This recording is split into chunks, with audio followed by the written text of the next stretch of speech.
Name, Wei Xiaobei. Race, human. Gender, male. Age, 21. Biological level, 1 star. Attributes. The average attributes for a normal adult male is 10 points. Strength, 10.5. Muscle, 11. Physical robustness, 10. Agility, 9.7. 5 hand-eye. Coordination, 9. Flexibility, 11. Reaction, 11. Balance, 8. Constitution, 10. Health, 9. Stamina, 11. Intelligence, 7. Learning, 6. Reasoning, 8. Perception, 9.25. Willpower, 12. Common sense, 8. Sensory ability, 7. Intuition, 10. Charisma, 7.2. Presence, 10. Persuasiveness, 7. Personal appeal, 7. Leadership, 5. Physical attractiveness, 7. Skills, marksmanship, somewhat accomplished. Military boxing, somewhat accomplished. Electrical work, beginner. Special abilities, none. Evolution points, 0. Possessions, none. What the hell? Can someone tell me what's going on? With a dull ache in his head and a sense of fatigue enveloping his body, Wei Xiaobei stared blankly at the ceiling, incredulous at his predicament as he awakened from drunken stupor.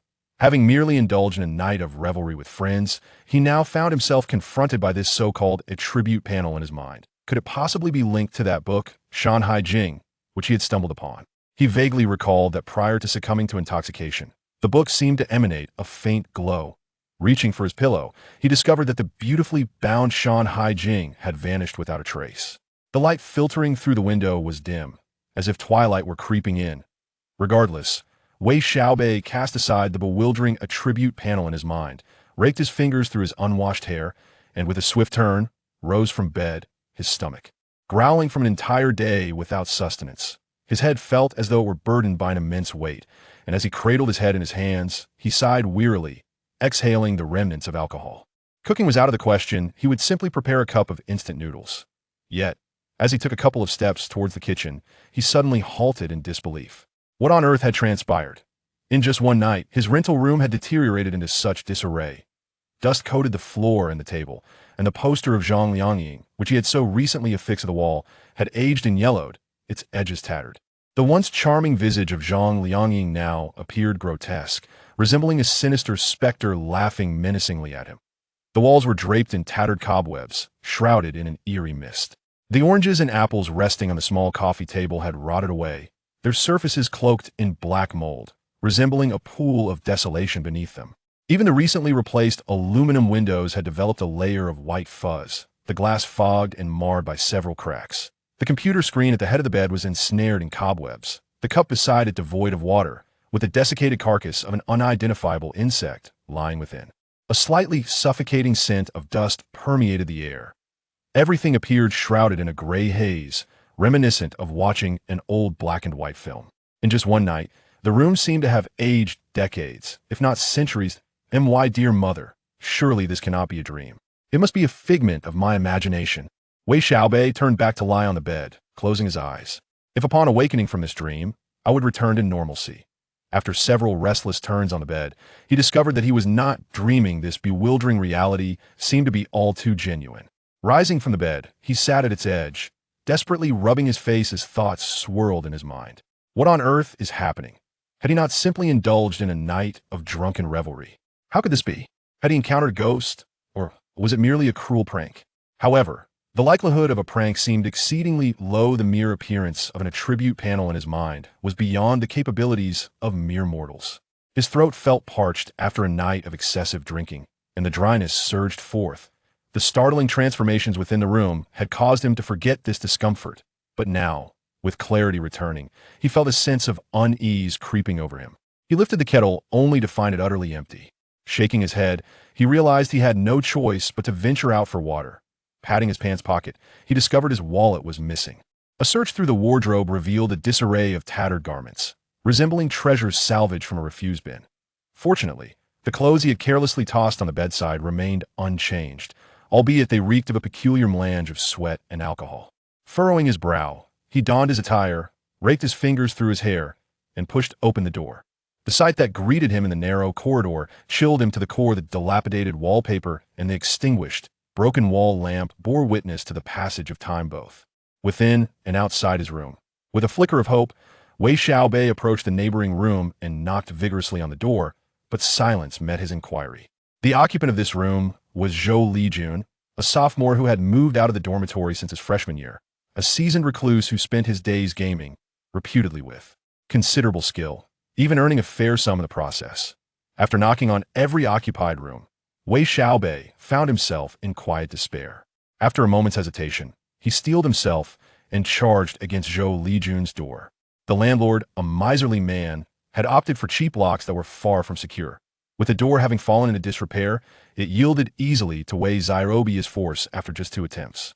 What lay within the room cast a pall over his countenance.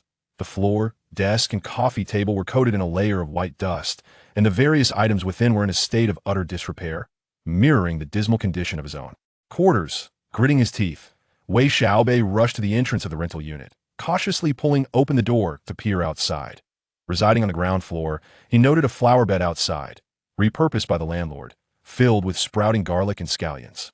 Yet what met his gaze was a desolate sight, a flower bed in ruin, devoid of any greenery, the cement ground littered with fallen leaves, and a few bicycles leaning against the bed. Rusted and forlorn, accompanied by the ashen sky and the faintly discernible remnants of dilapidated structures in the distance, this place seemed as though it had been abandoned for many years following a nuclear catastrophe. Goodness, what an eerie sight! By the time Wei Xiaobei realized he ought to take action, more than 10 minutes had elapsed. Under such circumstances, it would be challenging for anyone, even a soldier returning from the battlefield, to remain completely composed after awakening to such bizarre and uncanny occurrences. Was he destined to live in this haunted locale indefinitely? He wondered if other areas had undergone similar transformations. As a veteran who had never experienced a battlefield, Wei Xiaobei managed to maintain a degree of composure, which could be considered commendable, especially given his remarkable willpower attribute, rated at 12 points, which provided him with a significant advantage in such situations. After rubbing his face and forcing himself to calm down for a moment, the inherently cautious Wei Xiaobei did not rush outside. Instead, he began to search each room meticulously.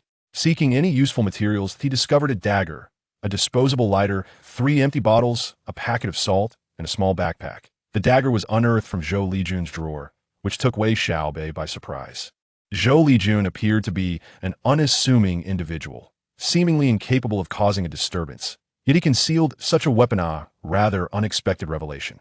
The saying the most unassuming can produce the most ferocious likely pertains to someone like Zhou Lijun, outwardly appearing harmless, yet internally brimming with a certain restlessness, merely suppressed by the surrounding environment. Though the blade of the dagger was somewhat rusted, it was still far superior to the severely corroded steel pipes. Wei Xiaobei spent several moments honing the blade on a whetstone until it regained its expected sharpness, which left him feeling somewhat satisfied. The lighter could serve to ignite flames and provide illumination. The empty bottles could be utilized for storing water and potentially as makeshift weapons, while salt was an essential item. Moreover, there were a few adult magazines in Zhou Lijun's drawer. Albeit tattered in dire circumstances, they could serve a purpose, for despite the hardships of life, Wei Xiaobei had never resorted to using wooden splinters for personal hygiene. Given the gravity of the situation, Wei Xiaobei understood that his sole focus must be on surviving in this transformed world. He could not afford to discard any resources that might prove useful until he could return. With the dagger secured at his waist, the right hand grasping an empty bottle, and the remaining items stowed in the backpack, Wei Xiaobei cautiously pushed open the door and stepped into the outside world. A gust of autumn wind swept through, stirring a few dry leaves from the ground and sending a chill through Wei Xiaobei's body, causing him to shiver slightly. After a moment, he chuckled, realizing he had been overly tense.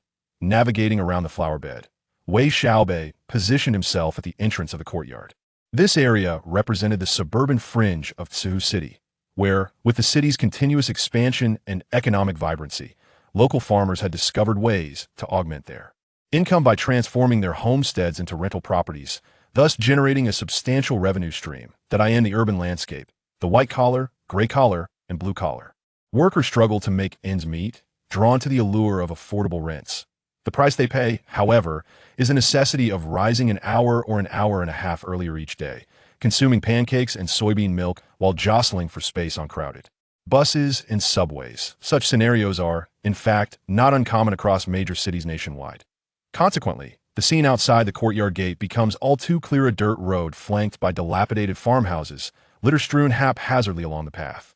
There is not a soul in sight. Some courtyard walls have partially collapsed, rendering the surroundings desolate and causing Wei Xiaobei's heart to grow even colder.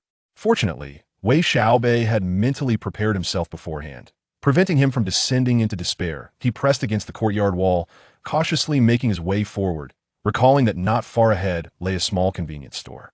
Though it sold inferior, counterfeit goods, such as Master Leon's and Farmer's, 3 punches substandard food, and water it at least promised some relief from hunger and thirst. After a short distance, a storefront came into view, its sign partially broken so that only the words Fat Ant remained. The aluminum alloy roll-up door was half missing, leaving just enough of an opening to enter. Wei Xiaobei ducked down and slipped into the convenience store. The interior was shrouded in dim light, and Wei Xiaobei flicked his lighter to generate a small yellow flame. Illuminating the space slightly, he strained his eyes to search for anything useful. Most of the items here had decayed and rotted, but after some effort, he finally discovered 2 boxes of mineral water and 1 box of compressed biscuits, the origins of which were unknown. As for the drinkability of the water, his parched throat felt as if it were on fire, and he could hardly afford to be concerned. He twisted open a bottle of mineral water and gulped it down voraciously. What a relief! What euphoria! After consuming nearly half a bottle, Wei Xiaobei felt an overwhelming sense of happiness. What is happiness?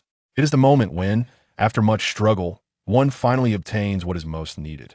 The mineral water and compressed biscuits were stowed away in his backpack. The bag was not large, and after fitting in 5 bottles of water and 10 packets of biscuits, it was filled to capacity. Wei Xiaobei placed the remaining water and biscuits in a corner of the store, intending to retrieve them later. Once he completed these tasks, a wave of fatigue washed over him. The day's events had left him utterly exhausted. Suddenly, a sound reached his ears. With a swift motion, he grabbed an empty liquor bottle with his right hand and placed his left hand on the dagger at his waist. He approached the roll-up door quietly, peering cautiously out onto the street. At that moment, every muscle in Wei Xiaobei's body tensed. On the litter-strewn street, a man clad in a t-shirt and jeans was panting heavily, running for his life.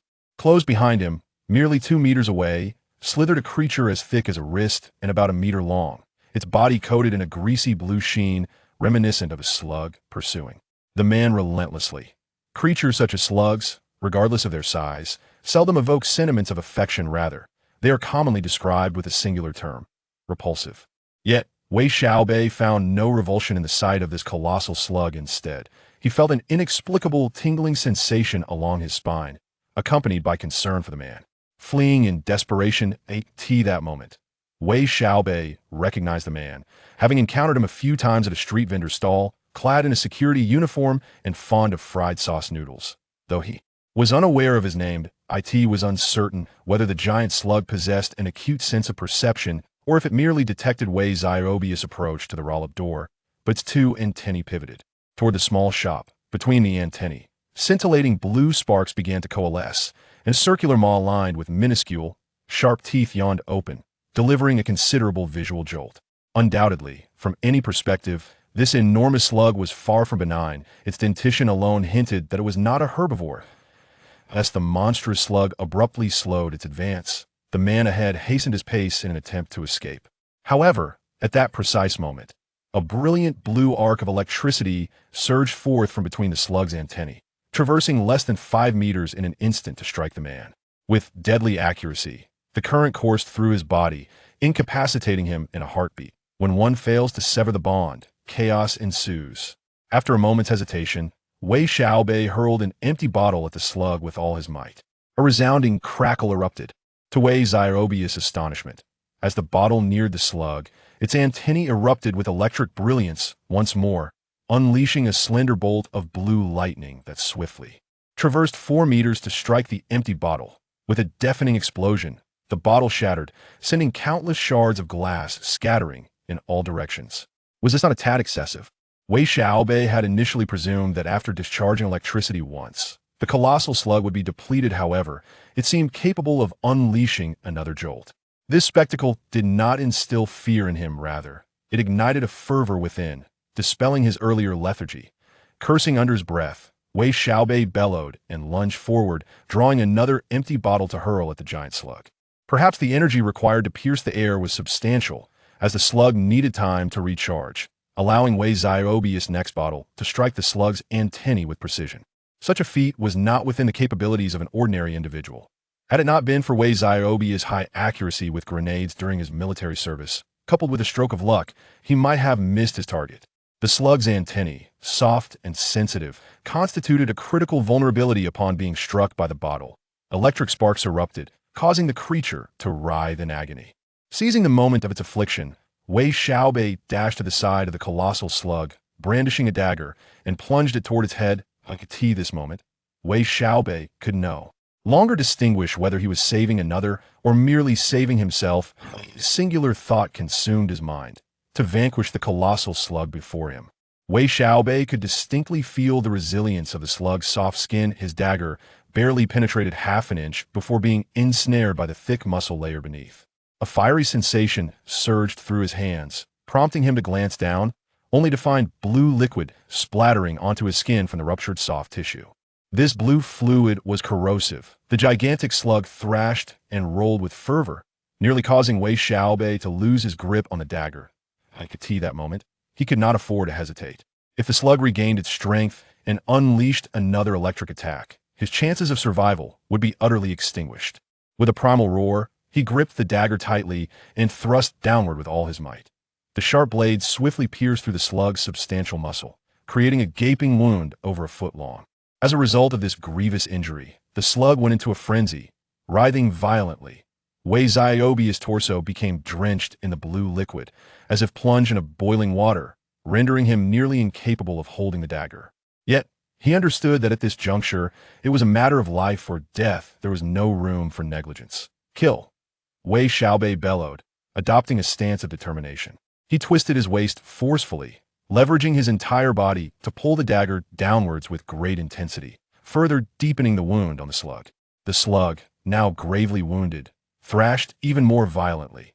Wei Xiaobei found himself splattered with the searing blue liquid, as if engulfed in flames, leaving him in excruciating pain and nearly unable to open his eyes. The impact of his abdomen colliding with a metal trash can only compounded his suffering. Damn it! At that moment, even profanity eluded him. The blue liquid scorched his body, and the agony from the collision felt as though it might claim his very life. The strength of the giant slug was astounding, comparable to that of a calf, its vitality seemingly boundless as it writhed, trailing a long gash across the ground like a fish. Freshly cast ashore, Wei Xiaobei struggled to open his eyes, gazing at the colossal slug, a sense of horror creeping into his heart. Despite the lengthy wound and the substantial pool of blue liquid oozing from it, the slug's thrashing slowed the flow of the liquid, and the gash began to close. Most alarming was the flicker of electric sparks re-emerging from the slug's antennae.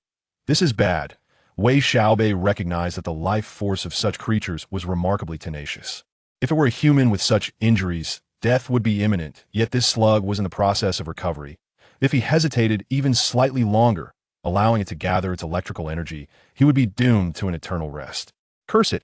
He was utterly drained, devoid of strength. Regret began to seep into Wei Xiaobei's mind in the years following his service. The demands of life had kept him from exercising, and he had even developed a slight belly. Had he maintained his fitness, he would not have found himself in this precarious situation. Calm. He needed to remain composed. The more one succumbs to panic, the more physical strength is depleted, thus plunging into a state of utter weakness. Moreover, it is likely that some internal injuries have also manifested within.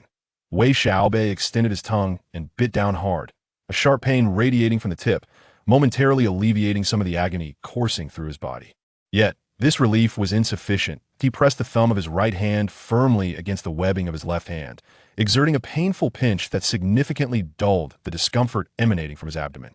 This could be deemed a small trick of Wei Xiaobei's. During his days in the military, while undergoing wilderness survival training, he often encountered instances of gastrointestinal distress due to unsanitary food.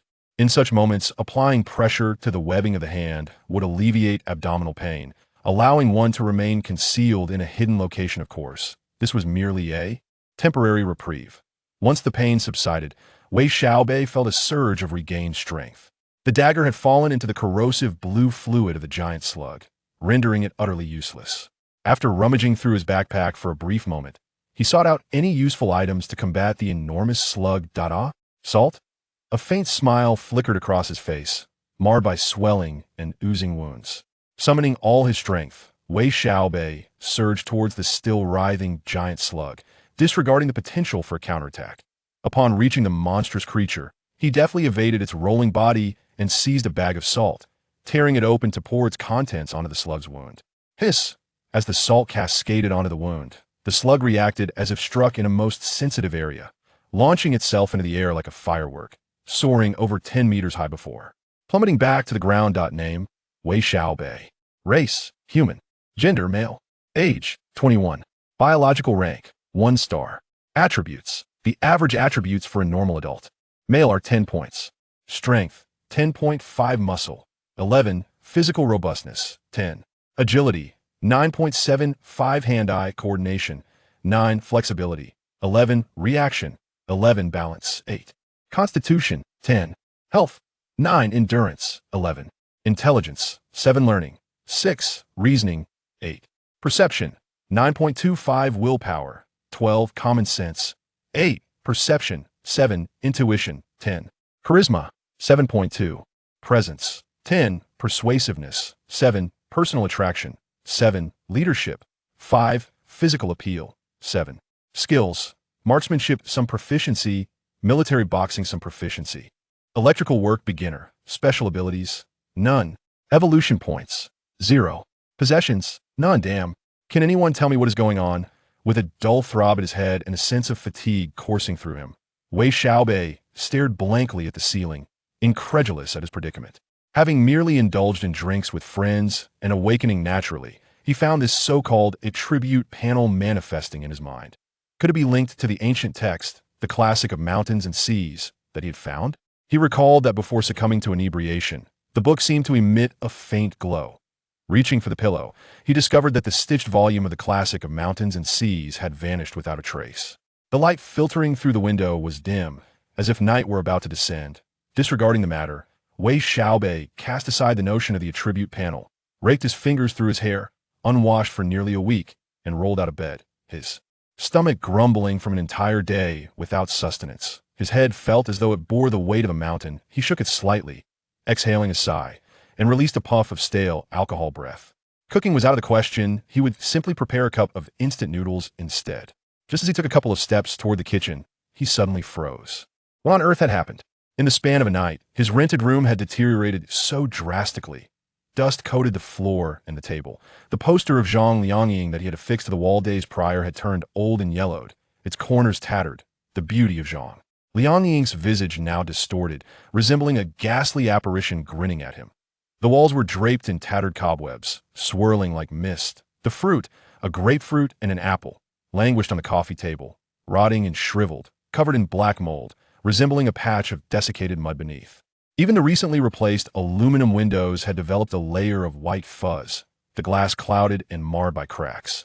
The computer screen at the bedside was ensnared in cobwebs, and the cup that once held water contained the desiccated remains of an unrecognizable insect. The air was thick with a slightly suffocating dustiness. Everything appeared so dull and lifeless, reminiscent of a black-and-white film from a bygone era. In just one night, the room seemed to have aged decades, if not centuries to my dear mother. Could this possibly be a dream? It must be a dream. Wei Xiaobei turned around, lying back on the bed, and closed his eyes. Upon awakening from this dream, he would surely return to normalcy.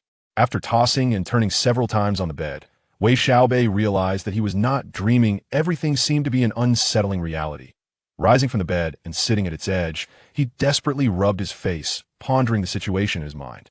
What on earth is happening? Hadn't he merely indulged in drunken revelry the entire night? How could this be? Was he haunted, or was it merely a cruel prank? However, the likelihood of a prank seemed exceedingly low. The attributes manifesting in his mind were beyond the capabilities of mere mortals. His throat felt parched, as after a night of heavy drinking. Wei Xiaobei naturally craved water. The earlier transformations of the room had been so terrifying that he had momentarily forgotten this necessity, and now, realizing it, anxiety began to grip his heart. He lifted the kettle, only to find it completely empty. Wei Xiaobei shook his head. It seemed he had no choice but to venture out for water. Feeling through his pants pocket, he discovered his wallet was missing. Searching through the wardrobe yielded a disheartening result. The clothes hanging there appeared tattered and worn, as if salvaged from a trash heap. Fortunately, The garments he had carelessly tossed at the bedside remained unchanged, albeit reeking of a pungent mixture of sweat and alcohol. Furrowing his brow, he dressed hastily, running his hands through his hair before pushing open the door. The sight in the narrow corridor chilled him to the bone. The dilapidated wallpaper and the extinguished, damaged wall lamp bore testament to the synchrony of time within and without the room. With a flicker of hope, Wei Xiaobei approached the adjacent room and knocked forcefully on the door, but there was no response. The occupant of this room was Zhou Lijun, a sophomore who had moved out of the dormitory since his freshman year, rather a seasoned recluse, spending his days engrossed in video games, reportedly excelling and even earning a considerable sum from them. Subsequently, Wei Xiaobei knocked on every door of the occupied rooms, but the results left him with a bitter smile. After a moment of hesitation, he gritted his teeth and hurled himself against Zhou Lijun's door. The landlord was a miser. Having opted for cheap locks that were far from reliable coupled with the door's dilapidation, it yielded to Wei Xiaobei's 2 attempts at force. The state of the room within caused his expression to darken. The floor, desk, and coffee table were coated in a layer of white dust, and various items lay in a state of disrepair, not much different from his own room.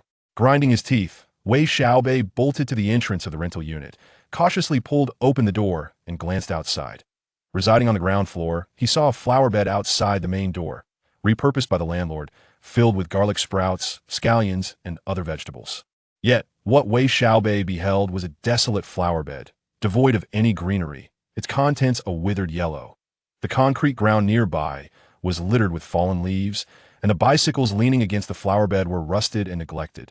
The somber gray skies, coupled with the faint outlines of dilapidated structures in the distance, rendered this place reminiscent of a site abandoned for many years following a cataclysmic nuclear conflict.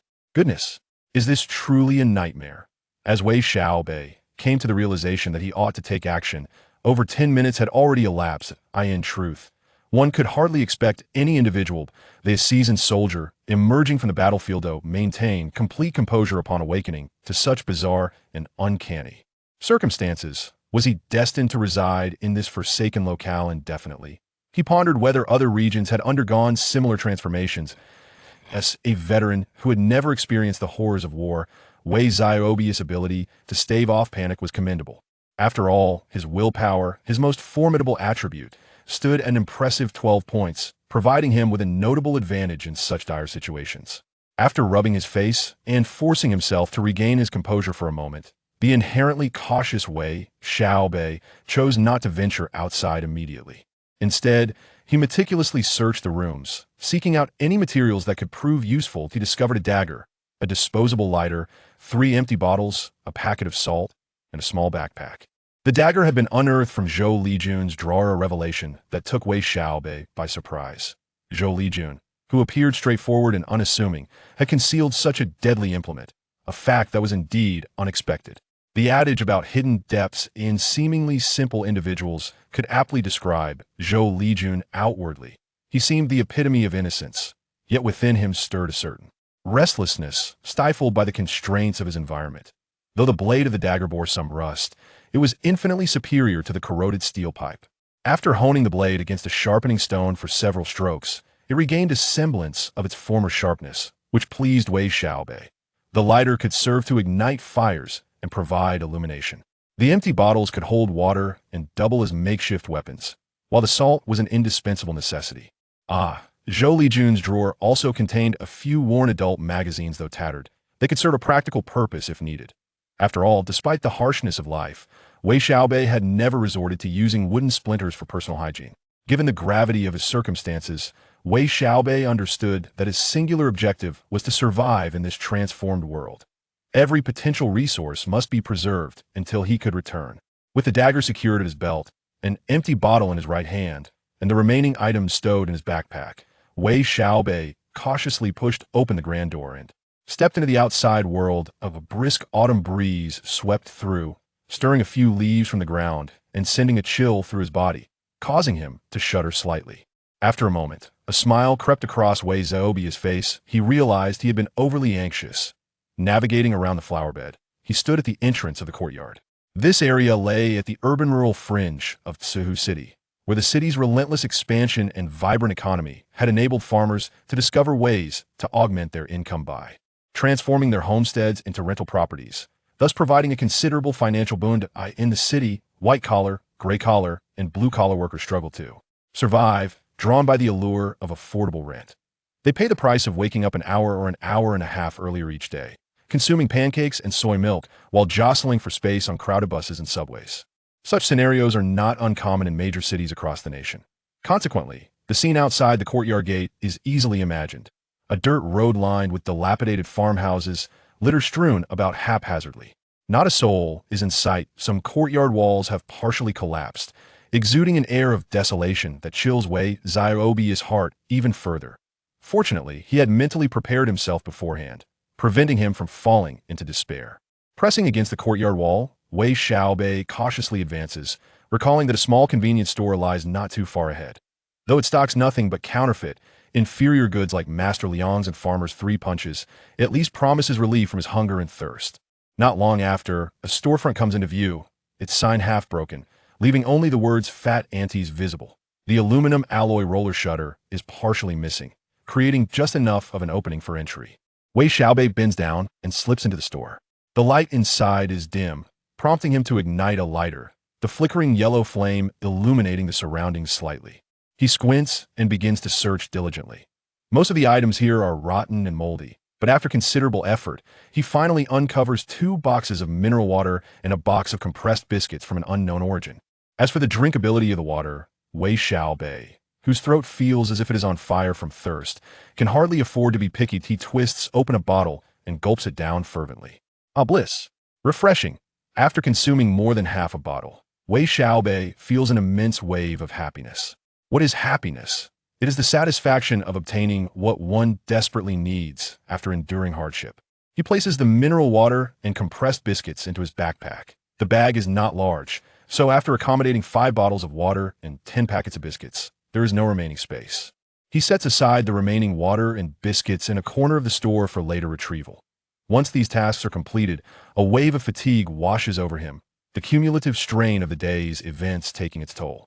Suddenly, Wei Xiaobei hears a noise instinctively. He grabs an empty bottle with his right hand and rests his left hand on the dagger at his waist, stealthily approaching the roller shutter as he cautiously peers outside onto the street. That moment, every muscle in his body tenses. On the litter-strewn street, a man clad in a t-shirt and jeans is gasping for breath as he runs. Just 2 meters behind him, a creature as thick as a wrist and about a meter long, covered in a layer of blue grease reminiscent of a slug, is slithering towards him. Creatures akin to slugs, regardless of their size, seldom evoke sentiments of endearment. Rather, the term disgusting seems more apparent. However, Wei Xiaobei found no revulsion in the sight of the colossal slug-like creature. Instead, he felt an inexplicable tingling along his spine, coupled with concern for the man, who was fleeing in terror. That moment, Wei Xiaobei recognized the man and individual he had encountered a few times at a street-side stall, garbed in security attire and fond of noodles with soybean paste, though his name eluded him. Uncertain whether it was the creature's acute perception or the mere act of Wei Xiaobei approaching the roll-up door that caught its attention, the 2 antennae atop the giant slug pivoted toward the small shop. Between the antennae, wisps of azure electric sparks began to materialize, and a circular maw lined with countless tiny, menacing teeth yawned open, delivering a staggering visual impact. Undoubtedly, from any perspective, this gargantuan slug was no benign entity. The mere sight of its teeth indicated it was far from herbivorous. Observing the sudden deceleration of the creature behind him, the man in front hastened his pace, desperate to escape. Yet at that precise moment, a brilliant blue arc of electricity erupted from between the slug's antennae, traversing the less than 5-meter distance in an instant, striking the man with unerring accuracy. Electricity coursed through the man, and he collapsed to the ground in an instant. When one does not sever ties, they may become entangled in chaos. After a moment of deliberation, Wei Xiaobei hurled the empty bottle in his hand with all his might toward the slug. With a crackling explosion, as the bottle neared within 5 meters of the creature, the antennae above the slug surged with electrical energy once more. A slender bolt of blue lightning shot forth, effortlessly crossing over 4 meters to strike the empty bottle. With a resounding crash, the bottle shattered, sending shards of glass cascading in all directions. Was this creature not a touch too grotesque? Wei Xiaobei had initially surmised that after discharging electricity once, The giant slug might be depleted, he was astonished to witness its continued capacity for such attacks. This spectacle did not evoke fear within him, rather, it ignited a fierce resolve, dispelling any remnants of drowsiness. Cursing under his breath, Wei Xiaobei let out a growl and surged forward, drawing another empty bottle to hurl at the monstrous slug. Perhaps the energy required to pierce through the air was considerable, necessitating a moment for the creature to recharge. Thus, the bottle struck true, colliding with the slug's antenna. Such an act was not within the reach of ordinary individuals. Had it not been for Wei Xiaobei's prior military experience, where his accuracy with grenades was commendable and fortune favored him, his aim might have faltered. The antennae atop the slug were remarkably pliable, sensitive to touch, and constituted a critical vulnerability. Upon impact from the bottle, electric sparks erupted, and the creature writhed in agony. Seizing the opportunity, Wei Xiaobei dashed to the side of the giant slug, knife in hand, and plunged it toward its head. At this juncture, Wei Xiaobei found himself unable to discern whether he was saving another or merely seeking his own salvation. A singular thought consumed his mind. Vanquish the colossal slug. He could distinctly feel the resilience of the slug's soft skin. His dagger barely penetrated half an inch before being ensnared by the creature's robust muscular layer beneath. A fiery sensation coursed through his hands, and upon glancing down, he discovered a few droplets of blue liquid splattered onto his skin from the ruptured membrane beneath. This blue liquid was corrosive. The gigantic slug writhed violently, nearly causing him to lose grip of his dagger. In that moment, Wei Xiaobei could afford no hesitation. If the slug regained its strength to unleash another electric shock, his chances of survival would dwindle to naught. With a ferocious roar, he gripped the dagger tightly and thrust downward with all his might. The blade pierced through the thick muscle of the enormous slug with a resounding squelch, and in an instant, his hands were drenched in the burning blue fluid, akin to plunging into boiling water, making it nearly impossible to maintain his grasp on the dagger. Yet Wei Xiaobei understood that at this critical juncture, it was a matter of life or death, leaving no room for error. Kill! With a thunderous shout, he positioned his legs in a wide stance, twisted his waist forcefully to engage his arms, and with a unified effort, he yanked downwards. The dagger carved a wound over a foot long into the side of the giant slug. Struck by this grievous blow, the creature went into a frenzy, thrashing violently. At this point, Wei Xiaobei's upper body was already splattered with the blue liquid, feeling as though he had fallen into a furnace, leaving him with little strength to hold on to. The dagger. The colossal slug flung him aside, sending him crashing into a nearby metal trash several meters away. Damn! At that moment, Wei Xiaobei could hardly muster a curse. The burning sensation from the blue fluid tormented his upper body, nearly rendering him unable to open his eyes, while the pain from colliding with the trash felt as though it would claim his life.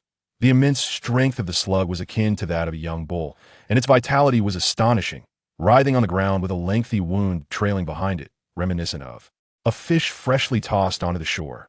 With great effort, Wei Xiaobei pried his eyelids open to behold the massive slug, a sense of dread creeping into his heart. Despite the long gash across the slug's body and the considerable pool of blue liquid it had lost, the creature's struggles had diminished the flow of the liquid, and even the wound was gradually closing. What alarmed Wei Xiaobei most was the flicker of electric light re-emerging from the antennae atop the slug's head. This boded ill.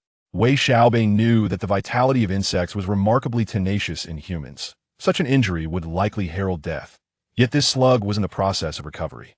If he were to delay any longer, allowing it to accumulate energy, he would surely be consigned to the underworld for an eternal vacation. Curse it! His entire body ached, devoid of any strength. In that moment, Wei Xiaobei felt a pang of regret. During the years following his discharge, the demands of life had left him little time for exercise, and he had even developed a slight paunch. Had he maintained his fitness, he would not find himself in such dire straits now. Stay calm. He must remain composed. The more one succumbs to panic, the more vitality one expends, thereby entering a state of utter weakness. Moreover, it is likely that some internal injury has befallen me. Wei Xiaobei extended his tongue and bit down hard, a sharp pain radiating from the tip, momentarily alleviating the suffering coursing through his body. Yet this relief proved insufficient. He pressed his right thumb firmly against the web of his left hand, pinching with great intensity, which considerably diminished the agony emanating from his abdomen.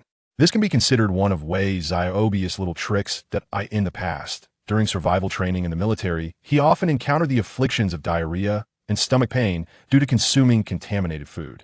In such instances, applying pressure to the webbing between the thumb and index finger could alleviate the discomfort, allowing one to remain concealed in a hiding spot, albeit temporarily. Once the abdominal pain subsided, Wei Xiaobei felt a substantial restoration of his strength. The dagger had fallen into the blue fluid of the colossal slug, likely rendered useless by corrosion. Wei Xiaobei rummaged through his backpack, searching for something to combat the gigantic slug. Salt? A faint smile broke through the swelling and pus on Wei Xiaobei's already corroded face. Summoning all his strength, he rose and charged toward the thrashing giant slug, disregarding any potential counterattack. Upon reaching the side of the massive creature, he deftly avoided its rolling body and tore open a pocket of salt, pouring it directly into the slug's wound. Sizzle! The moment the salt met the slug's injury, it reacted violently, akin to a man struck in a sensitive area, launching itself skyward like a firework, soaring over 10 meters into the air before crashing back down. At this moment, the giant slug's struggle intensified dramatically, repeatedly colliding against the earthen path, leaving behind a series of small depressions. Wei Xiaobei, witnessing this scene, couldn't help but feel a jolt of surprise. Had he not been swift in retreating, a collision with this slug would surely have resulted in broken bones. And even if his bones remained intact, standing upright would have been an impossibility. As the slug writhed in its agony, Wei Xiaobei did not merely stand by as a spectator. Instead, he poured salt into his hand and, seizing the opportunity while the creature was momentarily fatigued from its struggles, applied a handful of salt to its wound, prompting the slug to thrash about even more desperately.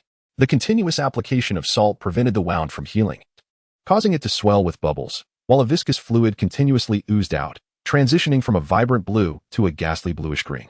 When Wei Xiaobei had nearly exhausted his supply of salt, the enormous slug finally lay still. However, by this point, the creature had undergone a complete transformation. Its once plump body had become shriveled and desiccated, resembling a lifeless husk. The color had shifted from a striking blue to a repellent bluish green, and pools of its fluid surrounding it exuded a stench so foul it was nearly suffocating. A mere inhalation was akin to consuming a mass of feces that had fermented for 2 or 3 days. Yet, after having just endured a life-and-death struggle, Wei Xiaobei found this odor to be of little consequence. In his mind, the attribute panel seemed to exhibit some changes, but at that moment, he was too preoccupied to investigate it. Instead, he sought out a wooden stick, standing at a safe distance, and cautiously prodded the colossal slug a few times. The creature had indeed succumbed to a state of rigidity, and even the stick's contact with its body conveyed a distinct absence of vitality. At this juncture, Wei Xiaobei finally exhaled in relief, and the weariness and pain he had previously suppressed surged forth, compelling him to sit down on the ground, unwilling to move. However, he was acutely aware that he could not afford to relax just yet. The presence of one giant slug suggested the potential emergence of a second, a third, or even more formidable monsters. He resolved to return to his rental, which, for the time being, seemed the safest option. As he contemplated this, Wei Xiaobei suddenly caught a faint whiff of a peculiar fragrance. This scent was strange. It was neither floral nor the synthetic aroma of perfumed concoctions, but rather reminiscent of the tantalizing aroma of well-cooked meat. This enticing fragrance instantly stirred his appetite, causing him to swallow involuntarily. Wei Xiaobei found this scent odd, especially considering he had eaten to the point of fullness at the small shop, and it was improbable that he could feel hunger again so soon. Like a dog, he twitched his nose. The rancid stench emanating from the decaying bodily fluids of the giant slug made this alluring scent all the more pronounced and easy to trace. After a brief exploration, Wei Xiaobei concluded that the aroma was emanating from within the giant slug itself.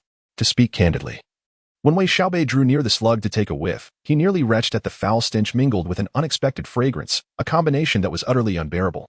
Nevertheless, he could not forsake his quest to uncover the source of this aroma. Initially, he felt only a slight rumbling in his stomach, but as time passed, his anticipation for the scent intensified, awakening a profound hunger within him. Tentatively, he prodded the deceased slug with his finger, feeling a headache coming on, lacking any cutting tools. He found it impossible to penetrate the slug's resilient skin. Even in death, its tough exterior remained unchanged. Fortunately, after rummaging through the slug's wound with a stick, he discovered the lost dagger. However, it was no longer appropriate to refer to it as a dagger. Corroded by the slug's azure bodily fluid, it had shrunk considerably, with the horn handle entirely eroded and the blade reduced from a length of approximately 25 to 30 centimeters to less than 10, resembling a pencil sharpener bereft of its casing.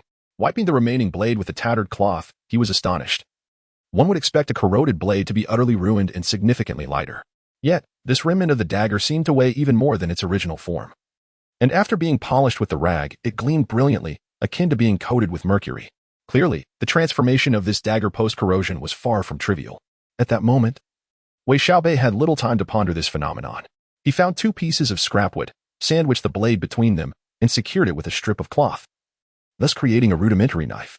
Next, he braced himself against the noxious odor, furrowing his brow as he meticulously sliced through the slug along its previous wound. The stench was overwhelming. As he fully opened it, an intensified wave of foulness assaulted him, prompting bouts of dry heaving. Gritting his teeth against the stench, he began to rummage through the dismembered slug's carcass with a stick. What was this? He unearthed a fist-sized flesh orb from within the slug's body, connected by several blue tendrils. Following the tendrils upwards, he discovered that they ultimately led to the slug's antennae, and as he grasped the orb, a faint spark of electricity danced along the antennae. A thought crossed Wei Xiaobei's mind. Could this orb be the slug's electrical organ? On Earth, several creatures are known for their ability to generate electricity, such as the famed electric eel, which possesses thousands of microscopic biogenerators along its sides, capable of delivering a staggering 650 volts to incapacitate its foes. However, this orb from the slug felt distinct. It was firm, semi-translucent, and appeared to contain a liquid flowing within. Bringing it closer to his nose, he was met with an enticingly fragrant aroma. Indeed, the delightful scent emanated from this very flesh orb. After securing the meatballs, Wei Xiaobei continued to sift through the surroundings with a wooden stick. Yet he found nothing else of interest. He returned to the small shop, grabbed a few pieces of compressed biscuits, hoisted his backpack, and prepared to head back. However, before leaving, he felt compelled to take a look at the man. Approaching him, Wei Xiaobei observed extensive burn marks on the man's back, exuding a faint aroma of cooked flesh, devoid of any signs of life.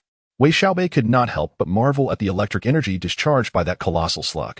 It is worth noting that air possesses substantial resistance, although the humidity at this moment significantly reduces that resistance.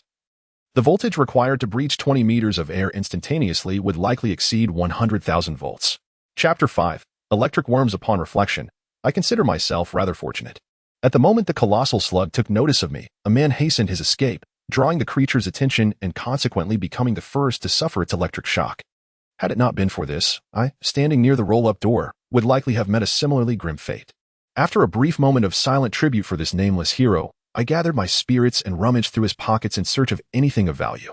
Alas, all I found was a work ID.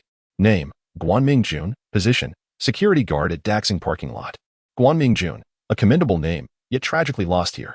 Gazing upon this lifeless body, I felt an inexplicable fear for this world. Was I merely dreaming, or was this a tangible experience? For me, had Guanming Jun survived, he might have provided insights to aid my judgment, but now his only worth lay in his decaying form on the ground. Dragging Guanming Jun's corpse to a nearby courtyard, I covered it with some debris, for I had neither the time nor the inclination to dig a grave. I needed to return to my rental unit, which should offer some semblance of safety. The streets were unnervingly quiet, heightening my anxiety, as I feared a creature resembling the slug might unexpectedly leap from the shadows. Fortune appeared to favor me. I encountered no monsters until I reached the entrance of my rental property. Securing the gate and the building door, I fashioned rudimentary alarm devices from broken bowls and iron wires, allowing me a slight sigh of relief. Once inside my room, I collapsed onto the edge of the bed, my mind replaying the harrowing encounter with the slug. During my military service, I had never faced anything so exhilarating.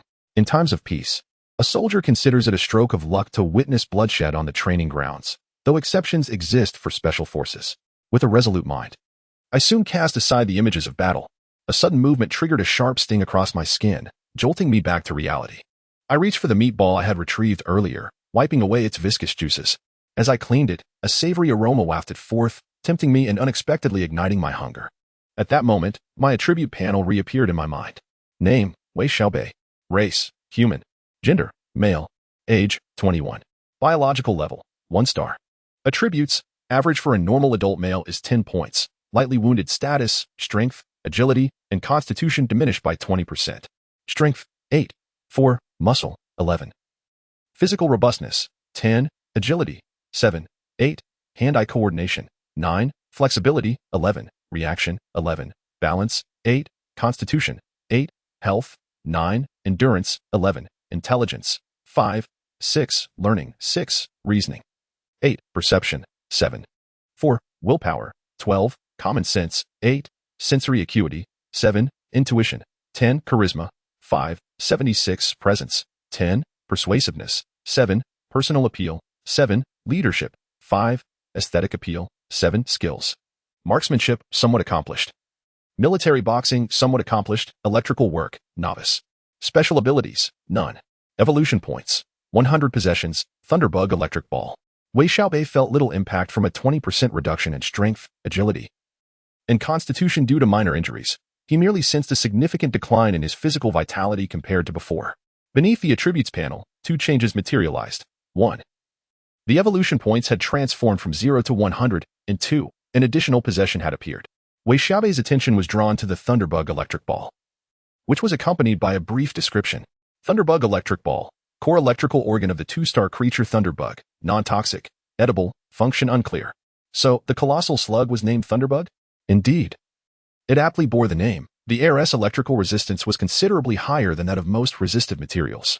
Typically, to penetrate 1 millimeter of dry air, a voltage of 1000 volts is required, and to breach over 4 meters of air, even under extremely humid conditions, the necessary voltage would likely exceed 10,000 volts. Eat it? A thought suddenly sprang into Wei Xiaobei's mind. Eat it? What a ridiculous notion. He was startled by his own idea. Although he had undergone survival training during his military service, consuming earthworms, locusts, snakes, and caterpillars, often raw, these creatures were known to be non-toxic. And he understood how to deal with the stingers of caterpillars.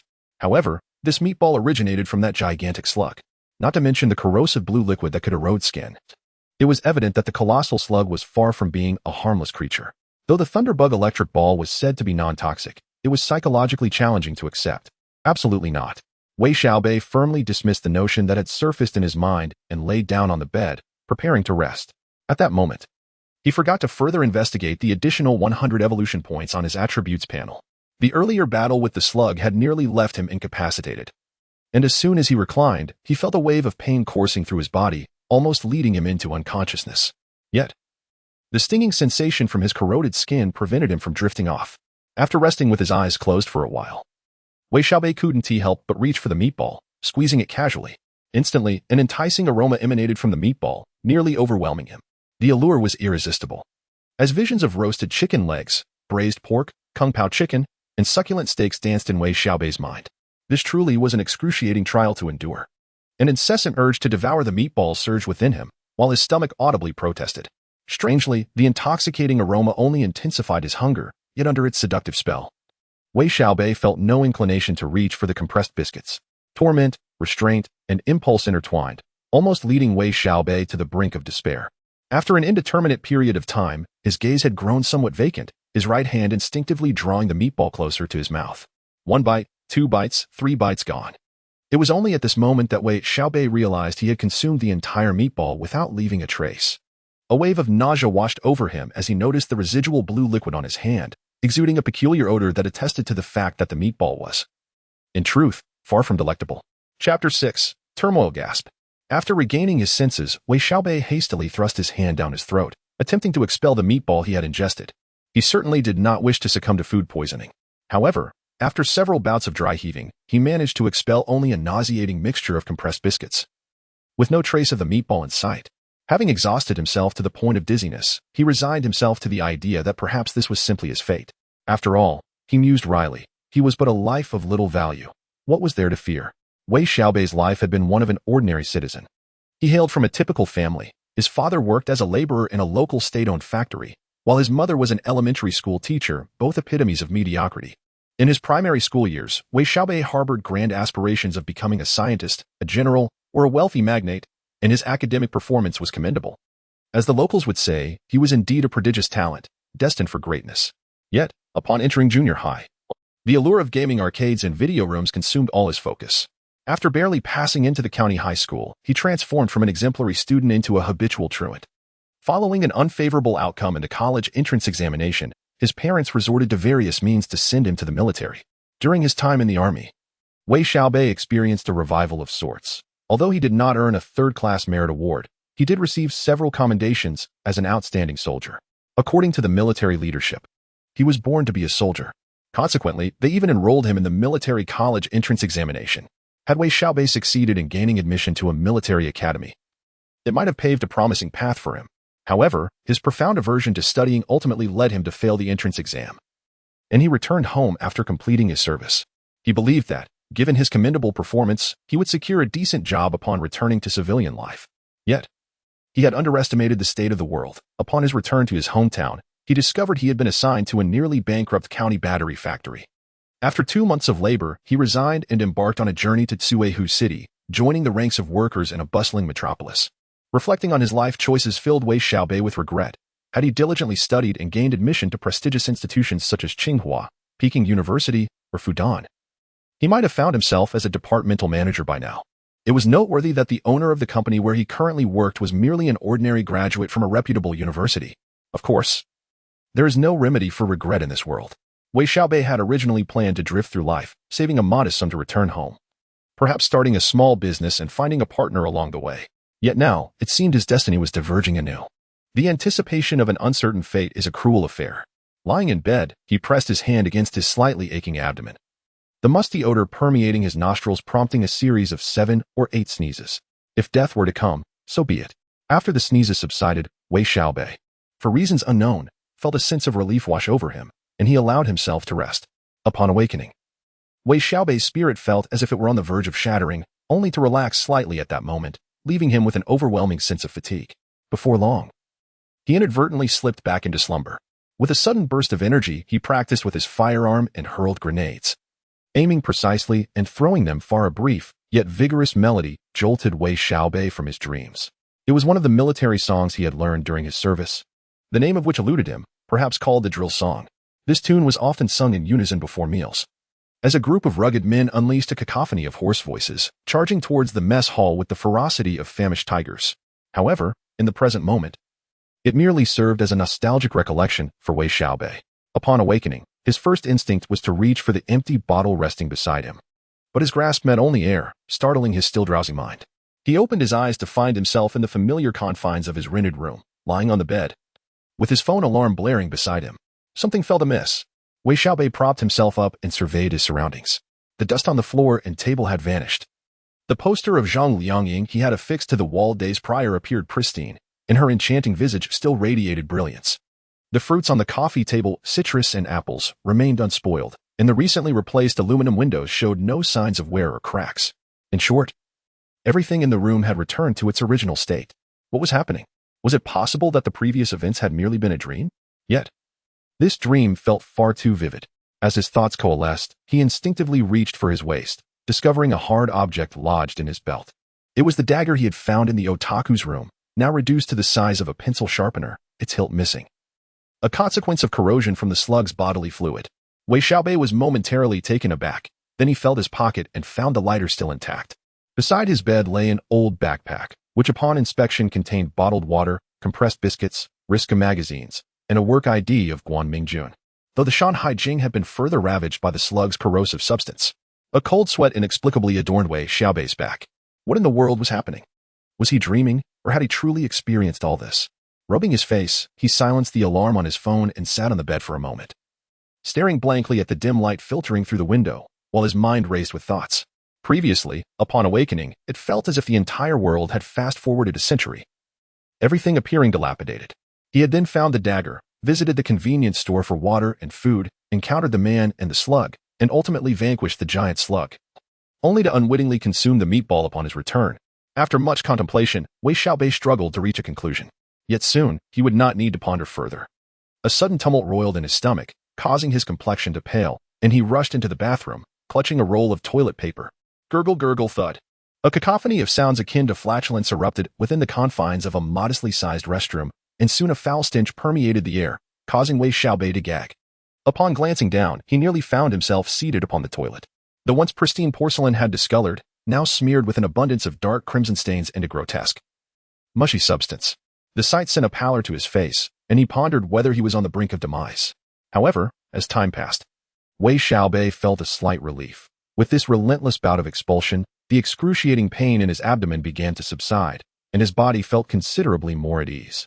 Chapter 7. Changes in the attribute panel. After tidying up the restroom and washing himself, Wei Xiaobei returned to his bed, redirecting his focus to the attribute panel. The reason was simple. He noticed some changes in the panel occupying his mind.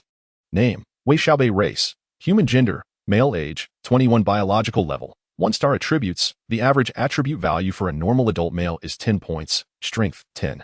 5. Muscle, 11. Physical robustness, 10. Agility, 9.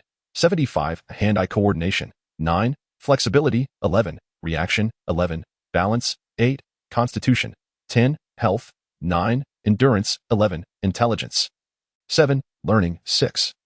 Reasoning, 8. Perception, 9. 25. Willpower, 12. Common sense judgment, 8. Awareness, 7. Intuition, 10. Charm, 7. 2. Presence, 10. Persuasiveness, 7. Personal attractiveness, 7. Leadership, 5. Physical attractiveness, 7. Skills, shooting, somewhat accomplished. Military boxing, somewhat accomplished. Electrical work, a novice. Special ability, electric discharge, voltage limit, 5 volts, current intensity limit, 1 milliampere. This ability was acquired after Wei Xiaobei ingested a thunderbug electric pill. Maintaining a continuous discharge can gradually promote the enhancement of this ability, and combined with exercise, it can stimulate improvements in strength and agility.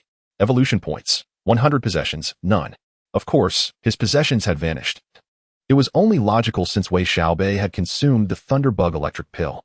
However, the benefits of his haphazard ingestion soon became apparent as he gained a unique ability, the power to release electric energy. Wei Xiaobei brought his finger close to the casing of a pin, and a faint spark flickered between the pin and his fingertip. How feeble! After a series of electric discharges, this was his immediate thought. It was difficult not to feel this way. Especially after witnessing the impressive power of the thunderbug's electrical discharges, he found his own meager abilities somewhat disappointing. Moreover, the suffering he had endured earlier seemed a mere prelude to acquiring this special ability. Was this paltry compensation? The current he could unleash had a voltage limit of only 5 volts, and the maximum current intensity was merely 1 milliampere. What did this imply?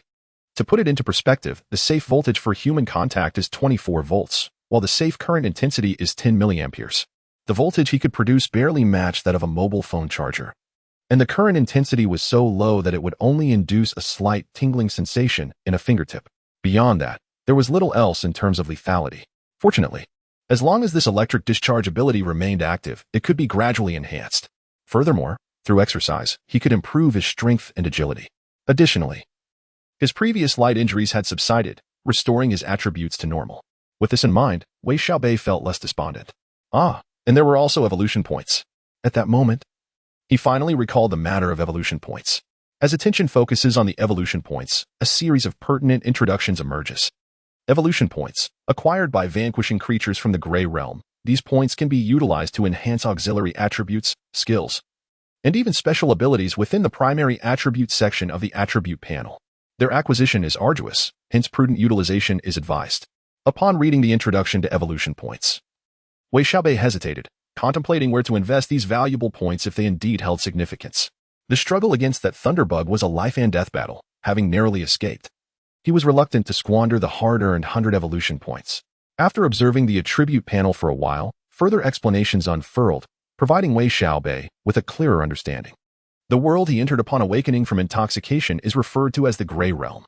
The Gray Realm is a peculiar world that partially stands on the foundation of reality while remaining independent from it. This was evident to Wei Xiaobei from the dilapidated buildings. Likely projections of real-world structures, yet rendered in a state of ruin due to the realm's uniqueness. Of course, inquiries regarding the Gray Realm are trivial compared to the significance of attributes. In terms of physical attributes, Wei Xiaobei's are notably distinguished. The attribute panel indicates that the average human attribute is 10 points, meaning a typical adult male possesses an average attribute of 10 points. Wei Xiaobei felt a sense of pride. His strength attribute is relatively outstanding compared to that of an average person. The attribute panel reveals that strength is a composite of muscle and physical robustness, with muscle at 11 points and physical robustness at 10 points. His overall strength measures at 10.5. This figure surpasses the average adult male by 5%. To elaborate, typically, a high school student's strength hovers around 6 points, while a frail adult male in an office job would average 7 points. Laborers on construction sites often exceed 10 points in strength, while lightweight professional boxers and special forces might range from 13 to 14 points. Adult females generally possess strength that is 3 to 4 points lower than their male counterparts. Undoubtedly, Wei Xiaobei's strength now exceeds that of many adult males, approximately by 15%. This margin is commendable, as a 10% increase in strength is sufficient to confer a significant advantage in one-on-one confrontations. Similarly, Wei Xiaobei's agility stands at 9.75 points, only slightly above that of the average adult male. His remarkable flexibility and reflexes imply that, should he engage in combat, his punching speed would surpass that of an ordinary adult male by over 20%, allowing him to strike his opponent before they can react. However, a mere balance score of 8 denotes a rather mediocre performance, which explains why Wei Xiaobei's speed on the balance beam during his military service was somewhat sluggish. With a physique rating of 10 and a health score of 9, it indicates that Wei Xiaobei's overall health status remains relatively stable. While he may still be susceptible to minor ailments such as colds, their symptoms are unlikely to significantly impair his physical condition. Of course, should fortune not favor him, the possibility of encountering more serious illnesses cannot be entirely dismissed. As for his endurance rating of 11, it clearly suggests that Wei Xiaobei possesses certain advantages in aspects such as long-distance running. Chapter 8. Two-star beings. It is essential to clarify that Wei Xiaobei's intellect is rather modest, rated at merely 7 points. His learning ability, a subcategory of intelligence, is surprisingly low at 6 points, falling below the average of most adult males. Fortunately, his reasoning ability, rated at 8 points, salvages some dignity, albeit remaining rather mediocre. This reflects Wei Xiaobei's academic state during his school years. With a perception score of 9.25, his willpower astonishingly reaches 12 points, the highest value among his attributes. The strength of one's willpower undoubtedly determines the success of various endeavors. A man endowed with formidable willpower will not easily yield to setbacks, even if he is lacking in other areas. It is reasonable to deduce that during his battles with the Thunder Worms, if Wei Xiaobei had not possessed such unwavering determination to endure pain, he would have long been vanquished by the formidable two-star creatures. Although Wei Xiaobei has yet to fully comprehend the implications of being a two-star being, he recognizes that he himself is merely a one-star entity. And the disparity is undeniably significant. His common-sense judgment, rated at 8, and perception, at 7, significantly detract from his overall perceptive capabilities. As for charisma, it is the lowest among his primary attributes, with personal allure and physical attractiveness both at 7 points, indicating that Wei Xiaobei's looks and demeanor are exceedingly unremarkable. Furthermore, his persuasion ability, also rated at 7, suggests his eloquence is similarly uninspiring. In summary, Wei Xiaobei's 6 primary attributes total a mere 53.7, indicating a deficiency of 6.3 points compared to the average benchmark of 60. Nevertheless, he remains undeterred, as he possesses several attributes that exceed the average threshold. Beneath these 6 principal attributes lie his skills: shooting, military boxing, and electrical work, all of which are areas he has studied. The annotations in parentheses indicate his varying levels of proficiency, with beginner being the lowest tier and somewhat accomplished the next level. Wei Xiaobei has yet to encounter higher tiers of skill proficiency. His electrical skills, while not exemplary within the property management company, would not have warranted his assignment to the high-voltage distribution room if he were fully competent. After all, the tasks there require minimal electrical expertise. One merely needs to transcribe data and can consult the on-duty electrician for any issues that arise, making it a manageable responsibility. The question remains, should evolution points be allocated to primary attributes, skills, or special abilities? After a moment of contemplation, the sounds of voices and announcements outside stirred Wei Xiaobei from his reverie. Regardless of the circumstances, the fact that he was not left behind in that other world was a tremendous stroke of fortune. The matter of distributing points could wait for further consideration. Wei Xiaobei grabbed his phone to check the time. It was already 7:30. Today is Monday, and he is expected at work by 8:30. Being late would result in a deduction from his wages. Those malevolent capitalists.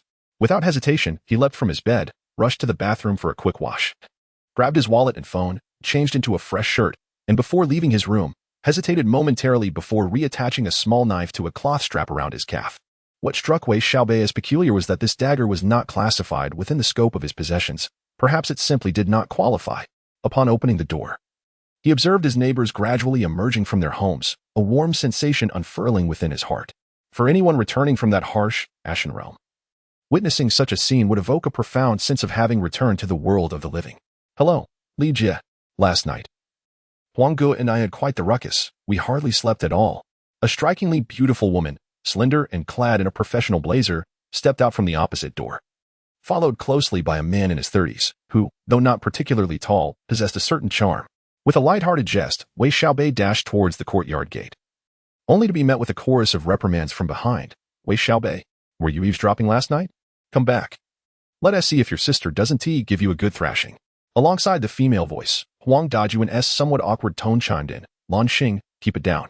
Among the residents of this courtyard, Li Lanxing was the one with whom Wei Xiaobei shared the most amicable and harmonious relationship. Li Lanxing, approximately 26 years old, a savvy professional, exuded a cheerful disposition and regarded the 21-year-old Wei Xiaobei as a younger brother. Her boyfriend, Huang Dajuan, aged 30, worked at a company as a white-collar employee, characterized by a meticulous nature, though one might say he harbored a slight stinginess, particularly towards any man who maintained a close rapport with Li Lanxing. Upon exiting the courtyard, Wei Xiaobei glanced at the modestly thriving convenience store run by a plump lady, sighed softly, and purchased 2 cups of soy milk along with a Tinyuan egg pancake, savoring his meal as he ambled towards the bus stop. This egg pancake, affordable yet delightful, had become a staple breakfast in Ruilake City. However, Wei Xiaobei found it somewhat odd. Typically, a cup of soy milk and a 2 yuan egg pancake would suffice to fill him nearly to satisfaction. Yet today, inexplicably, upon seeing the egg pancake, he felt an insatiable hunger, leading him to purchase a breakfast quantity equivalent to 5 times as usual. Perhaps it was due to the release of electrical energy, resulting in excessive consumption? Before he could alight from the bus, he had devoured the entire package of egg pancakes. The aroma of the pancakes wafted through the bus, and with a fair number of commuters aboard, Wei Xiaobei endured several disapproving glances. The Dehao office building has arrived. The ticket seller's coarse voice rang out, prompting Wei Xiaobei to eagerly disembark, letting out a satisfied burp. Checking the time on his phone, it was 10 past 8. Today was looking promising. Not only was he not late, but he had ample time. Strolling leisurely down the street, he glanced at the scantily clad beauties and then turned to enter the underground parking garage of a skyscraper. The Dehao office building, standing 38 stories tall, featured a twin-tower structure starting from the 9th floor. The proprietor, Juan Dehao, was the chairman of the Dehao Group and one of the prominent tycoons of Ruilake City, overseeing a plethora of enterprises, including Dehao Landscaping, Dehao Construction, Dehao Renovation, Dehao Entertainment, Dehao Real Estate, and Dehao Property Management, among others. It was said that he wielded considerable influence, traversing both legitimate and illicit realms in Ruilake City. Wei Xiaobei's workplace is Dehao Property, with its headquarters situated on the 37th floor of an office building, where the general manager, finance department, human resources, and other essential offices reside. As for Wei Xiaobei, he approached an elevator next to the entrance of the underground parking lot and pressed the button for the basement level 5. Upon descending to level B5, he was greeted by a straight, yet winding underground corridor adorned with expansive safety wooden doors. This is the location of the engineering department of Dehao Property, where electricians, plumbers, carpenters, and other skilled workers congregate to organize their tasks and take their breaks. Chapter 9. At work, although a ventilation fan continuously dispels the stale air, the atmosphere here is far from pleasant. For a newcomer, especially one who has just eaten, the odors might provoke an immediate sense of nausea. Having worked here for nearly 3 months, Wei Xiaobei has grown accustomed to these scents, even finding a peculiar sense of security in the oily, rubbery, and faintly sewage-like aroma that permeates the space. The clock-in machine is situated beside the elevator. After clocking in, Wei Xiaobei turns down 2 corridors and arrives at a wooden door marked with a sign that reads break room. He pushes the door open and steps inside. As the name suggests, this is the engineering department's break room, where daily morning meetings and uniform changes take place. In the center of the break room stands a long rectangular table, surrounded by a circle of unpainted wooden chairs. A bit further in is a woodworking bench, and against the wall are rows of lockers. In one corner, an antiquated water dispenser sits beside a full-length mirror, while a ceiling fan lazily rotates overhead. This constitutes the entirety of the break room. Compared to the security department's room, which boasts punching bags, treadmills, and dumbbells, or the cleaning department's space, furnished with beds and a kitchen, not to mention the lavish amenities of the 37th floor headquarters break room, including a coffee machine, a complete set of cloisonne tea sets, chessboards, and a ping-pong table, the engineering department's accommodations appear rather meager. Even the mirror and water dispenser were relics discarded by the security department. This is an inevitable circumstance. As the electrician Li Yuanqing puts it, the engineering department is merely a cost center. The security department generates income through parking fees, while the cleaning department profits from selling scrap and offers additional cleaning services for a fee. Where, then, can the engineering department find its revenue? The property fees paid by owners? That's a jest. Those funds belong to the company. As for the extra service charges, they are collected directly by the finance department. Indeed, in any property management company, the engineering department is typically a consumer of funds rather than a generator of income. Even in cases where revenue is produced, it swiftly proceeds to the company's finance office. Thus, it is only natural that the engineering department's compensation is somewhat less favorable. As Wei Xiaobei changes into his work attire, he reflects on these matters and finds himself smiling at the absurdity of it all. Ah, Xiaobei, you've arrived quite early today. A middle-aged man with sunken cheeks and prominent brows, around 45 or 46 years of age, strides into the break room. A teacup in hand, he greets Wei Xiaobei while opening a locker. Wang Gu, you're not late either, Wei Xiaobei replies, fastening the badge of Daheo Property. This middle-aged gentleman is Wang Weidong, who joined Daheo Property alongside Wei Xiaobei 3 months ago as an electrician. He has a penchant for imparting wisdom from his experience, often engaging in discussions about techniques and ideas. During the interview with the HR manager, Wang Weidong was particularly loquacious, leaving the HR manager momentarily speechless. For a property management company like Daheo, which focuses on office building operations, Wang Weidong's age is somewhat advanced. However, his expertise in secondary water supply, elevator maintenance, and central air conditioning makes him an invaluable asset. As an electrician with skills in various domains, he undoubtedly brings added value. One capable worker is worth two, which is why both he and Wei Xiaobei were recruited into Daheo Property. Wei Xiaobei was also recruited as an electrician, albeit his limited skills were primarily honed in the family quarters of the military, in comparison to a seasoned professional like Wang Weidong, who had navigated the property industry for over 2 decades. The disparity was considerable. Had it not been for the personnel manager, also a veteran, it is likely that Wei Xiaobei would have struggled to pass even the initial screening. Embracing a mindset of learning, Wei Xiaobei referred to Wang Weidong as Brother Wang and managed to acquire some technical knowledge from him, fostering a decent rapport between the two. As they sat on a wooden bench conversing, other employees gradually entered the break room, transforming the once tranquil space into a bustling environment. The engineering department of Daheo Property was not particularly large, comprising merely 16 members, including electricians, plumbers, carpenters, and engineers. Before everyone could change into their work attire, a man in his 30s, with a receding hairline, a sallow complexion, and pronounced nasolabial folds, entered carrying a thermos. Upon observing the chaos in the break room, he furrowed his brow and admonished, "We are about to start the morning meeting. Please expedite your preparations." This was Engineer Zhang, commonly referred to as Zhang Gong. With no manager currently overseeing the engineering department, he had assumed overall responsibility. His expertise in high-voltage and low-voltage systems, plumbing, and central air conditioning earned him considerable respect among the staff. Wei Xiaobei appreciated this dynamic, reminiscent of military hierarchy, where competence dictated status. However, his own limited electrical skills left him feeling somewhat disheartened due to his low standing. The morning meeting concluded within 20 minutes. The night shift employees reported on the previous evening's occurrences, highlighting several issues that remained unaddressed. Following this, Zhang Gong began assigning tasks. Presently, the work in the engineering department largely consisted of minor inconveniences: 2 burnout light bulbs in the first-floor corridor, a leaking toilet in the basement of the annex, and malfunctioning surveillance circuits in the Yongxin Electric Mall on the first floor. Given that the Twin Towers had only been completed 3 to 4 years prior, significant problems were unlikely to arise anytime soon.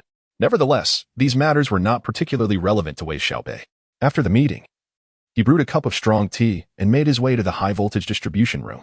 In essence, Wei Xiaobei's role within the engineering department was that of a high-voltage electrician, primarily tasked with overseeing the power supply for the entire office building in accordance with Zhang Gong's directives, while also monitoring the operational status of high and low-voltage equipment, addressing issues promptly, and reporting any necessary repairs.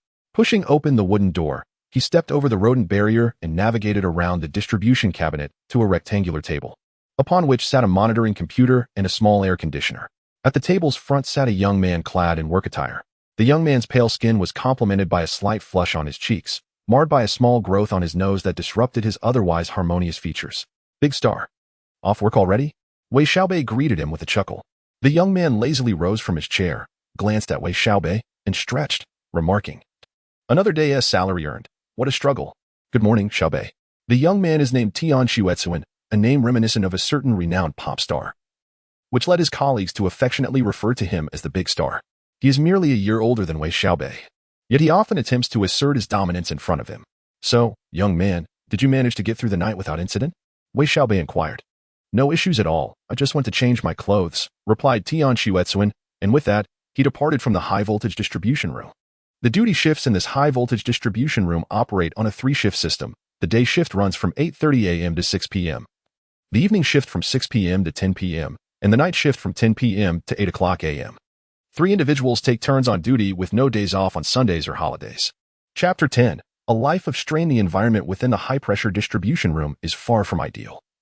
The heat emanating from the rows of distribution cabinets elevates the temperature by 10 to 20 degrees above that of the surface. To put it simply, during winter nights, one could comfortably slumber in just a vest without the need for a blanket, while in summer, temperatures soar above 50 degrees both day and night. In the words of Wei Xiaobei, this is hardly a place for human habitation. The only source of respite is the air conditioning unit perched above the desk housing the monitoring computer, offering a modicum of coolness. Taking advantage of Tian Xuezuan's absence as she changed clothes, Wei Xiaobei perused the duty logs from the previous night, relieved to find no significant incidents. Once Tian Xuezuan returned and they exchanged greetings before departing, Wei Xiaobei seized the duty log and began to meander through the high-pressure distribution room. After meticulously transcribing the data from the high-pressure distribution cabinets and the step-down transformers, he returned to the monitoring computer, sensing a slight pang of hunger. Was his stomach really growling so soon? Rubbing his belly, he took the mop to the restroom, cleaning it thoroughly several times before returning to the high-pressure distribution room to mop the floors inside and out. Observing the impeccably clean surroundings of the distribution room brought him a sense of joy. Any laborious effort that yields a favorable outcome can indeed uplift one's spirits. He ventured to the entrance, ensuring no one was around, and then closed the door, turning his attention to the sandbag leaning against the wall. For Wei Xiaobei, leisure activities were scarce. He indulged in novels, video games, and, of course, the occasional workout with the sandbag. This sandbag was a clandestine addition he had brought to work. To the outside world, working in the high-pressure distribution room might seem like an enviable position, stationed there daily without the need for field work. One could meander and even enjoy a lengthy nap during the night shift, rendering it an exceptionally delightful role. That is, excluding the unbearable heat. Wei Xiaobei, however, held a different perspective. The monotony of the job rendered it tedious, compelling him to seek his own amusements. Exercising during work hours proved to be a splendid choice, for without it, his physical condition would have deteriorated long ago. Engaging in physical activity while releasing electrical currents could stimulate and enhance strength and agility, albeit slowly. After throwing a few punches, he recalled the introduction to special abilities. Why not give it a try and see if it bore any effect? A spark of inspiration ignited within him, and he felt a tingling sensation on his skin as currents surged through his body. The rhythmic sound of his strikes echoed in the room. However, it wasn't long before Wei Xiaobei realized just how taxing it was on his stamina to maintain an active state while releasing electrical currents. After completing over 100 rounds, he returned to his seat, nearly collapsing from exhaustion. His muscles trembled, and he continued to feel intermittent jolts of electricity coursing through him, a rather unpleasant sensation. Wei Xiaobei's control over this special ability was still rather clumsy, and the exertion of boxing while attempting to channel the currents took quite a toll on his body. Well, it had been half an hour. It was time to begin transcribing the monitoring data. Wei Xiaobei suppressed his discomfort and reached for the fountain pen. Just as his hand neared the pen, a faint spark of electricity erupted between his hand and the pen's casing, barely perceptible, yet distinctly visible. His hand tingled slightly and withdrew instinctively. He realized he had ceased the discharge of electricity. With a mixture of curiosity and uncertainty, he observed his hands and the pen, contemplating before grasping it once more. This time, no spark manifested between the pen and his hand. Perhaps there was an excess of static electricity accumulated on him? As he transcribed the data displayed on the monitoring computer, his mind wandered with speculation. Yet, Wei Xiaobei understood a fundamental principle. The steel plate flooring beneath him ensured that any static charge would dissipate instantly, preventing any accumulation sufficient to cause a discharge. As an electrician, even one who had only been on the job for 3 months, he comprehended this concept well. The high-voltage distribution room featured a steel plate floor raised half a meter above the ground. This design not only facilitated the passage and maintenance of various cables, but also thwarted the buildup of static electricity. It is crucial to recognize that static accumulation in high-voltage distribution rooms poses significant hazards.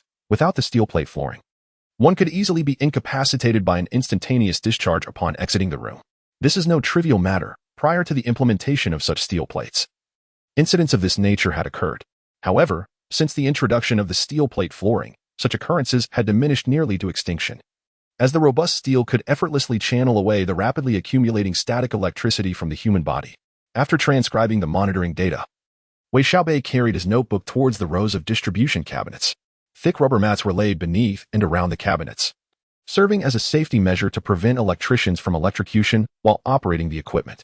As his feet made contact with the rubber, he sensed an unusual sensation coursing through him. With the rubber insulating his legs from the steel plate, he experienced a series of mild, tingling sensations. For an electrician, This phenomenon was unmistakable. It indicated a slight electric current passing through his body. Clearly, the spark encountered earlier with the fountain pen was no mere illusion. It appeared that his control over the release of electricity was rather unfamiliar. As he watched the flicker of electric light shoot forth from his fingertips upon touching the metal casing of the distribution cabinet, Wei Xiaobei's mind became somewhat muddled. He needed to devise a method to train himself in controlling the flow of electricity. Approaching the towering transformers, he suddenly felt the terrifying energy concealed within them. Compared to the minuscule current coursing through him, this vast electrical power instilled in him an inexplicable sense of reverence. The day's shift passed swiftly for Wei Xiaobei. He transcribed various monitoring data and occasionally switched some of the main circuit breakers of the distribution cabinets at the direction of Engineer Zhang. When one is engaged, time tends to fly.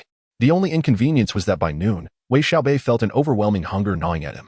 Originally, a lunchbox costing 3 yuan and 5 jiao was sufficient to satiate one's hunger, yet it took Wei Xiaobei 5 boxes to feel full. How exasperating. A single lunch cost him a staggering 17 yuan and 5 jiao, which left him feeling rather anxious. If this continued, how could he possibly manage 3 meals a day, amounting to a total of 45 yuan? Wei Xiaobei had recently transitioned from a probationary position to a permanent employee, earning a modest monthly salary of 1,200 yuan. While this sum might be considered decent in his hometown, in a bustling metropolis like Ruilake City, after deducting rent, food expenses, and various miscellaneous costs, he was left with barely 200 yuan each month.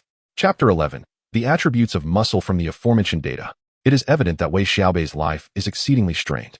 Presently, with a daily food expenditure of 45 yuan, his monthly expenses amount to approximately 1,350 yuan.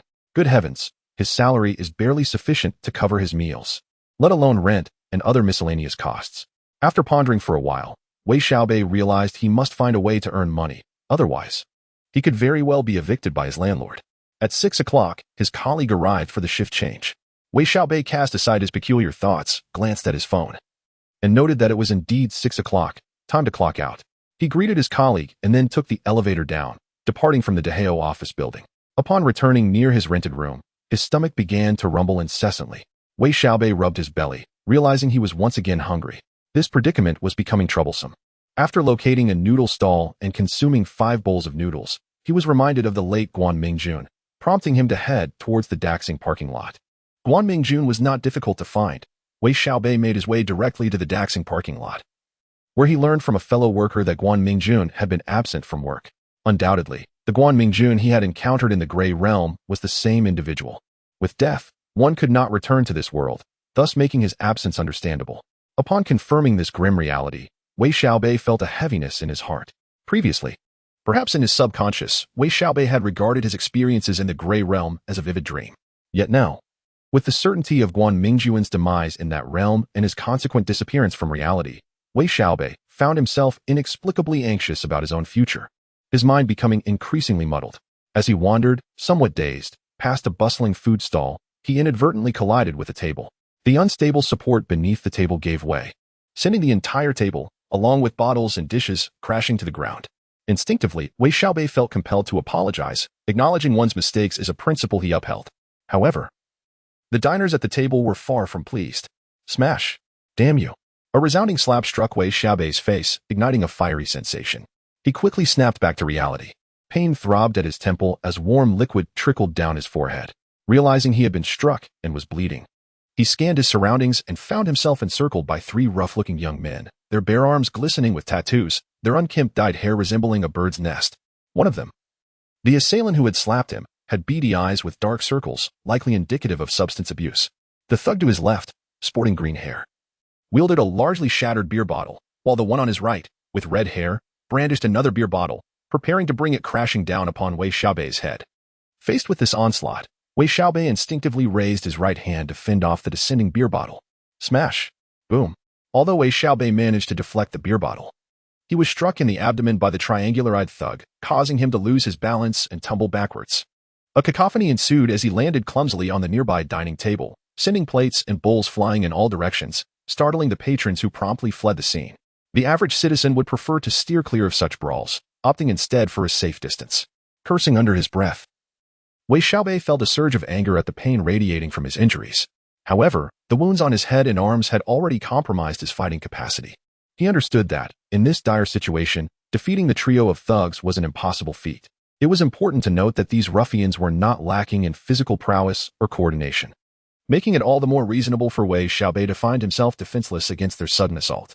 In Ruilake City, where the economy thrives and society is complex, there exists a significant underbelly of nefarious individuals. These thugs were not bound by loyalty. To provoke them could result in hospitalization at best, or, at worst, being fatally assaulted in the streets. Faced with such a grim reality, Wei Xiaobei could not afford to hesitate. He needed greater strength to contend with these thugs. The primary attribute of strength could not be directly infused with evolution points. Thus, Wei Xiaobei opted to enhance his muscular attribute. As he focused intently on this aspect, the evolution points beneath the attribute panel began to dwindle rapidly, with the muscular attribute rising from 11, 11, 01, 11, 02, 11, 03. 100 evolution points vanished in less than half a second, propelling his muscular attribute swiftly from 11 to 12. If anyone were to observe Wei Xiaobei at that moment, they would notice a discernible expansion in his muscles, albeit slight. It was indeed visible. Not only were his muscle attributes increasing, but concurrently, the pain coursing through his body diminished significantly. Despite the lengthy narration, only a brief moment transpired for the three thugs. "What are you staring at, you little punk? Fork over 30,000, or else." The triangular-eyed thug presumed Wei Xiaobei had been cowed into submission and began his extortion. Meanwhile, the red-haired thug shattered the bottom of his beer bottle, preparing to intimidate Wei Xiaobei alongside the green-haired thug. Such antics were routine for them. They often wreaked havoc even when unprovoked, let alone when Wei Xiaobei accidentally collided with their table. Seizing the opportunity to extort money was their modus operandi, and beating Wei Xiaobei served merely as a means of intimidation. "Fine, I'll give you the money," Wei Xiaobei feigned a groan, which momentarily lulled the thugs into a false sense of security. However, as he reached for his wallet, the triangular-eyed thug leaned in to snatch it. Without uttering another word, Wei Xiaobei delivered a swift punch directly to the thug's face. The face is one of the most sensitive and vital areas of the human body. While a single punch to the face may not be fatal, it can significantly diminish one's combat effectiveness in a short span of time. Wei Xiaobei, having undergone rigorous training in the military, undoubtedly comprehends this reality. His enhanced musculature has greatly amplified his strength. Thus, the punch landed with such force that the man with slanted eyes instinctively clasped his bleeding nose and crouched down. However, Wei Xiaobei swiftly followed up with an uppercut to his chin. Chapter 12, Various Critical Hits and Attribute Growth. With a backward lean, the triangular-eyed thug collapsed onto the ground, his body twitching slightly as blood streamed from his nose down his cheek, creating a rather gruesome sight. Perhaps these ruffians were so accustomed to bullying and dominating the streets that they were momentarily stunned when faced with resistance from someone. The remaining two thugs appeared taken aback. However, being seasoned fighters, they quickly regained their composure, just as Wei Xiaobei delivered another punch that sent the green-haired thug sprawling. The red-haired thug lunged at him with a broken beer bottle, aiming for his armpit. If the jagged edge of the shattered glass found its target, it could lead to Wei Xiaobei bleeding out in no time. In that critical moment, as the thought flashed through his mind, he felt a surge of electricity coursing through him, enhancing his muscular power and agility significantly. His body twisted and dodged the impending strike from the beer bottle just in time. With a resounding slap, he retaliated with a left hook, striking the red-haired thug behind the ear. The green-haired thug felt a wave of dizziness wash over him, causing the beer bottle to slip from his grasp and shatter on the ground, rendering him incapacitated. Calculating his strength, with 12 points in muscles and 10 points in physical robustness divided by 2, Wei Xiaobei possessed a striking force of 11 points. This was ample to target the vulnerabilities of these thugs and incapacitate them entirely. Though Wei Xiaobei was generally regarded as kind-hearted, the series of transformations he had undergone since returning from the Grey Realm had left him feeling somewhat oppressed. The arrogance of these three thugs had ignited the suppressed anger within him. After defeating them, he felt a measure of relief, but it was still insufficient. As the ancients wisely remarked, one should pursue the fleeing enemy with vigor and not seek notoriety through false bravado. These thugs, if not decisively dealt with, could become a lingering nuisance. Even if he called the police, they would not be on standby 24 hours a day. Seizing the triangular-eyed thug's arm, Wei Xiaobei slammed it down onto the ground with a crack, breaking the bone. He proceeded to do the same to the arms of the other two thugs. Injuries such as fractured arms would likely require them to recuperate for 100 days. At this point, Wei Xiaobei brimmed with confidence, knowing that even if the three thugs sought revenge 100 days later, he would have nothing to fear. Before departing, he did not forget to search through the thugs' waist pouches. Despite their disheveled appearance, they had a surprising amount of money stashed away. After leaving 500 to compensate the food stall owner for his losses, he still had over 3,000 left, enough to cover at least 2 months of living expenses. After the altercation, Wei Xiaobei found himself ravenous, nearly on the verge of nausea. as fatigue washed over him, worrying about the police potentially tracking him down. He opted for a different food street, spending over 50 to treat himself to a satisfying meal. Upon returning to his rented room, he noticed the hallways were deserted, with only the sounds of televisions emanating from various rooms, likely due to the late hour. Wei Xiaobei lay limply by the bedside, his gaze somewhat vacant as the earlier altercation replayed in his mind. It is essential to note that Wei Xiaobei did not feel remorse for engaging in the fight. He was not the type of obedient child solely devoted to studying. During his time in the military, brawling was a commonplace occurrence. After investing in evolution points, he had indeed augmented his strength. However, the most pivotal factor was the electric currents generated within him, which stimulated his muscles, resulting in an instantaneous surge of explosive power. Had it not been for the electric stimulation during his confrontation with those three ruffians, Wei Xiaobei might have truly faced defeat. A woman's voice from outside captured Wei Xiaobei's attention. It was the conversation between Li Lanqing and Zhou Lijun. "Xiao, you don't look well. Are you feeling unwell?"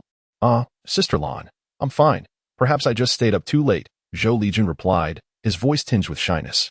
Considering he was a homebody, it was natural for him to feel flustered in the presence of a strikingly beautiful white-collar sister. Listening to Li Lanqing's melodious voice warmed Wei Xiaobei's heart inexplicably. He opened the door, beaming. "Sister Lan, what brings you back so early today? Where's Brother Huan?" He then nodded at Zhou Lijun, acknowledging him. Li Lanqing wore a hint of frustration, her brow slightly furrowed. He has to work overtime again. "Sister Lan, if Brother Huang isn't here and you feel lonely, remember to call me," Wei Xiaobei cheekily tossed out, closing the door behind him, provoking a flurry of exclamations from Li Lanqing. "You rascal, dare to tease me, Sister Lan? Stop right there. Also your mouth shut." At this moment, Zhou Lijun was already blushing furiously, hastily retreating to his room. Though he may have seen countless adult films, in reality, he was exceedingly bashful. Casting a glance at the dark sky outside the window, Wei Xiaobei leaned against the headboard, conjuring his attribute panel in his mind. Name: Wei Xiaobei. Race: human. Gender: male. Age: 21. Biological level: 1-star. Attributes: the average value for a normal adult male is 10 points, strength: 11, muscle: 12, body robustness: 10, agility: 9, 75, hand-eye coordination: 9, flexibility: 11, reaction: 11, balance: 8, constitution: 10, health: 9, stamina: 11, intelligence: 7, learning: 6, reasoning: 8, perception: 9, 25, willpower: 12, common sense judgment: 8, sensory acuity: 7, intuition: 10, charm: 7, 2, charisma: 10, persuasiveness: 7, personal attractiveness: 7, leadership ability: 5, physical attractiveness: 7, skills: shooting, somewhat proficient, military boxing, somewhat proficient, electrical work, beginner. Special ability: electric current release, voltage limit 7 volts, current limit 1.5 milliamps. This ability was formed by Wei Xiaobei consuming thunderworm electric pills. Prolonged use maintains energy release, facilitating gradual upgrades of this ability, and when combined with physical activity, stimulates slow enhancement of strength and agility. Evolution points: 0. Possessions: none. At this moment, the attributes panel revealed that, aside from an increment of 1 point in the auxiliary attribute of muscle and a rise of 0.5 points in the primary attribute of strength, the voltage ceiling for the special ability to release electric currents had surged by 2 volts, while the current limit had increased by 0.5 milliamperes. Though these enhancements may seem modest, they sparked a surge of joy within Wei Xiaobei's heart.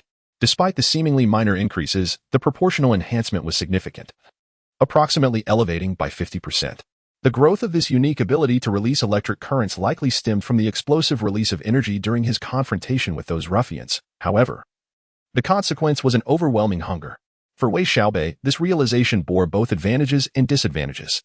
The benefit lay in the capability to rapidly enhance the special ability to release electric currents, while the drawback was a swift depletion of his wallet. Chapter 13. Expired food. The previous meal had cost Wei Xiaobei over 50.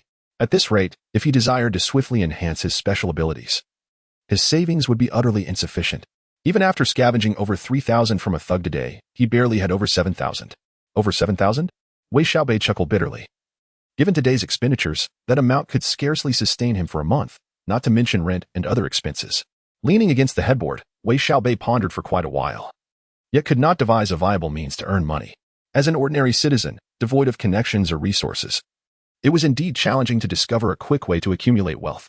Besides, if such avenues existed, he would not have traveled to Ruilake City to seek employment. If he could encounter a few thugs daily, it would be advantageous, but evidently that was an improbable scenario. Rubbing his temples, Wei Xiaobei lay down, realizing that he could only take one step at a time. The following day after work, Wei Xiaobei noticed that the Xingxing supermarket on the basement level of the Dehao office building was conducting a clearance of expired food, with prices plummeting to less than 30% of the original. This revelation filled him with immense joy. After a frenzied shopping spree, he spent over 800 and left with 8 large bags brimming with food, heading towards the bus station. Once he managed to squeeze onto the bus, he exhaled in relief. It was rush hour, and after one stop, more passengers boarded. Wei Xiaobei retreated to a corner, stacking his 8 bags closely and guarding them fiercely. "Everyone, please move back. Quickly," the driver's booming voice echoed.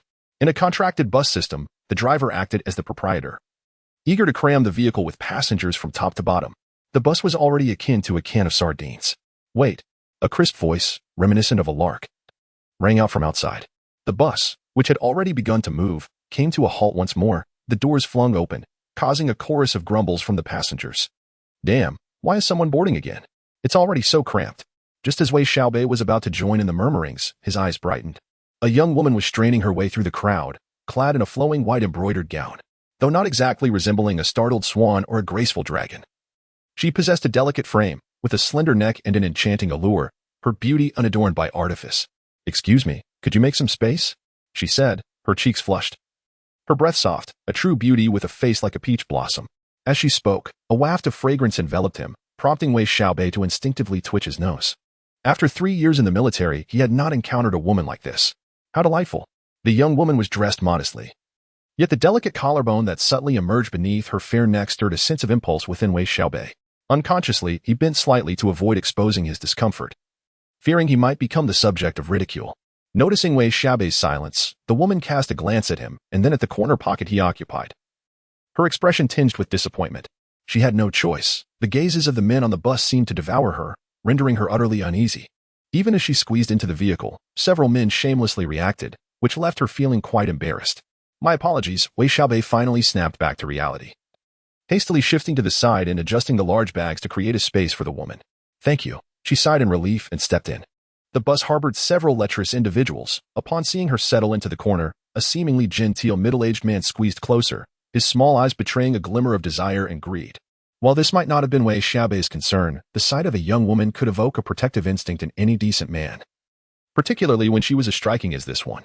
In an instant, Wei Xiaobei's right arm shot out to prop against the handrail, effectively blocking the encroaching man, his gaze sharpening menacingly. The middle-aged man, clearly displeased by this obstruction, hesitated upon seeing the slight bulge of muscle beneath Wei Xiaobei's t-shirt and the fierce look in his eyes. Instinctively retreating and inadvertently stepping on the foot of a burly man behind him, prompting a chorus of curses. With the middle-aged man's apologies, tranquility returned to the bus. Wei Xiaobei, however, found it difficult to focus on the woman, as the intoxicating scent that wafted from her drew his attention in an unwelcome direction. He needed to avert his gaze, for he feared that if he lingered too long, he might embarrass himself. This was the first time he had been so close to a woman in public, and it left him feeling rather uncomfortable. At last, the bus came to a halt, and Wei Xiaobei hurriedly grabbed his groceries and stepped off. To his surprise, the young woman followed suit. Of course, he did not entertain the notion that she had taken a liking to him. Perhaps she merely intended to alight at the same stop. This was merely a chance encounter between strangers. With that thought, he refrained from looking back as he made his way toward his rental accommodation. Upon entering the courtyard, he noticed that the young woman had trailed behind him. When he turned to glance at her, he observed a flush of color rising to her cheeks, as she seemed to realize that he might suspect her of following him. "I live here," she mustered the courage to declare, not wanting to be perceived as an indiscreet woman. "Oh, I live here too. How come I've never seen you before?" As soon as the words left his mouth, Wei Xiaobei wished to slap himself for his lack of tact. No wonder his persuasiveness was only a mere 7 points. Such remarks may lead one to question the veracity of her words. "I just moved in yesterday," the young woman murmured, her shyness evident as she nearly lowered her head to her chest. "Well, let us proceed inside. Standing here will only make others think something is amiss." Wei Xiaobei shook his head and was the first to step into the courtyard. Indeed, this young woman resided here. The entire rental property comprised 10 rooms, with Wei Xiaobei occupying the innermost room, while the young woman astonishingly lived directly opposite him. Upon opening his door, Wei Xiaobei paused for a moment, only to hear the young woman hastily push open her door, swiftly enter, and shut it behind her, as if pursued by a ravenous wolf. Chapter 14. Re-entering the gray realm with a bitter smile, Wei Xiaobei closed the door behind him. To him, the interaction with the young woman was merely a trivial embellishment in the tapestry of life. A woman of such striking beauty was beyond his reach, after all. He could barely sustain himself. Shaking his head to dispel the image of her radiant visage from his mind, Wei Xiaobei turned his attention to preparing dinner. From morning to afternoon, he had endured nearly 10 hours of releasing electrical currents, consuming 6 boxes of takeout for lunch alone. Now, hunger gnawed at him once more. In an effort to conserve funds, his dinner consisted of discounted food items. He placed 5 compressed biscuits into a small pot, added some water, and set it on the stove to heat until boiling. Once cooled to a suitable temperature, he was left with a pot of fragrant porridge. While the aroma was enticing, its appearance resembled that of slop. Frowning, Wei Xiaobei grasped the small pot and began to eat with fervor. It was a filling meal. Yet he felt a wave of nausea. It was the first time he had eaten so heartily, and he nearly retched. After sipping some warm water to soothe the thick, cloying sensation rising in his throat, he lay back to rest, though his mind remained restless. Days had passed since he departed the Grey Realm, and he had not revisited that peculiar world in his dreams. Wei Xiaobei speculated boldly, concluding that his entry into the Grey Realm had likely been due to intoxication. While his reasoning was only of average caliber, he felt that such deductions did not require the acumen of Sherlock Holmes. Having identified the means to access the Grey Realm, he hesitated. Based on his previous experiences, it was clear that the Grey Realm was far from a peaceful domain. No one would willingly enter such a world if given the choice. Yet, as he contemplated the dwindling cash in his pockets, an inexplicable sense of urgency welled within him. Of course, if that were the only consideration, Wei Xiaobei could simply forego using his special abilities to reduce his expenses. With a meager salary of 1,200 a month, he could just manage to scrape by. However, he felt a lingering discontent. Having encountered such a wondrous phenomenon, his future ought to be different. To abandon it now would leave him unable to forgive himself. When Wei Xiaobei finally returned to reality, he realized that his right hand had grasped something. It was a bottle of Jiangjin white liquor, the lowest grade available, half a kilogram for 6 yuan and 80 cents, with an alcohol content of 38%. This was one of the items he had purchased that day, though it had not been discounted, and he could not recall the reasoning behind the purchase. With a sigh, Wei Xiaobei recognized that his subconscious was reluctant to let go. Twisting off the cap, he began to drink deeply. His tolerance for alcohol was low. Just 2 liang would redden his face. As he downed the half kilogram of liquor, a fiery sensation ignited in his stomach. Within 2 minutes, the bottle clattered to the floor as Wei Xiaobei collapsed onto his bed, succumbing to a deep slumber. A headache awaited him. Wei Xiaobei was unaware of how long he had slept. Upon awakening, a dull ache throbbed in his forehead. His previously foggy mind became abruptly clear upon beholding the dilapidated ceiling above him. He swiftly sat up in bed and surveyed his surroundings, confirming that he had indeed arrived in the Grey Realm. The light filtering through the window was dim, and the floor and table were coated in dust.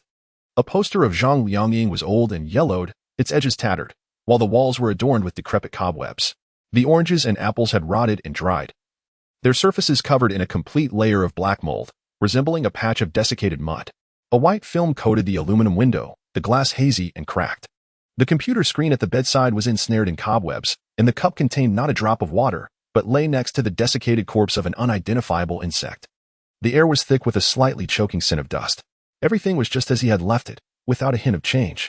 Having encountered such an environment for the second time, Wei Xiaobei felt a significant reduction in his initial panic, nearly vanishing altogether. He reached for the dagger at his waist and pushed open the door. At that moment, as he gazed at the closed door across the hall, the image of a lovely face flickered in his mind, and an inexplicable thought emerged. Should I take a look inside? Without further ado, he kicked the door with a moment's hesitation. The flimsy lock could not withstand his force, and moments later, the door swung open. A gust of air rushed forth, stirring the dust within the room into a miniature sandstorm that billowed outward. Cursing softly, Wei Xiaobei quickly stepped aside. The dust settled almost immediately. What struck him as peculiar was the complete absence of any signs of habitation within the room. Not even a single blanket was present. The private belongings he had hoped to find were, of course, non-existent. Though initially disappointed, he soon freed himself from that sentiment. Strange sounds drifted in from the street. Kerala chicken. Kerala chicken. Creak creak. Clearly, these were the sounds made by some sort of creature. Wei Xiaobei picked up a nearly broken wooden chair and, moving quietly, approached the gate of the courtyard. He placed the chair down, climbed onto it, and cautiously peered over the wall. What was that? He could hardly fathom what he was witnessing. A group of children, about 10 years old, marched down the street, wielding rounded wooden sticks, occasionally stopping to strike the neighboring gates while emitting those bizarre sounds. How could there be children here? Had they, like him, crossed over from reality? Wei Xiaobei remained vigilant. The peculiar sounds of the children filled him with an unsettling apprehension. As the children continued to advance, drawing nearer, he finally caught sight of their faces and nearly gasped in horror. They were far from mere 10-year-old children. They were a horde of grotesque creatures. With the head of a fish and the body of a man, the creature's bare feet had transformed into webbed appendages, while its hands appeared somewhat frail compared to those of an ordinary person. Encircling its waist was a thick band of fish scales, and the remainder of its form was shrouded in a delicate layer of translucent membrane. Such a grotesque appearance resembled that of a monster from a television drama, instilling genuine terror at first glance. Even Wei Xiaobei felt his heart race slightly. Thud, thud. A fish-headed figure raised a wooden stick and began to knock on the nearby gate. This time, there was a stir from behind the gate that had been rapped upon. Chapter 15. The Slaying of the Fishman. Who is it? A drowsy and somewhat irritable male voice echoed. Upon hearing the sound emanating from behind the courtyard gate, the fish-headed beings ceased their noises, forming a tight circle around the entrance, their wooden clubs gripped firmly, raised high above their heads. Witnessing this scene, Wei Xiaobei felt a chill run down his spine. There was no doubt that these fish-headed creatures were not benign. Their actions resembled those of hunters on the prowl. While the owner of the voice behind the gate was undoubtedly their intended prey, should he alert the individual? Though the fish-headed being stood at merely around 1 meter tall and appeared to possess little muscle, Wei Xiaobei believed he could easily dispatch 3 of them. However, there were 12 in total, all wielding weapons. Should his presence be revealed, that slightly dilapidated courtyard door would likely prove inadequate against the onslaught of these creatures.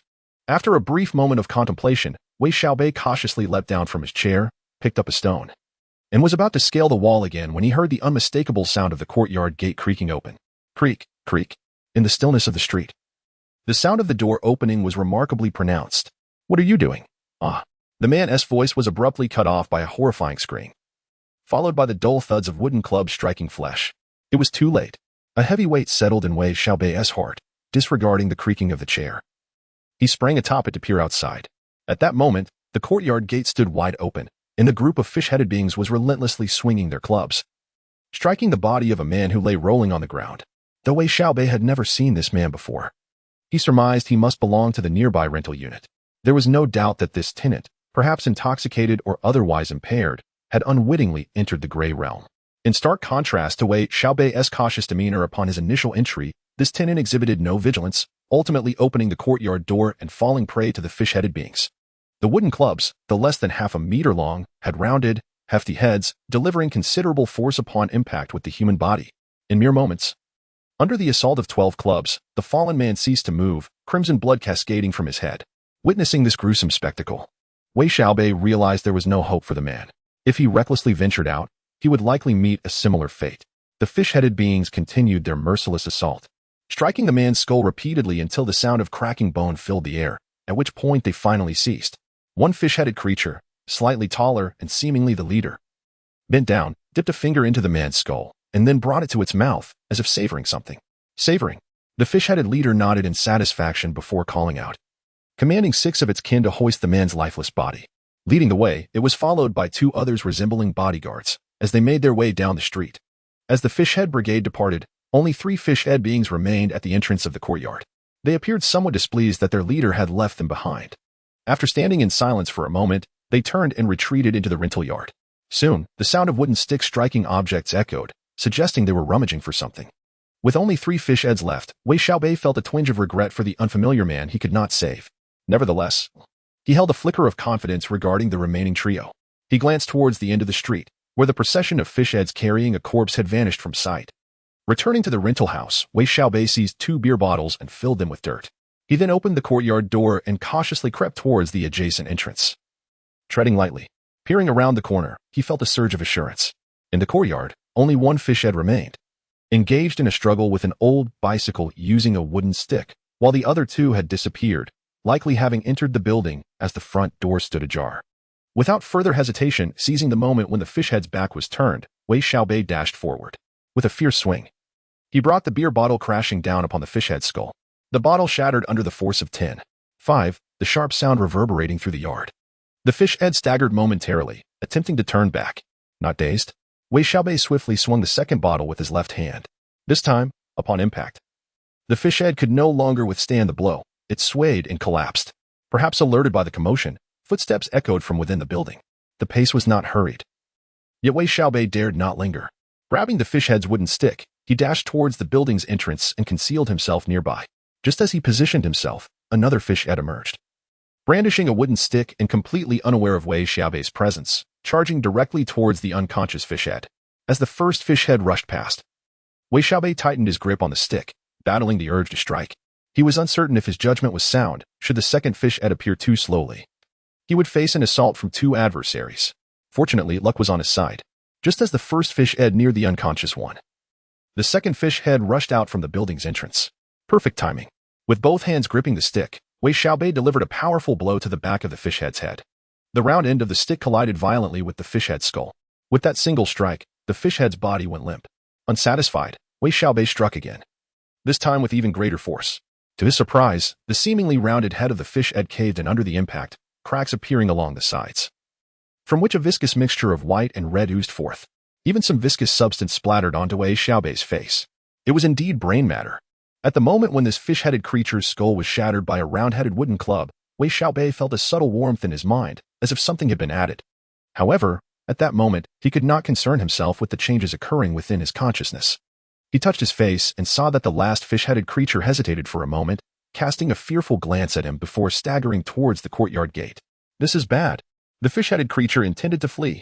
Wei Xiaobei immediately realized that if this creature escaped, it would bring back more of its kind. Undoubtedly. Should the fish-headed creature succeed in its escape, he would be faced with an overwhelming number of them.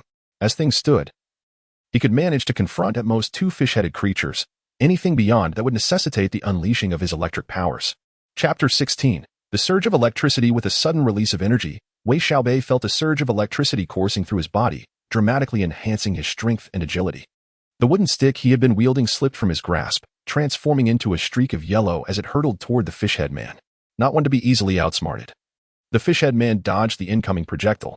However, in that fleeting moment of evasion, he forfeited his last chance for escape. Seizing the opportunity, Wei Xiaobei dashed forward, drawing a dagger from his waist. As the fish-head man retreated, Wei Xiaobei plunged the blade into his back, forcefully dragging it downward. The razor-sharp dagger sliced through with the ease of cutting tofu, leaving a long gash across the fish-head man's back. The creature's physique was not particularly robust, and the length of the blade had inflicted damage upon its spine and internal organs. Consequently, as Wei Xiaobei withdrew the dagger, the fish-head man collapsed, his limbs convulsing uncontrollably. In that moment, the tension ebbed from Wei Xiaobei's body. The electric stimulation had indeed amplified his strength and agility. Yet the intensity of this outburst surpassed that of his previous encounters with ruffians. As the chaos subsided, he became aware of his own muscles seizing, the dagger slipping from his grip and clattering to the ground as he succumbed to exhaustion, collapsing onto the earth. His muscles twitched for over 20 seconds. And after lying there for more than 10 minutes, he regained enough strength to rise once more. Though ideally, he should have rested for half an hour. Wei Xiaobei understood the urgency of his situation. He retrieved the dagger, casting a hesitant glance at the fish-head man. But the image of the man who had been carried away quickly invaded his thoughts. Gritting his teeth, Wei Xiaobei crouched down and plunged the dagger into the back of the fish-head man's head, twisting it forcefully. As the creature's brain was thoroughly destroyed, its convulsing ceased. With resolve, he pressed on without hesitation, racing toward the unconscious fish-head man by the bicycle, similarly driving the dagger into the back of his head and ensuring his demise. Subsequently, Wei Xiaobei set about dissecting the 3 fish-head man corpses. To his dismay, he discovered that there were no peculiar items within their bodies. He noted that their internal organs bore little resemblance to those of humans. Beneath their ribs lay a pair of gill-like slits. They lacked lungs, nostrils, and their musculature exhibited a bluish hue. Given their piscine heads, such features were hardly surprising. The sole potential value of these corpses appeared to be as sustenance. However, Wei Xiaobei felt no inclination to consume them. After disposing of the 3 bodies within a small building and securing the door, he returned to his rented courtyard. He found some items to firmly barricade the entrance, then consumed a few compressed biscuits and a bottle of mineral water he had brought from the convenience store. Each time he unleashed the peculiar ability to discharge electricity, Wei Xiaobei would soon find himself plunged into a state of extreme hunger. This hunger was far from pleasant. Without compressed biscuits at hand, he might well succumb to the delirium of starvation and resort to gnawing on anything within reach. This urgency was one of the reasons he hastily vacated the small courtyard nearby. He certainly did not wish to regain consciousness only to discover that he had been voraciously devouring an arm resembling a human limb. The earlier encounter in which he vanquished the 3 fish-headed creatures had already taken a considerable toll on him. The supplies of compressed biscuits and water in his rented room had dwindled to less than half. However, the scarcity of food was not at the forefront of Wei Xiaobei's mind. Upon returning to his lodgings, he reclined on his bed, massaging his still sore muscles while focusing his attention on the attribute panel in his mind. Name, Wei Xiaobei. Race, Human gender, male age, 21 biological level, 1-star attributes, average for a normal adult male is 10 points, strength, 11, muscle 12. Physical robustness 10, agility, 9, 75, hand-eye coordination 9, flexibility 11, reaction 11, balance 8, constitution, 10, health 9, endurance 11, intelligence, 7, learning 6, reasoning 8. Perception, 9. 25, willpower 12, common sense judgment 8, sensory acuity 7, intuition 10, charisma 7, 2, presence 10, persuasiveness 7, personal appeal 7, leadership 5. Physical attractiveness 7, skills, shooting, moderate proficiency, military boxing, moderate proficiency, electrical work, beginner. Special ability, discharge electricity, voltage limit 8, 5 volts, current limit 1, 8 milliamps. This ability was acquired through the consumption of Thunderbug electric pills. Prolonged use allows for sustained energy discharge, gradually enhancing the ability, and with exercise. It stimulates a slow increase in strength and agility. Evolution points, 30 items held, none. In comparison to before, there were noticeable changes in the attribute panel. The voltage limit of the special ability to discharge electricity had risen to 8 volts, while the current limit had reached 8 milliamps. The voltage limit increased by 5 volts, and the current limit by 3 milliamps, reflecting a slower rate of enhancement than previously observed. Nonetheless, it was evident that if he could consistently unleash this unique ability, the rate of improvement in voltage and current was not insubstantial. The sole inconvenience lay in the necessity for ample food to sustain this endeavor. The thought of his ever-shrinking wallet cast a shadow over Wei Xiaobei's expression. Furthermore, the defeat of the 3 fish-headed beings had granted him 30 evolution points, in comparison to the 100 evolution points acquired from the Thunderbug. It would take 10 fish-headed creatures to equal the worth of 1 Thunderbug. Yet, the formidable nature of the Thunderbug was beyond question. Wei Xiaobei was well aware that had he not fought with all his might and utilized the peculiar lethality of salt against the Thunderbug, even 10 of his own might have been reduced to cinders. The same logic applied. 10 fish-headed creatures could not compare to a single Thunderbug. Thus, slaying a fish-headed creature grants 110 evolution points, a fact that greatly satisfies Wei Xiaobei. As the time spent acquiring the attribute panel lengthens, Wei Xiaobei has developed a clearer understanding of his own attributes. The Gray Realm is undeniably fraught with peril. Among various attributes, those that currently favor Wei Xiaobei's survival in this treacherous environment are strength, agility, and constitution. In combat, these 3 attributes are indispensable. Strength dictates the extent of damage inflicted upon foes, agility influences the speed of one's strikes and the likelihood of successfully evading enemy attacks, while constitution determines the duration for which Wei Xiaobei can sustain his efforts in battle. Chapter 17, Carol a Chicken at the very least. Wei Xiaobei had come to grasp certain truths. The allocation of the 30 evolution points posed a dilemma. Given the current circumstances, each evolution point could augment a branch attribute by 0.01, meaning that 30 points could enhance a particular attribute by 0.3. As for investing in ordinary skills, Wei Xiaobei was not inclined to entertain such thoughts at this moment. It seemed too meager. He pondered and resisted the urge to expend his evolution points. Carol a Chicken. Carol a Chicken. A familiar call echoed from a distance down the street. Wei Xiaobei crouched against the wall, peering towards the source of the sound. The fish-headed creatures had returned. Observing the indistinct figures of the fish-headed beings, he lowered his head. Their intelligence appeared to be lacking, as the 9-headed fish creatures, upon failing to elicit a response from the remaining ones, exhibited little vigilance, scattering to search the street. Hiding in the corner, Wei Xiaobei gripped 2 rounded wooden sticks, his gaze intermittently darting towards the courtyard gate, uncertain of when the fish-headed beings might venture this way. Suddenly, a shrill cry erupted from the nearby building, startling him. A cacophony of footsteps surged towards the courtyard. It seemed one of the fish-headed beings had discovered the corpse of its kin. A flicker of thought ignited in Wei Xiaobei's mind. He stealthily shifted a chair to the boundary of the courtyard wall, climbed atop it, and peered towards the building.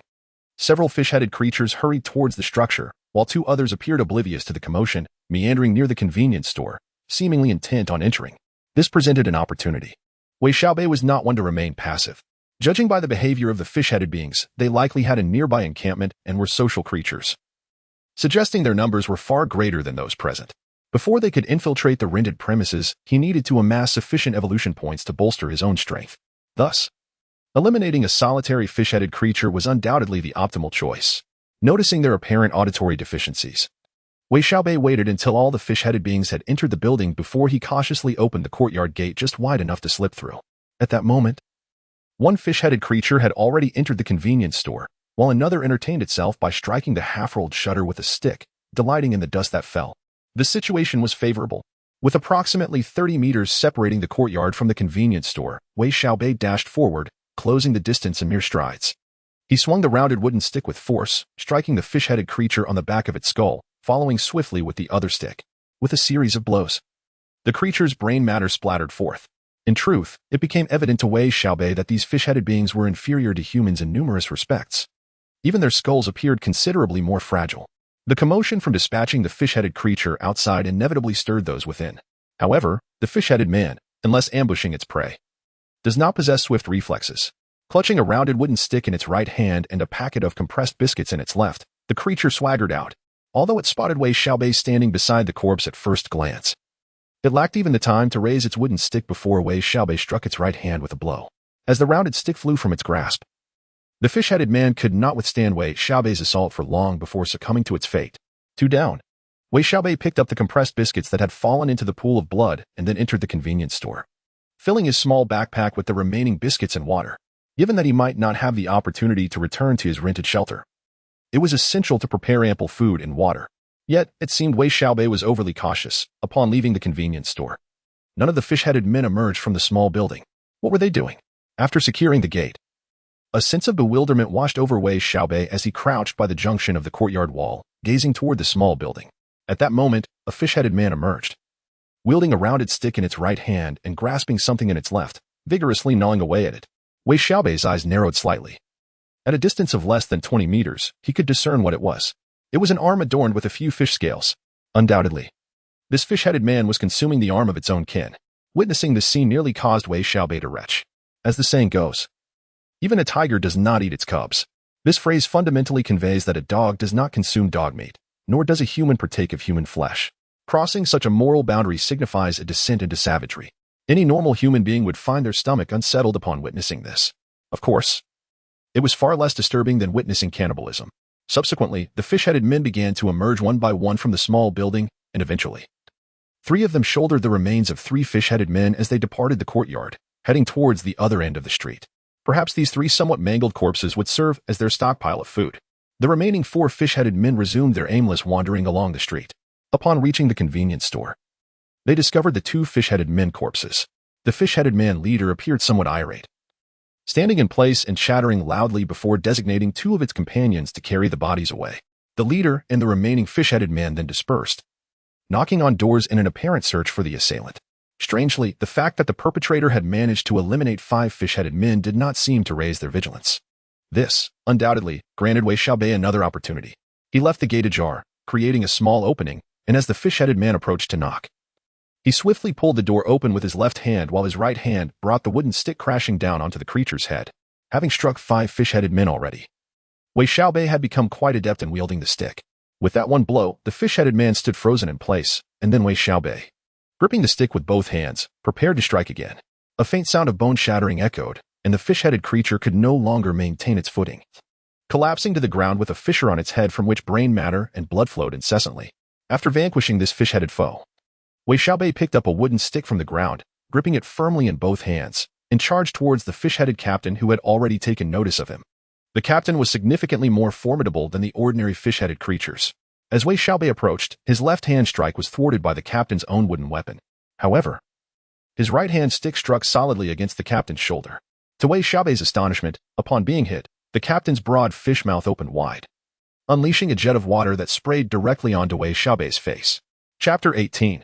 Hunger. Though it was merely a column of water, Wei Xiaobei dared not be negligent. He turned his head with great effort, yet the water jet swiftly coursed past his cheek. In an instant, a sharp pain shot through his face, followed by a burning sensation. At that moment, Wei Xiaobei exhibited no hesitation. He struck down with the wooden stick once more. The blow crushed the head of the fish-headed captain, splattering blood and brain matter. This strike harnessed all of Wei Xiaobei's strength, and the resulting gore drenched his upper body. Fortunately, having encountered similar experiences before, he managed to suppress the urge to vomit, though a sense of nausea lingered. Undoubtedly, the force of the blow nearly drained him of energy. Neglecting the filth beneath him, Wei Xiaobei sank to the ground to recuperate. He inadvertently touched his left cheek, feeling a sharp sting, and discovered blood staining his hand. It dawned on him then just how immense the power of the fish-headed captain's water jet had been. While typical high-pressure water jets might merely send a person flying, the water jet expelled by the captain resembled a deadly water blade. Had Wei Xiaobei not instinctively turned his head, that single strike could have left a gaping hole in his face, rendering him utterly defenseless and ultimately a lifeless corpse. In comparison to ordinary fish-headed beings, the defeat of this captain yielded a remarkable 40 evolution points, befitting of his formidable prowess.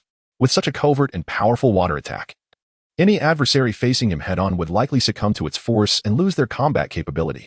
After regaining some strength, Wei Xiaobei caught a whiff of a fragrant aroma. This scent, familiar yet strange, caused him to furrow his brow. After a moment of contemplation, he relaxed his expression, crouched down, and used a dagger to slice open the captain's mouth. After a thorough search, he extracted a hard, water-blue meatball from the captain's throat. It was this water-blue meatball that exuded the enticing fragrance. It bore a resemblance to the electric ball of the thunder insect but was imbued with a hint of aquatic essence. Wei Xiaobei closed his eyes, focusing intently on the attribute panel in his mind. Name, Wei Xiaobei. Race, human. Gender, male. Age, 21 years. Biological level, 1 star. Attributes, the average score for a normal adult male is 10, strength, 11, muscle, 12, physical robustness, 10, agility, 9, 75, hand-eye coordination, 9, flexibility, 11, reaction, 11, balance, 8, constitution, 10, health, 9, endurance, 11, intelligence, 7, learning, 6, reasoning, 8, perception, 9, 25, willpower, 12, common sense, 8, sensory perception, 7, intuition, 10, charisma, 7, 2, presence, 10, persuasiveness, 7, personal appeal, 7, leadership, 5, physical attractiveness, 7, skills, marksmanship, moderately skilled, military boxing, moderately skilled, electrical work, beginner. Special ability, electric current release, voltage limit, 7 volts, current limit, 1, 5 milliamps. This ability was acquired by Wei Xiaobei consuming the electric bug pill. Prolonged use maintains energy release, facilitating gradual enhancement of this ability and stimulating strength and agility through exercise. Evolution points, 100. Held item, Fishman water pill. Accumulating evolution points to 100, the fish head captain alone bestowed 40 points upon Wei Xiaobei. The aquamarine orb on his right hand is the Fishman water pill. In truth, the Fishman is the genuine name of the fish head man. Wei Xiaobei then focused his attention on the Fishman water pill, discovering it to be a unique source of power for elite fishmen, enabling them to unleash 3 sharp jets of water daily, which are non-toxic. 3 jets of sharp water. Wei Xiaobei recalled the circumstances, feeling a twinge of fear. Fortunately, he had acted decisively. Otherwise, had the elite fishman unleashed 2 more jets, evasion would have been impossible. Non-toxic? Ignoring the corpse on the ground, Wei Xiaobei returned to his rented room and swallowed the Fishman water pill. Compared to the slightly unpleasant taste of the electric bug pill, the Fishman water pill was akin to an insipid ice cube melting into a furnace, quickly dissolving into a refreshingly cool liquid that vanished down his throat. After consuming the Fishman water pill, Wei Xiaobei lay on his bed, quietly anticipating. The water-jetting ability possessed by elite fishmen was indeed remarkable. Should he acquire this unique ability, future battles would become significantly easier. After lying for a while without any sensation, the only movement was his evolution points rising from 100 to 120. Wei Xiaobei sat up, sighing softly. Undoubtedly, the Fishman water pill had not bestowed any special ability upon him, merely converting into 20 evolution points. Thus, the elite fishman had granted Wei Xiaobei a total of 60 evolution points, which was commendable. Wei Xiaobei contemplated, in a one-on-one encounter with a fishman, his chances of victory were absolute, yet such battles consumed considerable stamina. If he were to face an elite fishman or a group exceeding 5, peril would ensue. The dilemma now lay in which attribute to invest his evolution points. After some reflection, Wei Xiaobei directed his focus towards the strength branch attribute of muscle. Moments later, the muscles transitioned rapidly from 12 o'clock to 1 o'clock. Having expended 100 evolution points, his muscle mass increased by 1 point, consequently elevating his strength attribute to 11. 5. Wei Xiaobei could distinctly sense his muscles contracting spasmodically throughout his body. This excruciating sensation caused beads of sweat to form on his forehead, and his body curled up, tossing and turning on the bed. After more than 10 minutes, he rose, drenched in perspiration, though his body felt weakened from the muscle spasms and, compared to the last time, his muscles had not significantly swollen. Wei Xiaobei could undeniably feel an increase in his strength. The effect was remarkably pronounced. The power he had gained surpassed that from his previous investment of evolution points.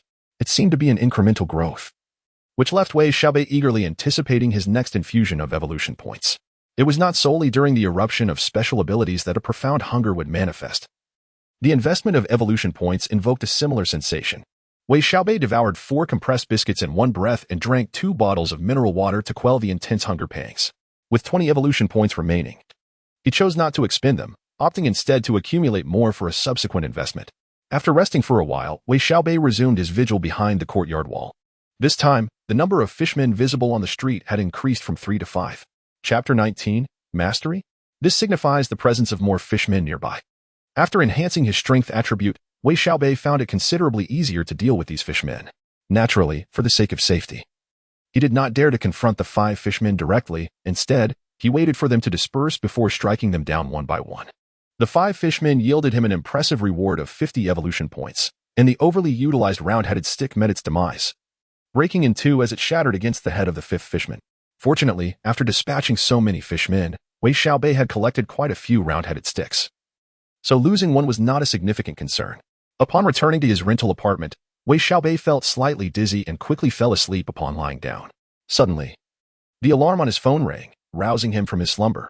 Shaking his still dizzy head, he realized he had returned to reality. After hastily washing up, he pushed open the door. It was Saturday, and the corridor was remarkably quiet. As it was the weekend, the tenants in the rental were enjoying their rare respite, with the sound of snoring emanating from within the not-so-sturdy door. At that moment, Wei Xiaobei remembered he was scheduled for the afternoon shift, starting at 6 o'clock. Well, since he was already awake, he decided against returning to bed. Feeling a pang of hunger, he ventured outside, intending to have breakfast. Subsisting on compressed biscuits and similar fare daily would drive anyone to madness. As soon as he settled down at a breakfast stall, a cacophony of noise reached his ears from a distance. Turning to look, Wei Xiaobei's mouth dropped open in astonishment. A group of over 20 young men wielding steel pipes was chasing a middle-aged man dressed in a training outfit, shouting threats of violence. Although Wei City is not the capital of Sichuan province, it ranks among the top 5 cities in the province in terms of economic output. It has been said of Wei City, in the north, there are the twin capitals. In the south, there is Wei. Instances of street chases in such large cities are exceedingly rare. After all, even the most notorious gangsters would hesitate to confront the violent enforcement agencies. As this menacing group appeared, diners at the roadside hastily ducked aside, and even the vendors at the breakfast stalls were startled into abandoning their wares to seek safety.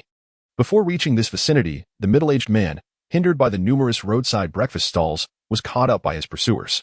A fierce altercation ensued. The middle-aged man proved to be quite formidable. With a swift kick, he sent the foremost pursuer, a bald man, flying, who then collided with 3 others behind him, causing them to tumble to the ground. The sight startled the remaining assailants, momentarily halting their advance. Aware that the street was fraught with obstacles, the middle-aged man realized that escaping would be challenging. Therefore, after dispatching the bald man, he seized a long bench to confront the young men. Meanwhile, the nearby breakfast stall owners hurried to reclaim their tables and benches to avoid the chaos, and some patrons discreetly dialed for help. However, those young individuals exhibited a complete disregard for reason. Most of them pursued the middle-aged man, while a few others spread out, encircling him from a distance. Every diner engrossed in their phones was subjected to intimidation, and an elderly man was even struck on the shoulder with a steel pipe, subsequently collapsing. The Black Tiger Gang displayed an audacious arrogance by assaulting people in broad daylight. Indeed, the former Zhao Laosan was never this brazen. Several diners standing with Wei Xiaobei murmured among themselves. In just a few fleeting remarks, Wei Xiaobei began to construct a mental image of this so-called Black Tiger Gang. This gang, a recently emerged criminal organization, had expelled the notorious Zhao Laosan, claiming this area as their domain. Their willingness to employ violence had garnered them a fearsome reputation, compelling local shopkeepers to acquiesce to their demands for protection money. It appeared that the middle-aged man had crossed these ruffians. Yet, the audacity to pursue someone so openly was indeed a testament to the Black Tiger Gang's boldness. Amidst the hushed conversations of the diners, the confrontation between the middle-aged man and the gang reignited. Wei Xiaobei's gaze fell upon the middle-aged man, observing his agile movements and the gang members being sent sprawling. A flicker of admiration stirred within Wei Xiaobei. Although he possessed only a modicum of knowledge regarding military boxing and limited understanding of traditional Chinese martial arts, it was clear from the skirmish that this middle-aged man was no novice. He fended off over 20 gang members with remarkable skill, each punch and kick sending them crashing to the ground, struggling to rise. However, the sheer number of assailants and the complicated terrain proved challenging.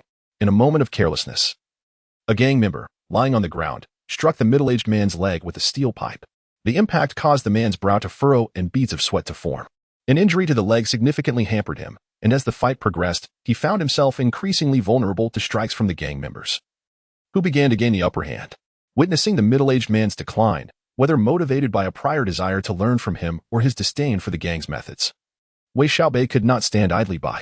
Grabbing a nearby bench, he surged forward and struck one of the gang members from behind. If it were a creature from the depths, Wei Xiaobei would have dealt a fatal blow.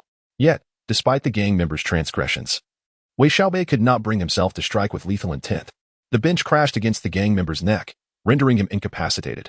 Before the surrounding gang members could react, Wei Xiaobei had already dispatched 3 of them to the ground. Soon, the remaining thugs closed in on him. In the ensuing chaos, Wei Xiaobei found little time to observe the middle-aged man's plight. 5 gang members wielding steel pipes relentlessly attacked him, forcing Wei Xiaobei to wield the bench in a desperate attempt to fend them off. These gang members were no amateurs, they had evidently trained. And should they close the distance, Wei Xiaobei knew he would struggle to withstand their assault. Police. Everyone, stand down. Police. Move, and I'll open fire. Just as Wei Xiaobei felt on the brink of succumbing, the distant sound of a car screeching to a halt pierced the air, followed by the simultaneous clamor of doors flinging open and a bellowing voice. The police had arrived. As previously mentioned, Ruilake City, being one of the foremost large cities in Sichuan province, could never tolerate the brazen audacity of gangs operating so openly. Consequently, upon receiving the emergency call, the police swiftly made their way to the scene. Chapter 20, Baji Quan. Upon noticing the arrival of the police, the thugs dared not persist, one by one. They turned and fled.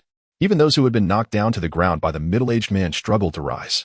Among the more than 20 ruffians, only a few fortunate ones managed to escape, while the rest were apprehended, enduring a harsh fate if they attempted to flee.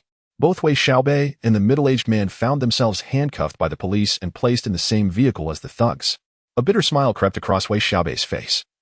Despite his act of bravery, he too was subjected to the cold embrace of handcuffs. The experience of being restrained for the first time was far from pleasant. The more one struggled against the cuffs, the tighter they became, the icy metal serving as a harsh reminder of the agonizing pain coursing through his wrists. Fortunately, a few bold patrons stepped forward to testify, accompanying him in the police car. Upon arriving at the station, luck was on Wei Xiaobei's side as he was the first to provide a statement. "Thank you for your cooperation," remarked the young officer, a rare smile gracing his lips. After leaving the police station, Wei Xiaobei waited at the entrance until the middle-aged man and several witnesses emerged. "Thank you for your testimony," he greeted them with a smile, shaking their hands. "No problem, but you all should be cautious. The Black Tiger Gang is not to be trifled with." The witnesses, far from timid, cautioned Wei Xiaobei and the middle-aged man. They exchanged phone numbers, and soon the witnesses departed, leaving Wei Xiaobei and the middle-aged man together. "Thank you for your assistance. Are you all right?" the middle-aged man inquired with a smile. "I'm fine, but..." Wei Xiaobei stretched his body and winced, feeling a sharp pain where he had been struck by a steel pipe. Noticing Wei Xiaobei's grimace, the middle-aged man chuckled, pulling out his phone to make a call.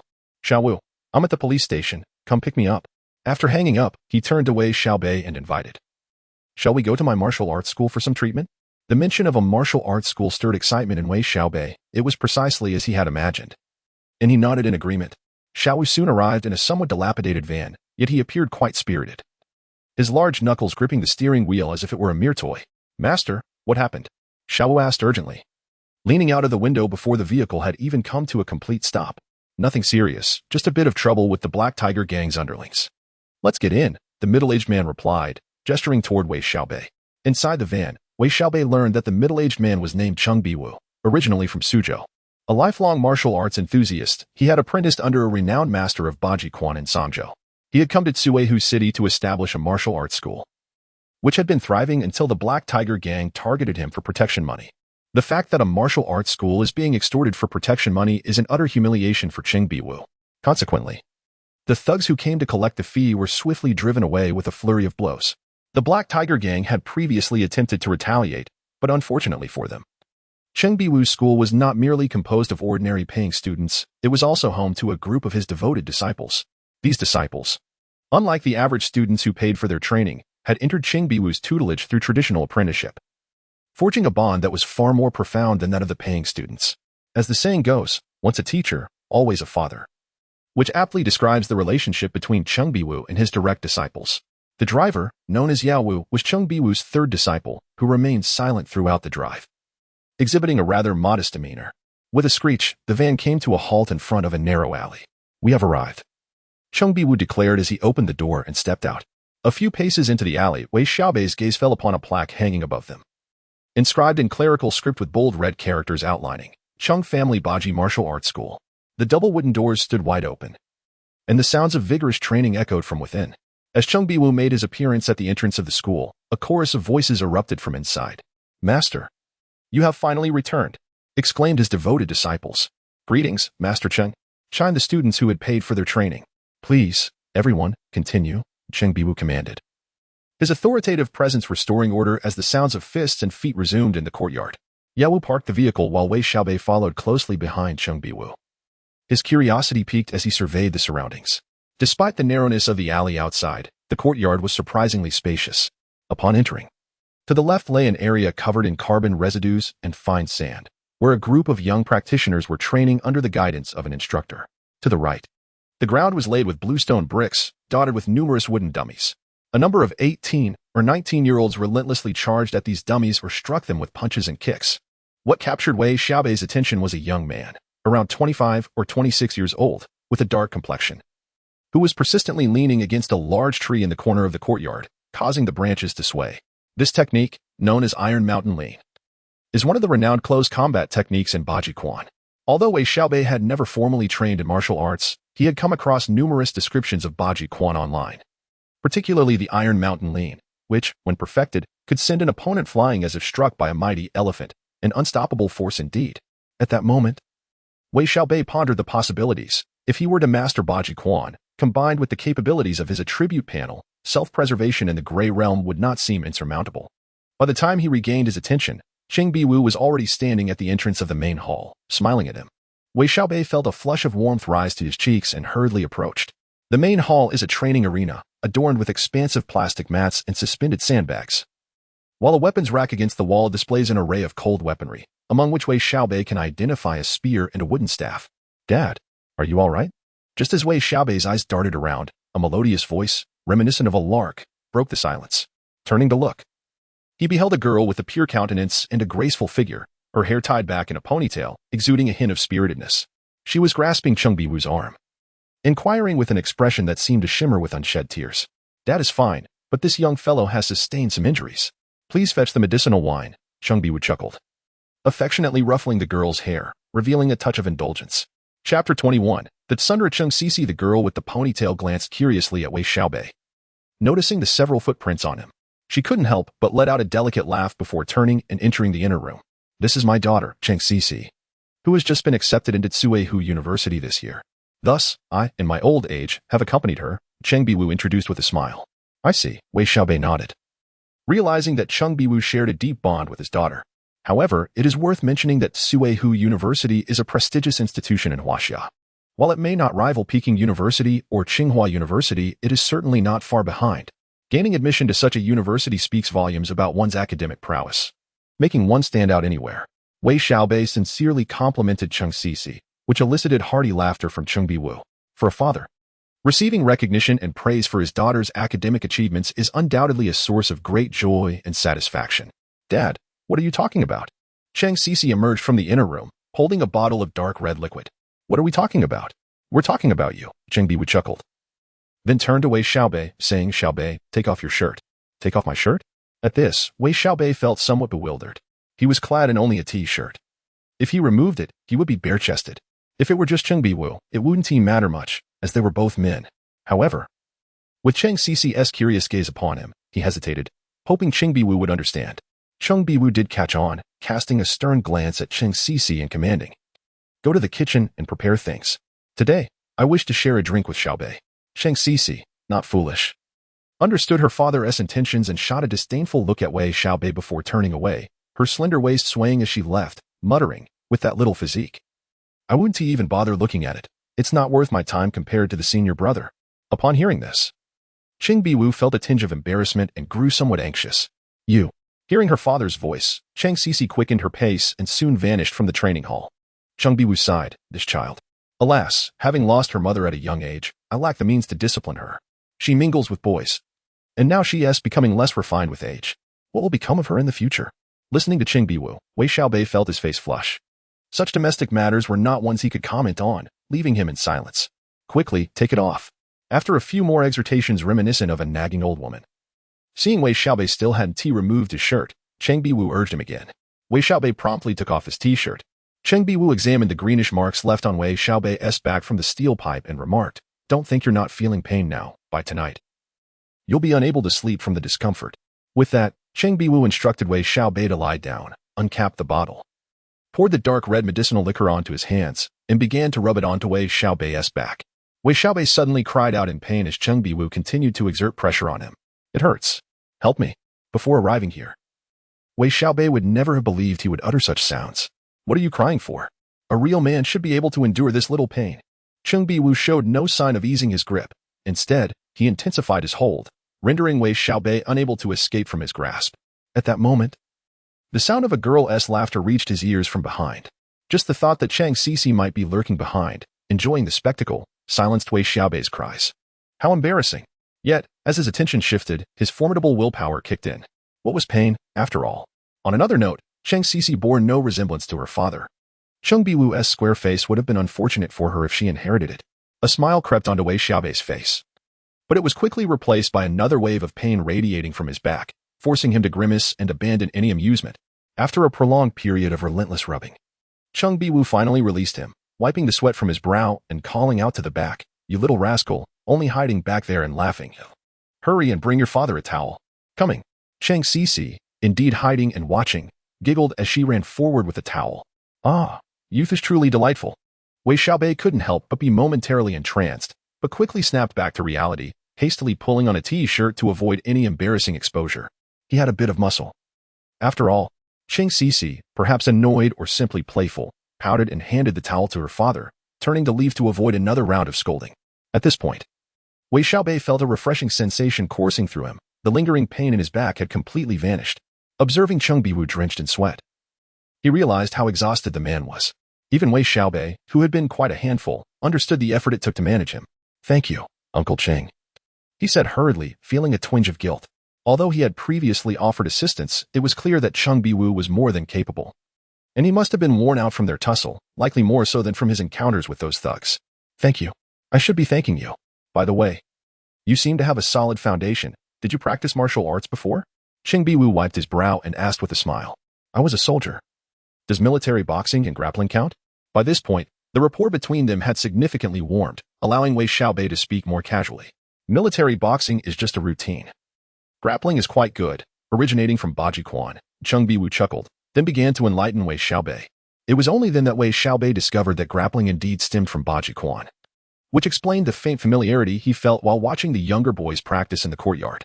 Certainly, the art of capturing the enemy's fist is derived from the Eight Extremes fist, yet it does not imply that it is identical to it. As these words were spoken, Cheng Biwu hesitated, glancing at Wei Xiaobei, seemingly grappling with unspoken thoughts. "Uncle Cheng, if there is something on your mind, please share it without reservation," Wei Xiaobei encouraged. Observing Cheng Biwu's demeanor with a hint of amusement, he could not help but wonder if Cheng Biwu was contemplating the idea of seeking a son-in-law.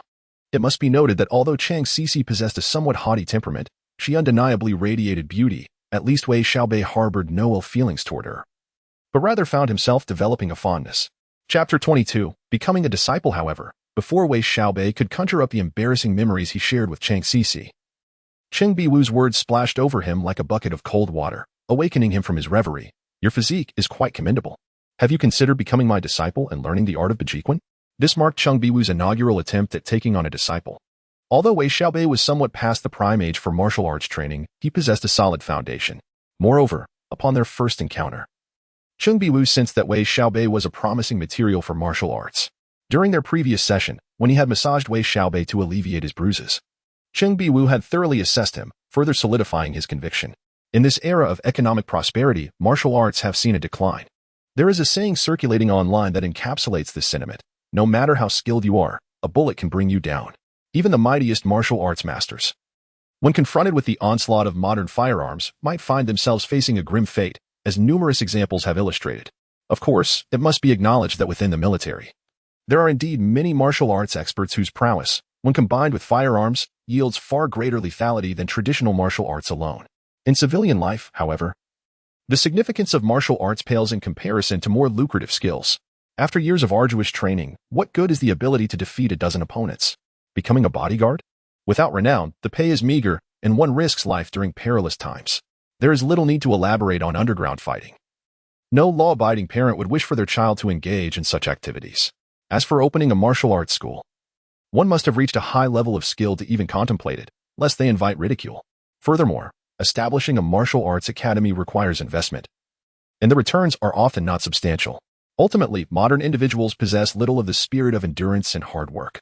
With the same determination dedicated to martial arts, one might as well pursue a good university education, select a promising profession, join a foreign enterprise, ascend to the role of CEO, marry a wealthy beauty, and reach the pinnacle of life. What a delightful prospect. If the goal is physical fitness, one could opt for Taekwondo if practical combat is desired. Training in Sanda would yield results in just a few months. In summary, the influence of traditional martial arts is waning, often reduced to fanciful exaggerations in films and television. Take Cheng Biwu, for instance. He had taken on 3 disciples but felt dissatisfied, believing they could not carry on his legacy. Wei Xiaobei, however, had captured his attention and, thus far, was the most promising of them all. The only question remained, would Wei Xiaobei accept? Initially taken aback by Cheng Biwu's proposal, Wei Xiaobei had been contemplating how to express his desire to become a disciple. Unexpectedly, Cheng Biwu surprised him. Just as Cheng Biwu presumed Wei Xiaobei would decline, Wei Xiaobei turned and knelt before him. I am willing to be your disciple. Excellent, Cheng Biwu exclaimed with delight. He then instructed Cheng Sisi to summon his other disciples to witness the occasion, and a modest initiation ceremony was conducted. Cheng Biwu took his seat in an official chair, while Cheng Sisi presented a cup of tea to Wei Xiaobei. Wei Xiaobei seemed to grasp the appropriate course of action, presenting a cup of tea to Cheng Biwu. While uttering, Master, please enjoy this tea, Cheng Biwu accepted the teacup, took a gentle sip, and then smiled. Xiaobei, this initiation ceremony is rather modest and somewhat hasty. From this moment forth, you shall be my disciple. The rules I uphold are few, only 2. First, do not betray your master or ancestors. Always show respect to your elders and foster unity among your fellow disciples. Second, refrain from engaging in unlawful or immoral conduct, and do not bully the weak. As Cheng Biwu spoke, his demeanor shifted to one of seriousness, prompting Wei Xiaobei to respond hastily. Disciple will diligently remember Master's teachings. Rise, Cheng Biwu said, a smile returning to his face after laying down the rules. He then produced a red envelope from his robe and handed it to Wei Xiaobei. Taken aback, Wei Xiaobei received the envelope with astonishment. Observing his dazed expression, the fellow disciples erupted in laughter, with Cheng Sisi's joy being particularly pronounced. The reason was simple. Within Cheng Biwu's discipleship hierarchy, she was the youngest, and from this day forth, she would no longer be the little junior sister. Xiaobei, what troubles you? Do share with your senior sister, Cheng Sisi inquired playfully, never forgetting her status as the elder sister. Ah. Isn't it customary to present a red envelope to one's master upon becoming a disciple? Why is it different in my case? As she spoke, Wei Xiaobei's face flushed. Had he been expected to offer a red envelope to his master, he would have felt utterly embarrassed, as his finances were rather limited. No need for that. I am not in want of such a trifle, Cheng Biwu replied.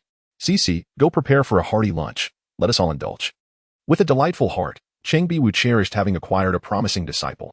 Although the martial arts school was not particularly lucrative, Cheng Biwu was not in need of that money. After all, those who could fully devote themselves to martial arts often hailed from financially stable backgrounds. Is it not said that scholars are poor while martial artists are affluent? Practitioners of the martial arts tend to possess hearty appetites and require nourishment to bolster their physical condition. Without sufficient funds, one cannot achieve significant progress in their training. Following the initiation, the disciples engaged in lively conversation. Yao Wu, being the 3rd disciple under Cheng Biwu, required no further introduction. The 2nd disciple, Zhang Zhilong, had previously trained the younger novices and bore a fair complexion. The eldest disciple, Lu Jianqing, was dark-skinned and nearing 30, yet had yet to find a partner. Truly a devotee of martial arts. These 3 disciples assisted in the martial arts school, sharing in meals and lodging, yet without receiving any salary. According to Cheng Sisi, all 3 disciples hailed from well-off families. They merely cherished the pursuit of martial arts and generously offered contributions to their master annually, voluntarily choosing to join his tutelage. During lunch, Cheng Biwu inquired about Wei Xiaobei's current circumstances but did not elaborate. Wei Xiaobei, in turn, did not dwell on it, raising a toast to each of his master, brothers, and sisters, thereby fostering a harmonious rapport. In the afternoon, Cheng Biwu refrained from imparting any new knowledge to Wei Xiaobei, instead allowing him to practice the fundamentals under the guidance of the 2nd disciple, Zhang Zhilong, alongside the younger novices. Shortly after 5 o'clock, Wei Xiaobei took his leave to head to work. Despite having consumed a bit of alcohol, Wei Xiaobei remained surprisingly spirited at work. Not only did he successfully become an apprentice, but he also indulged in a sumptuous meal at noon, which elicited peculiar glances from Cheng Cece. It was inevitable. Wei Xiaobei had been informed by his master that after a hearty lunch, he would be able to unleash his unique ability to generate electricity. Consequently, by noon. Even before he began drinking, Wei Xiaobei was as ravenous as a hungry tiger, devouring his food with such fervor that he nearly left Chen Biwu and the others without any to eat.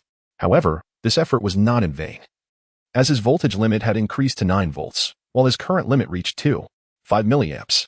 Chapter 23, 8 Extremes Boxing, The Novice's Journey. At midnight, after finishing work, Wei Xiaobei returned to his rented room. He did nothing but fell into a deep slumber until he awoke at 7:30 the next morning, hurriedly preparing to go to work. By 6 o'clock the following afternoon, after a long day, he rushed to the martial arts hall, where his senior brother, Zhang Zhilong, called him aside to impart some wisdom. Xiaobei, you cannot continue working like this. You hardly have any time to practice. Wei Xiaobei was well aware of the detrimental effects of such a rotating work schedule on his martial arts training, yet he found himself powerless to change his situation. Not working would leave him destitute. Observing Wei Xiaobei's dejected demeanor, Zhang Zhilong comprehended his struggles and chuckled softly. How about I help you find a night shift job?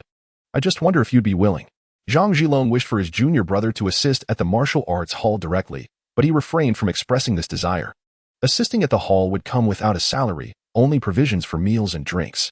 Although Zhang Zhilong was not particularly concerned about the financial aspect and would gladly offer Wei Xiaobei a salary, he was mindful of his junior brother's pride. Who would want to accept charity so readily? This perspective, however, was rooted in Zhang Zhilong's own experiences. If Wei Xiaobei were privy to Zhang Zhilong's thoughts, he might have knelt before him, pleading, "Senior brother, please, do not worry about my pride. Just offer me a salary, and I will gladly subsist at the martial arts hall." Of course, Wei Xiaobei was oblivious to Zhang Zhilong's intentions and was sincerely grateful for his assistance.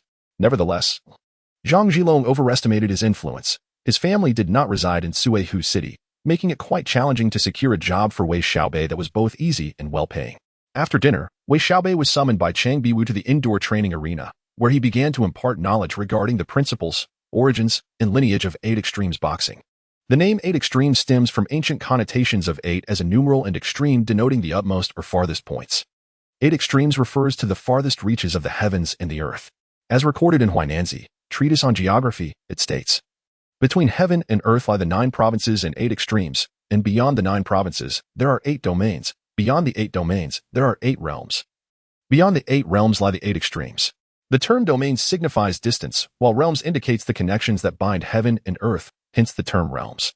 Cheng Biwu meticulously explained these concepts, akin to a private tutor, as he slowly elucidated the details to Wei Xiaobei. The latter nodded in understanding. Indeed, in 8 Extremes Boxing, one must internally embody the 8 intentions while externally manifesting the 8 forms. The energy must emanate from all directions. The 8 intentions are vigilance, haste, cunning, ferocity, intensity, spirit, urgency. In modern parlance, these intentions represent 8 types of offensive and defensive awareness. Mastering these 8 forms of awareness allows one to counter the enemy at any moment. At this point, Cheng Biwu's insights left Wei Xiaobei momentarily stunned. His master truly kept pace with the times. Furthermore, let us discuss the 8 forms. They embody the dragon, tiger, bear, monkey, swallow, dog, eagle, and quail. These forms must resonate with their respective meanings and embody their essence. The dragon, for instance, can conceal itself, soar, summon winds and rains, stir the seas, remain unseen, and appear unpredictably. Its movements are as swift as the wind, and its transformations are akin to that of a dragon. Chen Biwu spoke for nearly half an hour, and Wei Xiaobei felt his mind was overwhelmed. To be honest, he had never excelled in theoretical matters. Yet he could not disregard the teachings of his master. After this lengthy discourse, he felt on the verge of madness. Fortunately, after this extensive session, Chen Biwu refrained from delving further into theory and instead instructed Zhang Zhilong to take Wei Xiaobei outside to demonstrate the various fundamental skills and power techniques of Bejiquan. As they departed from the indoor training hall, Wei Xiaobei let out a sigh of relief. Zhang Zhilong chuckled and remarked, "Junior brother, that method of education is quite taxing, isn't it?" Wei Xiaobei nodded in agreement. If the master had spoken for a few more minutes, I would have felt utterly despondent. Zhang Zhilong laughed heartily. "I had it even worse when I first started. My master lectured for a full hour." A look of trepidation crossed Zhang Zhilong's face. Upon hearing this, Wei Xiaobei felt a chill run down his spine. An hour? That truly would have been unbearable. Nevertheless, the subsequent explanations from Zhang Zhilong were somewhat comparable to those of their master. To begin with, one must comprehend the essence of Bejiquan S power, which is defined by 3 fundamental elements: stomping, breath control, and generating force. These elements distinguish Bajiquan from other martial arts. Without them, the essence of Bajiquan is lost. Thus, these foundational elements lay the groundwork for the entire martial art, and mastering them is crucial for any practitioner as they significantly enhance one's overall skill level. Zhang Zhilong, perhaps accustomed to teaching younger students, spoke with ease. After a lengthy discourse, he gradually introduced various exercises related to stomping, breath control, and generating force. After each explanation, he would have Wei Xiaobei practice to reinforce his memory. However, this method slowed the pace of instruction considerably. By midnight, Wei Xiaobei had scarcely learned a third of the material, and much of what he had studied was already forgotten. Alas, this was the downside of a mere 6 hours of study. By the time it was midnight, Zhang Zhilong did not send Wei Xiaobei home. After a brief wash-up, he set up a wire bed for Wei Xiaobei and shared the room with him. Zhang Zhilong enjoyed a restful sleep and soon drifted off. In contrast, Wei Xiaobei found himself restless. The warm weather made it difficult to sleep on the wire bed, and he dared not move for fear of waking his senior brother. After a while, Wei Xiaobei began to mentally revisit the lessons of the day. Regrettably, his capacity for retention was not impressive. After pondering for some time, he let out a sigh, realizing that he had forgotten far more than he had remembered. It seemed that he would need to rely heavily on his senior brother tomorrow. After recalling what he could, Wei Xiaobei shifted his focus to his attribute panel. Notably, there had been some changes since his last review. A new skill appeared, Bajiquan, beginner level. Upon reaching this point, Wei Xiaobei felt a surge of enthusiasm, inadvertently directing his focus towards the newly emerged Bajiquan. As his attention sharpened, the evolution points displayed beneath the attribute panel began to deplete rapidly, and the Bajiquan underwent a transformation. When the evolution points dwindled to 50, the designation of novice behind Bajiquan evolved into somewhat accomplished. Chapter 24, Training Name, Wei Xiaobei Race, Human Gender, Male Age, 21 years Biological Rank, 1-star Attributes, the average attributes of a normal adult male stand at 10 points, Strength, 11. 5 Muscle, 13, Physical Robustness, 10, Agility, 9, 75 Hand-eye Coordination, 9, Flexibility, 11, Reaction, 11, Balance, 8, Constitution, 10, Health, 9, Endurance, 11, Intelligence, 7, Learning, 6, Reasoning, 8, Perception, 9, 25, Willpower, 12, Common Sense, 8, Sensory Acuity, 7, Intuition, 10, Charm, 7, 2, Presence, 10, Persuasiveness, 7, Personal Appeal, 7, Leadership, 5, Physical Attractiveness, 7, Skills, Shooting, somewhat accomplished, Military Boxing, somewhat accomplished, Electrical Engineering, Beginner, Bagwazang, somewhat accomplished. Special Ability, Electric Discharge, Voltage Limit, 9 volts, Current Limit, 2, 5 milliamperes. This ability was developed after Wei Xiaobei consumed a Thunderbug electric pill, allowing for prolonged energy release which can gradually enhance this ability. Engaging in physical activity can stimulate a slow increase in strength and agility. Evolution points, 20 possessions, none. Wei Xiaobei was acutely aware that the remaining 20 evolution points were unlikely to bring about any further transformation in Bagwazang. Nonetheless, this realization invigorated him. As his Bagwazang progressed from novice to somewhat accomplished, all that he had learned that day crystallized in his mind, becoming remarkably clear. Even the movements of stomping, exhaling, and exerting force felt somewhat familiar, as if he had practiced extensively. This transformation incited within him a compelling urge to rise and train outdoors. However, considering that his second senior brother was soundly asleep, the potential consequences of waking him loomed large. Thus Wei Xiaobei suppressed this impulse and indulged in daydreams for a considerable time before succumbing to slumber. The following morning, shortly after 6 o'clock, Wei Xiaobei was roused from his bed by his second senior brother, Zhang Zhilong. After a refreshing wash, Wei Xiaobei followed Zhang Zhilong to the outdoor training ground. At this moment, others were already present at the training arena. Master Cheng Biwu and senior brother Lu Jianqing had each found a sturdy tree to lean against, their contrasting levels of mastery evident in their demeanor. Each time Master Cheng leaned against the tree, it would momentarily shudder before violently swaying. While senior brother Lu's efforts sent branches and leaves scattering, it was clear that Lu Jianqing would need to dedicate considerable time to catch up with his master. Meanwhile, third senior brother Yao was vigorously striking a wooden post, his hands hitting it like cannonballs, causing Wei Xiaobei's eyelids to flutter, not to be overlooked. Fourth senior sister Chang Cici was gracefully wielding a long spear, leaping and bounding, the spear twisting and darting like a coiling dragon. Her formidable presence belying her 18 years of age. Enough watching. Let us continue with last night's lessons. Xiaobei, please practice what I have taught you, and I shall correct any mistakes. Zhang Zhilong waved his hand in front of Wei Xiaobei's eyes a few times. finally managing to bring Wei Xiaobei's wandering mind back to focus. However, what followed in Wei Xiaobei's practice left Zhang Zhilong utterly astonished, leading him to believe he was still in a dream. Bang! At that moment, Wei Xiaobei was practicing his stomping techniques: stationary stomps, stepping stomps, retreating stomps, double foot stomps, single foot stomps, and various other forms, all executed with great vigor, causing the bluestone tiles beneath him to resound with thuds. Although these fundamental movements may appear deceptively simple and easily grasped, achieving a level of proficiency takes more than just a few days of practice. Not to mention, during his military service, Wei Xiaobei spent considerable time mastering the footwork of the grappling techniques, which is actually derived from the stepping stomp of Bejiquan.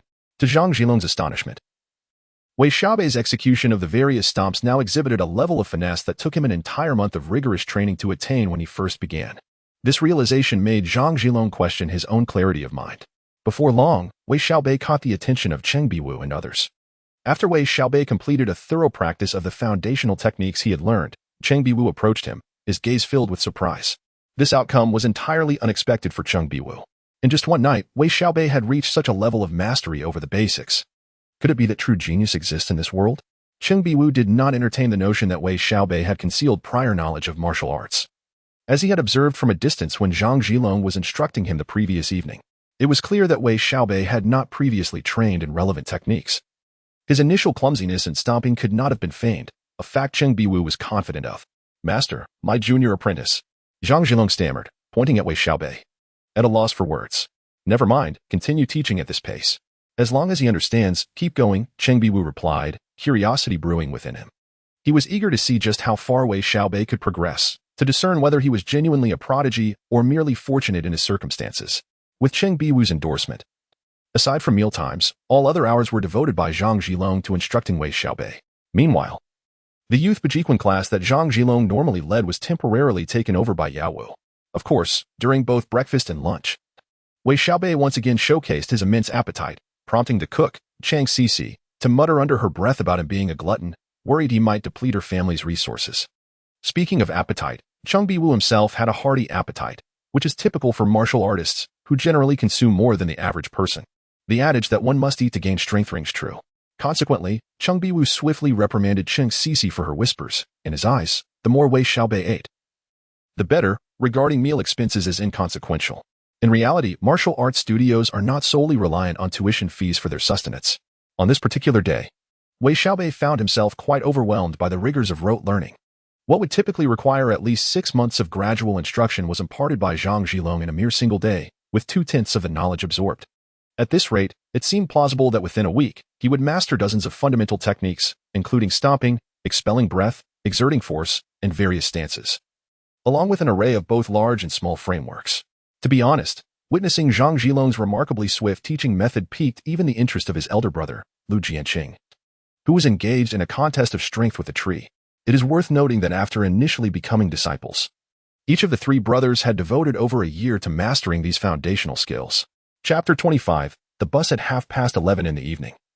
Wei Xiaobei bid farewell to his master and senior brothers, as he had to report for the night shift. To his surprise, Yao Wu took the initiative to offer him a ride, which made Wei Xiaobei regard the third senior brother with newfound respect. Though the third senior brother appeared exceedingly unassuming and rarely spoke, he demonstrated a remarkable capacity for caring about others. Wei Xiaobei had developed a profound passion for Bejiquan. With his proficiency in Bejiquan having reached a commendable level on his attributes panel, his understanding of the martial art had ascended correspondingly. Zhang Jihong's rigorous teaching style effectively filled the gaps in Wei Xiaobei's knowledge of Bejiquan. After completing the shift handover with his colleagues, Wei Xiaobei took a stroll through the distribution room, jotted down some data, and settled at his desk. This space was hardly conducive to practicing the fundamentals of Bejiquan.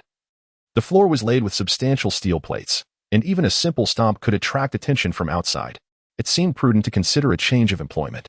With a soft sigh, Wei Xiaobei's thought shifted. Should he venture into the Gray Realm to earn some evolution points? Initially, he had harbored feelings of aversion and fear towards the Gray Realm, although he had entered it once voluntarily, which alleviated some of his apprehensions. A residual reluctance lingered in his subconscious. However, given the remarkable transformation he experienced after investing 100 evolution points into Bejiquan, his aversion to the Gray Realm had dissipated entirely.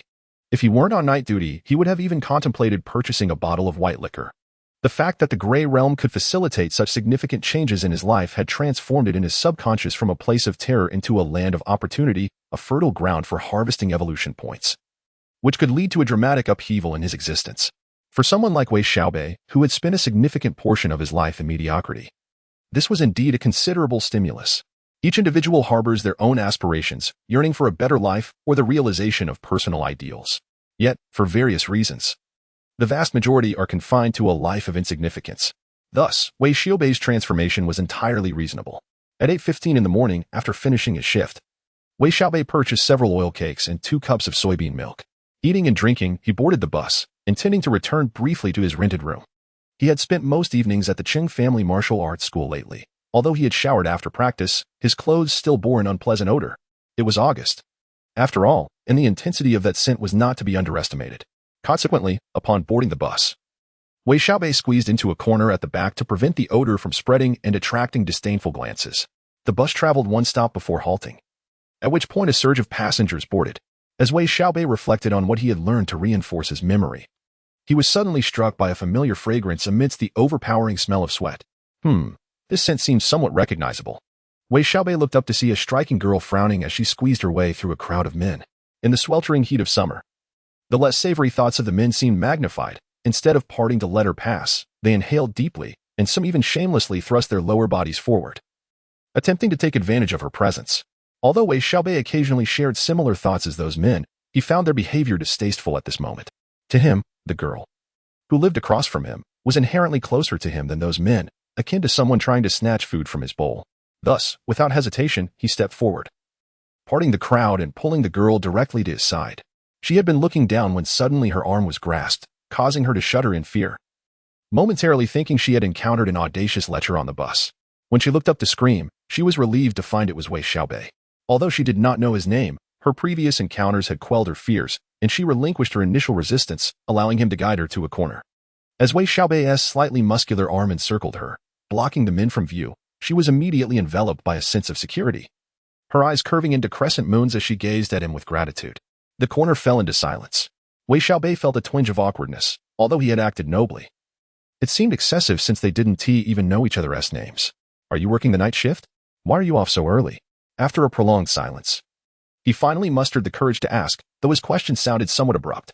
Indeed, are you also working the night shift? The girl, sharp-witted, retorted quickly. Following his murmured response, Wei Xiaobei found himself at a loss for words. For a novice who rarely interacted with women, managing to converse with a stranger to this extent was already a commendable feat. However, his thoughts were predominantly consumed by the girl's refreshing fragrance. How delightful it is. As the bus jolted to a stop, their bodies occasionally brushed against each other, courtesy of the summer heat, where both men and women wore light clothing. The mere contact of their smooth skin sent Wei Xiaobei into a tumult of inexplicable impulses, causing him to feel an involuntary reaction below. How embarrassing! To conceal his discomfort, he had to slightly bend at the waist. This, however, alerted the girl to his unease. Are you feeling unwell? She inquired, her voice laced with a concern she herself could not quite understand. The fresh scent wafted toward him, rendering his face even redder. Oh, it's nothing. Perhaps just a bit tired from work.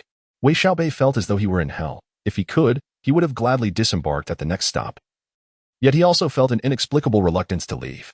Regardless of the circumstances, when he finally alighted from the vehicle, Wei Xiaobei felt a subtle sense of relief. After stepping out, he quickened his pace, leaving his silhouette behind to conceal the growing embarrassment within him. However, just as Wei Xiaobei pushed open the door to his room, a voice reminiscent of an insect's buzz reached him from behind. Thank you. My name is Zhang Tian. And you? Ah, I am Wei Xiaobei. He momentarily found himself in a daze. It was the first time a girl had taken the initiative to ask for his name, causing an inexplicable thrill to surge within him. His gaze lingered on Zhang Tiantian's somewhat charming visage, rendering him momentarily entranced. Chapter 26. The benefits of releasing current. Just as the atmosphere between the two became slightly delicate, a door nearby swung open, revealing a drowsy Li Lanqing who stretched lazily as she stepped out. Upon noticing Wei Xiaobei and Zhang Tian standing in the corridor, curiosity flickered in her eyes. Tian, what are you two up to? Li Lanqing's sudden intrusion instantly caused Zhang Tiantian's face to flush. It's nothing, she replied, turning to shut the door behind her with a soft click, effectively severing Wei Xiaobei's line of sight. Startled, Wei Xiaobei regained his composure and managed a wry smile. Good morning, Sister Lan. Li Lanqing regarded him with an inquisitive gaze. Tian is a good girl. You should put in some effort, Xiaobei. Sister Lan. What are you talking about? Never mind. I'm off to take a shower. Wei Xiaobei attempted to protest, but the words faltered on his lips. He could only leave with a parting remark before closing the door. As Li Lanqing pondered the nature of the relationship between Wei Xiaobei and Zhang Tian, he hurriedly prepared for his day after showering and changing clothes, rushing out to the martial arts school. This routine continued for about a week, during which Wei Xiaobei grasped the fundamentals of the 8 Extremes fist. To Cheng Biwu and others, Wei Xiaobei was indeed a martial arts prodigy. Consequently, this inverted work schedule made Cheng Biwu uneasy, for a disciplined lifestyle is essential for a martial artist. That afternoon, after practicing a session of the 8 Extreme small frame, Wei Xiaobei wiped the sweat from his brow with a towel, exchanged greetings with his second senior brother, and was about to head off to work when Cheng Biwu called out, "Xiaobei, wait a moment. Master, is there something you need?" Wei Xiaobei queried, puzzled. His master had scarcely spoken to him during this time, leading him to believe that Cheng Biwu harbored some reservations about him. Thus, today felt peculiar. From now on, come to the martial arts school to help out. Do not go to work. It's a waste of time. If you need money, just let me know. Wei Xiaobei was taken aback by his master's unexpected proposition. Huh? His excitement left him nearly speechless. It seemed his master was not critical of him, but rather concerned for his well-being. What? Do you think Master's money comes without effort? Don't worry. I'll make you write a promissory note. Cheng Biwu chuckled, believing he had disowned Wei Xiaobei's stubborn pride. Oh, then I shall submit my resignation letter tomorrow. Regardless of the circumstances, Cheng Biwu's concern warmed Wei Xiaobei's heart, prompting him to nod eagerly in agreement. Upon exiting the martial arts school, his third senior brother had parked the car outside the alley as usual. As he settled into the vehicle, Wei Xiaobei felt a swell of emotion welling in his eyes. Master and the brothers are so good to me. Even the junior sister, though she often murmurs at me, rushes to fetch medicine when I injure myself during training. What is wrong, Xiaobei? Third senior brother Yaowu, with remarkable perceptiveness, noted the subtle change in Wei Xiaobei despite the dimming light of dusk in the moving vehicle. No. It is just a bit moving, senior brother. You have been exceedingly kind to me. In the past, with Wei Xiaobei's disposition, he could never utter such sentimental words. Yet in this moment of heightened emotion, they flowed effortlessly from his lips. Yaowu was taken aback by Wei Xiaobei's words. Fortunately, no vehicles approached from the opposite direction, or an accident could have ensued. What's the big deal? We are all comrades, Yaowu chuckled, and after casting this remark, he focused intently on driving. Resigning from a job is not merely a matter of submitting a resignation letter and departing immediately. After handing in his resignation, the Dehao property company would require some time to find a replacement for Wei Xiaobei, thus he would still need to work for over half a month. Of course, Wei Xiaobei could choose to leave immediately, but that would complicate the processes regarding the pension contributions the company had made on his behalf. In truth, Wei Xiaobei did not regard such distant matters as retirement insurance, which was decades away, with much seriousness. Yet, as the saying goes, if one is without long-term worries, short-term troubles will surely arise. Moreover, that was the fruit of his hard work, and he had yet to cultivate the habit of being overly generous. Considering that he might join the martial arts school in the future, it would be prudent to vacate this rented accommodation to save expenses. However, Wei Xiaobei was mindful that entering the Grey Realm could present dangers in unfamiliar territory, so he felt compelled to continue paying the rent. He preferred to keep the place empty rather than risk the complications of re-renting should he decide to vacate. It was time to venture into the Grey Realm once more, as it had been nearly half a month since Wei Xiaobei last entered. His understanding of Bejiquan had progressed significantly, and although his attribute panel indicated only slight improvement, his comprehension had elevated to a higher level. To the onlookers, the results of merely half a month's practice appeared indistinguishable from that of someone who had trained for over 2 years. Additionally, the prolonged maintenance of his unique ability to release electrical currents had caused some alterations to his attributes. Name: Wei Xiaobei. Race: human. Gender: male. Age: 21. Biological level: 1-star. Attributes: average for a normal adult male is 10 points. Strength: 11. 53. Muscle: 13. 03. Robustness: 10. 03. Agility: 9. 78. Hand-eye coordination: 9. 03. Flexibility: 11. 03. Reaction: 11. 03. Balance: 8. 03. Constitution: 10. Health: 9. Endurance: 11. Intelligence: 7. Learning: 6. Reasoning: 8. Perception: 9. 25. Willpower: 12. Common sense: 8. Sensory acuity: 7. Intuition: 10. Charisma: 7. 2. Dynamism: 10. Persuasiveness: 7. Personal appeal: 7. Leadership: 5. Physical attractiveness: 7. Skills: shooting, slight progress, military boxing, slight progress, electrical work, beginner, Bejequin, slight progress. Special ability, release of electrical currents, voltage limit, 11 volts. Current limit, for milliamps. This ability was developed through Wei Xiaobei consuming thunderworm electric pills. Prolonged use facilitates gradual enhancement of this ability and, when combined with physical activity, stimulates slow improvements in strength and agility. Evolution points, 20 possessions, none. From the attributes panel, it is evident that in the past half-month, Wei Xiaobei's primary attributes of strength and agility have increased by 0.03. If this progress continues, after a year, strength and agility could enhance by 0.72. And over 5 years, they could rise by 3.6. Moreover, as time persists, this improvement will continue to escalate. Even without entering the Gray Realm in 5 years, Wei Xiaobei's strength could reach 15 points, while agility might approximate 13.3. A strength of 15 points is already nearing that of a middleweight boxer. This rate of advancement is commendable for an ordinary human. However, for Wei Xiaobei, it remains insufficiently swift. Achieving the level of a middleweight boxer in 5 years is slightly slower than the pace of scientifically structured training. Chapter 27, The Village of Fishmen. Thus, Wei Xiaobei's yearning for evolution points intensified. In addition to these transformations, the voltage and current limits for releasing electric currents had also seen a modest enhancement. From the human body's response to electricity, this 11 volts of voltage was sufficient to induce a faint tingling sensation, while a current of 4 milliamps could evoke a strong numbness in the touched areas. This afforded Wei Xiaobei an additional means of attack in future battles. Today, Wei Xiaobei was on the night shift, and his second elder brother granted him a full morning of rest. After all, Zhang Zhilong believed that after a night of work, without ample rest, even forced practice would yield little benefit to the body. However, Wei Xiaobei did not intend to squander this morning in repose. After work, he bought a bottle of liquor from Aunt Fat's convenience store. Upon returning to his rented room, he eagerly consumed the liquor, then lay on the bed, awaiting the irresistible embrace of slumber. Rubbing his somewhat hazy eyes, Wei Xiaobei rose from the bed, only to find the room in a state of utter disrepair. He had once again entered the Gray Realm. Wei Xiaobei was somewhat dissatisfied with the necessity of descending into the Gray Realm through drunken stupor each time.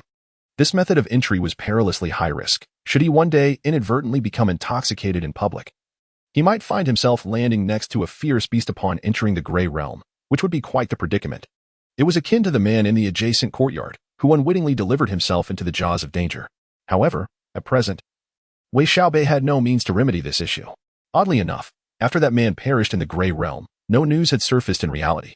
Wei Xiaobei surmised that the tenants in this vicinity were not affluent. Should such tenants go missing, as long as no incident occurred within the rented premises, the landlord would be disinclined to intervene. Shaking his head, he cast these thoughts aside and casually picked up 2 round-headed wooden sticks before stepping into the courtyard.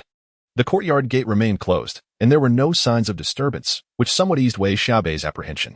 Just as he exhaled in relief, a sound resonated from the street outside, the rhythmic tapping of a fishman striking something with a stick. Were there still fishmen here? This revelation took Wei Xiaobei by surprise. During this time, it seemed there had been no reports of anyone going missing on the streets. To Wei Xiaobei's understanding, if the fishmen had not found humans in this vicinity, they ought to have vacated the area. Clearly, his understanding had been flawed. When Wei Xiaobei climbed atop the wall for a better view, he spotted a fishman in the distance, tapping a stick against something by the roadside as it ambled towards the street's end. A thin veil of mist enveloped the street, causing the fishman to swiftly vanish from Wei Xiaobei's sight. Observing the empty street, Wei Xiaobei hesitated for a moment before gently opening the courtyard gate. He proceeded to Aunt Fat's convenience store, where he packed the last of his food and water into his backpack, then set off in pursuit of the disappearing fishman. The speed of the fishman was not particularly swift, even slower than a leisurely stroll of a human. Thus it was not difficult for Wei Xiaobei to keep pace with the creature. The only source of frustration for him was the fishman's erratic movements, stopping intermittently and occasionally striking the ground with a wooden stick, prompting Wei Xiaobei to wish he could urge it along. Nevertheless, even at its slow pace, the fishman would eventually reach its destination. As they arrived at the end of the street, a vast lake unfolded before them, surrounded by dense gray reeds. Upon reaching this point, the fishman became animated, hastening its pace. This was the renowned Emerald Lake, the very origin of the name of Ruilake City. Wei Xiaobei had previously visited Ruilake City and had frolicked in the waters of the lake, so he was not unfamiliar with it. However, the Emerald Lake that now lay before him appeared somewhat altered from his memory. The lake was supposed to be situated 3 kilometers beyond the street. Yet the road had largely vanished, shifting the lake's position over 2 kilometers closer. Of course, Wei Xiaobei could not ascertain the true relationship of this place to reality. nor could he discern its nature.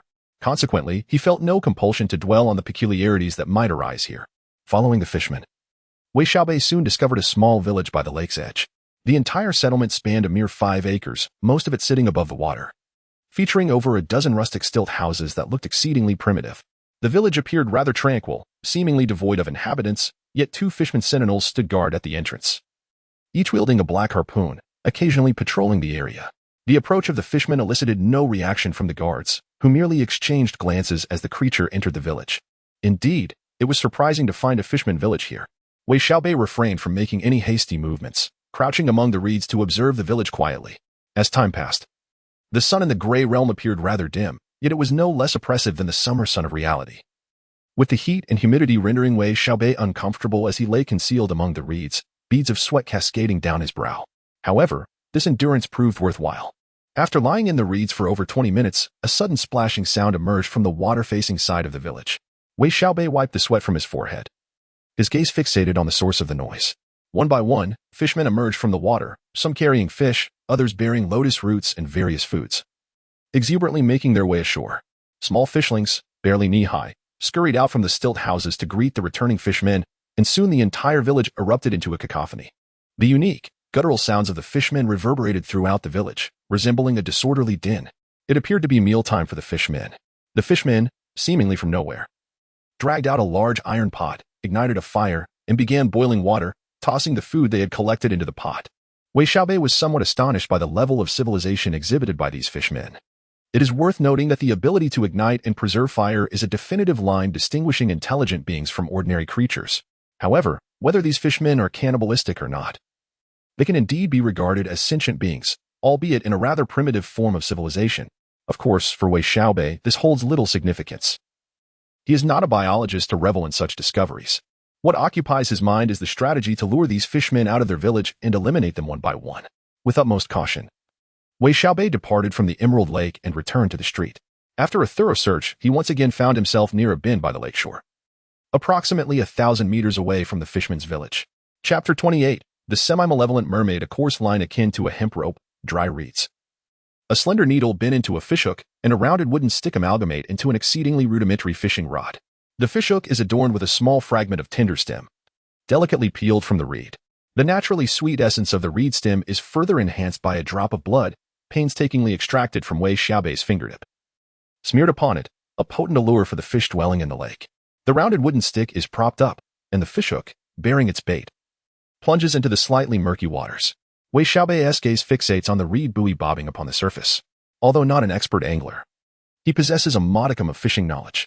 In no time, the reed buoy begins to quiver violently, and before long, it is yanked beneath the water, causing the wooden stick in Wei Xiaobei's grasp to dip perilously.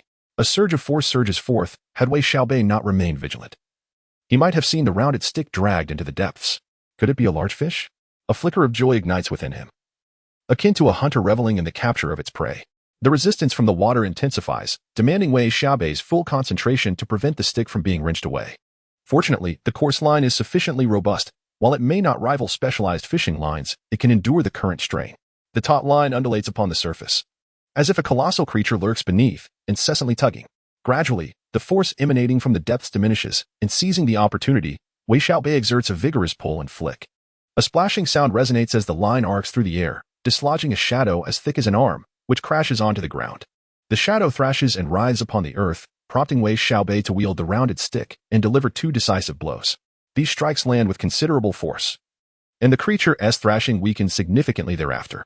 At this juncture, Wei Xiaobei finally has the chance to scrutinize the fish he has ensnared. To be frank, from any perspective, this being starkly diverges from any fish he has previously encountered. Wei Xiaobei has seen his fair share of fish: flowering carp, white carp, grass carp, common carp, Crucian carp, and even the illustrious Chinese sturgeon. Yet, the creature now struggling upon the grass defies conventional classification as a fish. Measuring over a foot in length and as thick as an arm, its body is sheathed in a layer of blue slime.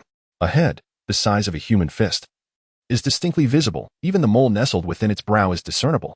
Moreover, it possesses 2 arm-like appendages devoid of hands, each adorned with 2 half-closed eyes, their pupils blank. Its tail resembles a normal human palm. This grotesque, human-headed fish appears exceedingly menacing, its mouth lined with rows of needle-like teeth that glisten like steel. In essence, It resembles a diminutive, haphazardly assembled version of a human. Despite having gained some worldly experience in the gray realm, Wei Xiaobei is struck with trepidation upon encountering this creature. His spine prickling with an involuntary chill, and goosebumps erupt upon his skin, rendering his body nearly uncontrollable. Suddenly, Wei Xiaobei realized that the grotesque fish with a human head seemed to be growing larger, its maw brimming with sharp teeth slowly advancing towards him. It felt as though his very head was being engulfed by that monstrous mouth. At that moment, a surge of electricity erupted from Wei Xiaobei's body. A flicker of faint lightning exploding between him and the creature. Pain.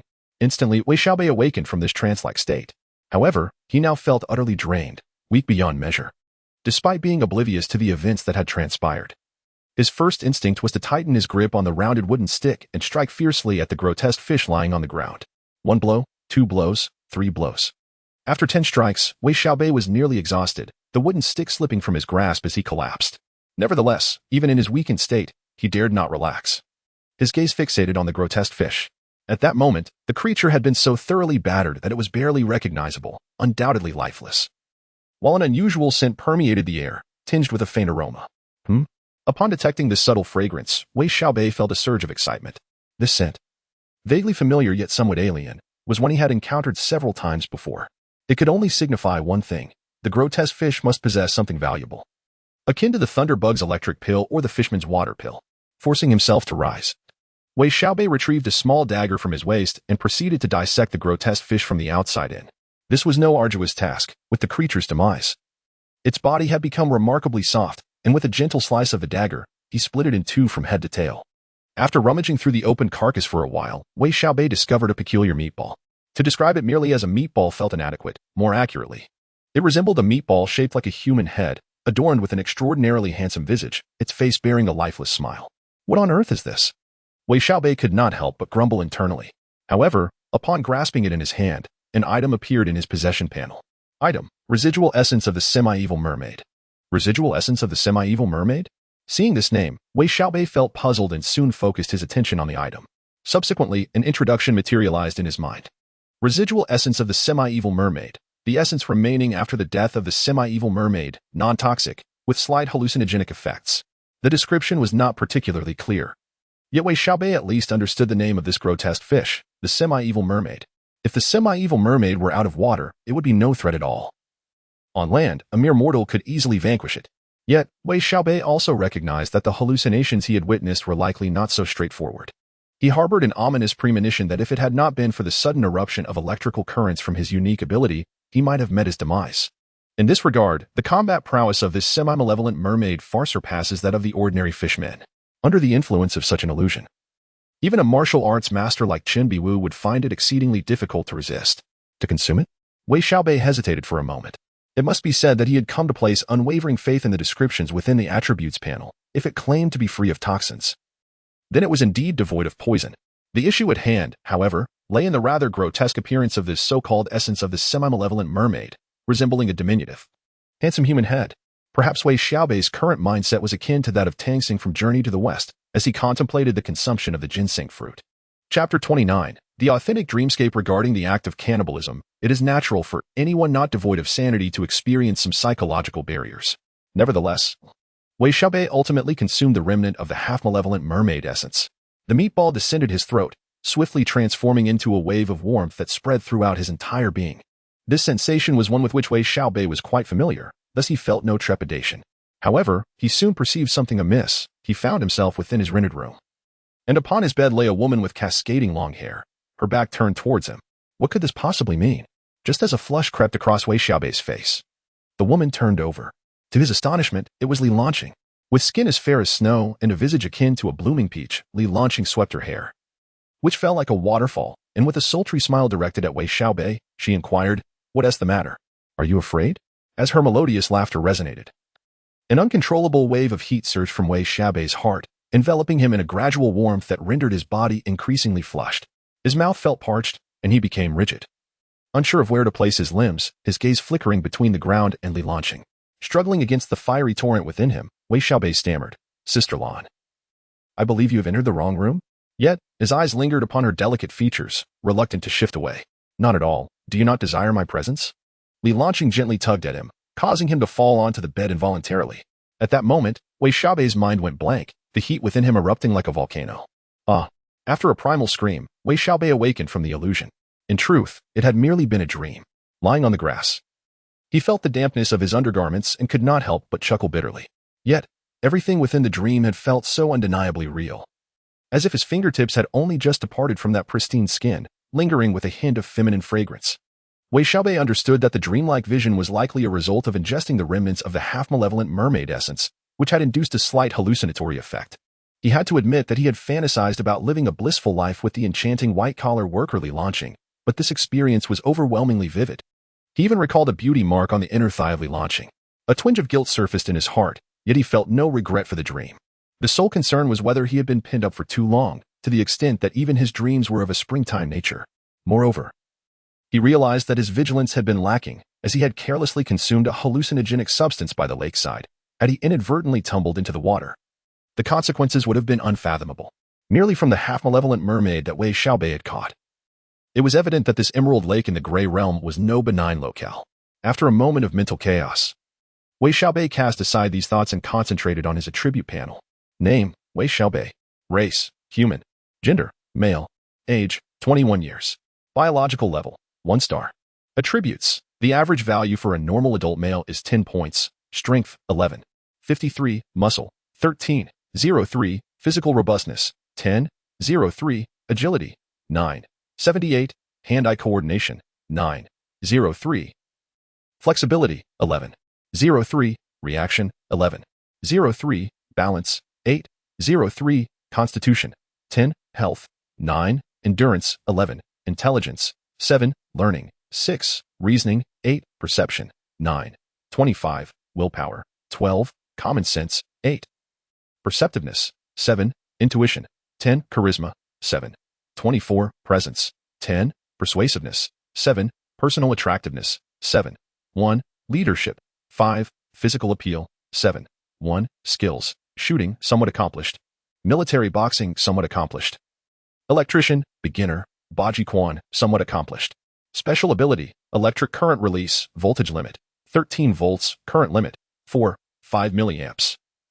This ability was developed after Wei Xiaobei consumed the Thunderbug electric pill, and prolonged usage facilitates the gradual enhancement of this power. Coupled with physical activity, it can stimulate a slow increase in strength and agility.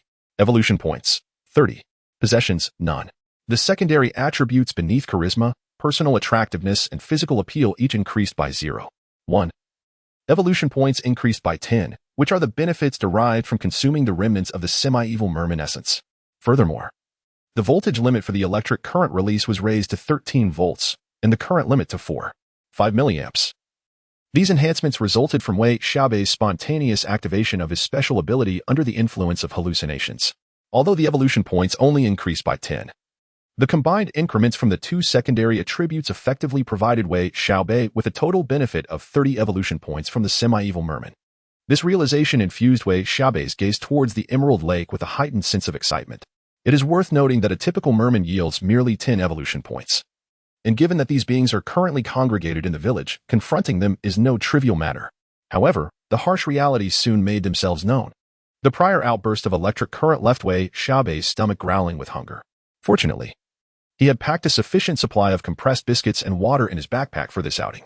After satiating his hunger, Wei Xiaobei exhaled in relief, following a brief respite. He resumed his fishing endeavor. Nonetheless, it appeared that the semi-evil mermen were scarce in this particular waterway. After half an hour of fishing without success, he was compelled to relocate, moving his fishing spot 200 meters away. Of course, during the transition, Wei Xiaobei did not neglect to encase the corpse of the semi-evil merman in a plastic bag and stow it in his backpack. This would serve as bait to lure the mermen, and he remained steadfast in his initial objective. After several unsuccessful attempts with bloodstained reed shoots, Wei Xiaobei turned his attention to the somewhat fragmented corpse of the semi-evil merman he had previously dealt with. He rubbed the reed shoot from his fishhook against the corpse, collecting some of the peculiar green blood, and then cast the hook back into the water. This time, the fishing hook was cast into the water not long before the floating reed buoy swiftly sank beneath the surface. Soon, an immense force surged along the line. Wei Xiaobei held the rod firmly, adopting a bow stance, his body leaning slightly backward, engaging in a contest of strength with this formidable force. Drawing from his prior experience of grappling with the semi-malevolent merman, Wei Xiaobei employed a strategy of small lateral movements to entice his opponent to choose a path of escape along the shore. Once the adversary had advanced a certain distance along the bank, Wei Xiaobei would counter this maneuver, reversing the direction of their struggle. After several such exchanges, the underwater quarry began to exhibit signs of fatigue and weakness. Chapter 30. Fishing. At this juncture, Wei Xiaobei did not hold back. With a powerful heave and a swift motion of his arms, the hemp rope promptly lifted the underwater creature and flung it onto the shore.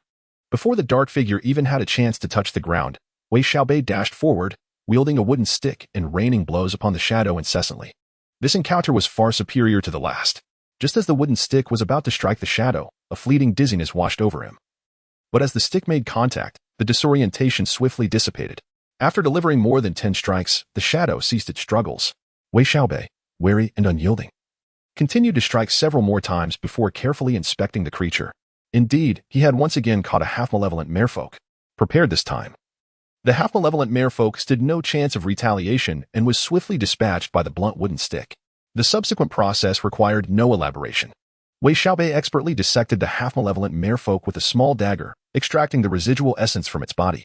After a brief rinse with mineral water, he consumed the essence of the half-malevolent merfolk. A wave of warmth coursed through him, evoking an inexplicable sense of exhilaration. Upon reviewing his attributes, he noted an increase of 0, 1 in both personal and physical allure, along with a gain of 10 evolution points. This uplifted his spirits significantly. After several forays into the Grey Realm, Wei Xiaobei had formed a vague estimation of his duration of stay, approximately 2 to 4 hours. The signs of departure manifested as a growing fatigue in his mind. Given his current mental state, he surmised he could remain in the Grey Realm for about 2 more hours. The process of catching a half-malevolent merfolk, from baiting the hook to reeling it in and dispatching it, took roughly half an hour. This indicated that if Wei Xiaobei enhanced his fishing efficiency, he could potentially eliminate 4 more half-malevolent merfolk. Such a yield was considerable, while the merfolk appeared manageable. Luring them out from their village one by one and eliminating them was no trivial task. Even the simplest beasts possess an instinct to avoid danger. The merfolk, having acquired a modicum of intelligence, would be no exception. Wei Xiaobei might manage to eliminate 2 or 3 merfolk, but in the wake of their disappearance, the remaining merfolk would likely be more cautious. Moreover, the village harbored not only ordinary merfolk and elite ones. The 2 guarding the village entrance were significantly more formidable than the average merfolk, as evidenced by their muscular physiques. Thus, barring any missteps, remaining at the banks of the verdant lake to fish for half-malevolent merfolk was undoubtedly a more prudent endeavor than venturing into the perilous hunt for merfolk. Although the increase in personal and physical allure from the half-malevolent merfolk appeared modest, Wei Xiaobei firmly believed that every attribute listed on his panel held its own significance. With a splash, the sound of water echoed as Wei Xiaobei pulled a half-evil merfolk from the depths below. He then unleashed a flurry of blows until the creature lay motionless. Rubbing his aching forehead, Wei Xiaobei realized that his time in the Grey Realm was drawing to a close. After swallowing the remnants of the half-evil merfolk's evolution, he disregarded the tumultuous heat coursing through his body and moved away from the Emerald Lake. At this juncture, returning to his rented room was no longer feasible. Hence, he sought a relatively safe place to log off, ideally departing the Grey Realm in slumber. Soon, he discovered a desiccated reed bed approximately 200 meters from the Emerald Lake. He nestled within, covering himself with the dry reeds. As he reclined, his heavy eyelids succumbed to fatigue, akin to a thunderous iron door slamming shut, swiftly ushering him into a deep sleep. When Wei Xiaobei awoke from his dreams, his first instinct was to survey his surroundings. Truth be told, he harbored a slight concern that he might find himself sprawled on a busy street or amidst a pigsty, a cesspool, or some other unsavory locale. Upon glancing around, he found himself still in his rented room, and a wave of relief washed over him. It seemed that each time he departed, he returned to the very spot he had entered in reality. Had he chosen a different location to enter the Grey Realm, the question of whether he would still emerge in his rented room would remain an enigma. Nevertheless, for Wei Xiaobei, such considerations were momentarily trivial. He had yet to discover a place more secure than his rented accommodation, thus solidifying it as his designated entry point into the Grey Realm. After sipping some water, he reclined on his bed, gently closing his eyes. Name, Wei Xiaobei. Race, human. Gender, male. Age, 21 years. Biological rank, 1 star. Attributes, average attributes for a typical adult male are 10 points. Strength, 11. 53, muscle, 13. 03, physical robustness, 10. 03, agility, 9. 78, hand-eye coordination, 9. 03, flexibility, 11. 03, reaction, 11. 03, balance, 8. 03, constitution, 10. Health, 9. endurance, 11, intelligence, 7, learning, 6, reasoning, 8, perception, 9, 25, willpower, 12, common sense judgment, 8, sensory acuity, 7, intuition, 10, charm, 7, 43, presence, 10, persuasiveness, 7, personal magnetism, 7, 6, leadership, 5, physical attractiveness, 7, 6, skills, shooting, somewhat proficient, military boxing, somewhat proficient, electrical work, beginner, Bejequin, somewhat proficient, fishing beginner, special ability, electrical discharge, voltage limit, 13 volts, current limit, 5 milliamps. This ability was formed after Wei Xiaobei consumed a thunderbug electromagnetic pill. Prolonged use maintains energy release, allowing for gradual upgrades of this ability. Coupled with physical activity, it can stimulate slow enhancement of strength and agility. Evolution points, 80 possessions, none. Observing the changes in the attribute panel, Wei Xiaobei could not help but feel a surge of joy. His efforts in the Gray Realm had not been in vain. His personal allure and external appeal each increased by 0.6, and he had amassed an additional 60 evolution points, culminating in a total gain of 180 evolution points. Naturally, 120 of these evolution points were allocated to enhancing his personal allure and external appeal, beyond the augmented attributes and evolution points. The unexpected addition of the fishing skill, a novice's endeavor, was indeed a pleasant surprise. To Wei Xiaobei's astonishment, having caught merely 6.5 malevolent merfolk had granted him a new skill. In truth, he regarded this skill as somewhat trivial, and he did not intend to invest any further energy into its development. Upon opening his eyes, Wei Xiaobei glanced at his phone. It was already 12:30. It appeared that the passage of time in the Gray Realm bore no significant difference from that of reality. Chapter 31. Compressed biscuit porridge. As Wei Xiaobei rose from his bed and completed his morning routine, he prepared to venture out for lunch. However, upon glancing at the numerous bags of discounted groceries amassed at the foot of his bed, largely consisting of expired compressed biscuits, he hesitated. Although Wei Xiaobei could easily sustain himself at the Qing martial arts school, parting with these inexpensive provisions, which had cost him several hundred yuan, felt akin to a personal sacrifice. For someone like him, who typically practiced frugality, his indecision revolved solely around the flavor of the food. Soon enough, he washed a small iron pot, unpacked a pile of compressed biscuits, poured them into the pot, and added water, placing it over a medium flame.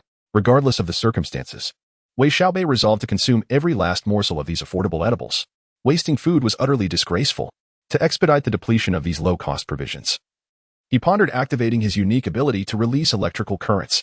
After waiting a brief moment and finding standing by the stove rather tedious, he heard voices emanating from the hallway. Curiosity piqued, he opened his door to investigate. The hallway was bustling with people. It was lunchtime, and for reasons unknown, someone had initiated a conversation. Crouching outside an open door with a bowl in hand, workers in modern urban settings often find themselves isolated. Thus, a simple chat between two soon attracted most of the tenants from their secluded abodes. It was Saturday, and apart from Wei Xiaobei, who maintained a rotating shift schedule, the other workers typically rose only at this hour. In the neighboring room, the enchanting Zhang Tian donned casual sleepwear, cradling a delicate enamel bowl filled with rice topped with a small heap of Hunan-style stir-fried pork. The tantalizing aroma wafted into Wei Xiaobei's senses as he opened his door. Next to her stood the gaming enthusiast Zhou Lijun, sporting a disheveled hairstyle and a shirt stained with sweat, a sight that was rather unappetizing. He held a takeout box in his hands, and for someone of his ilk, merely avoiding instant noodles was nothing short of a miracle.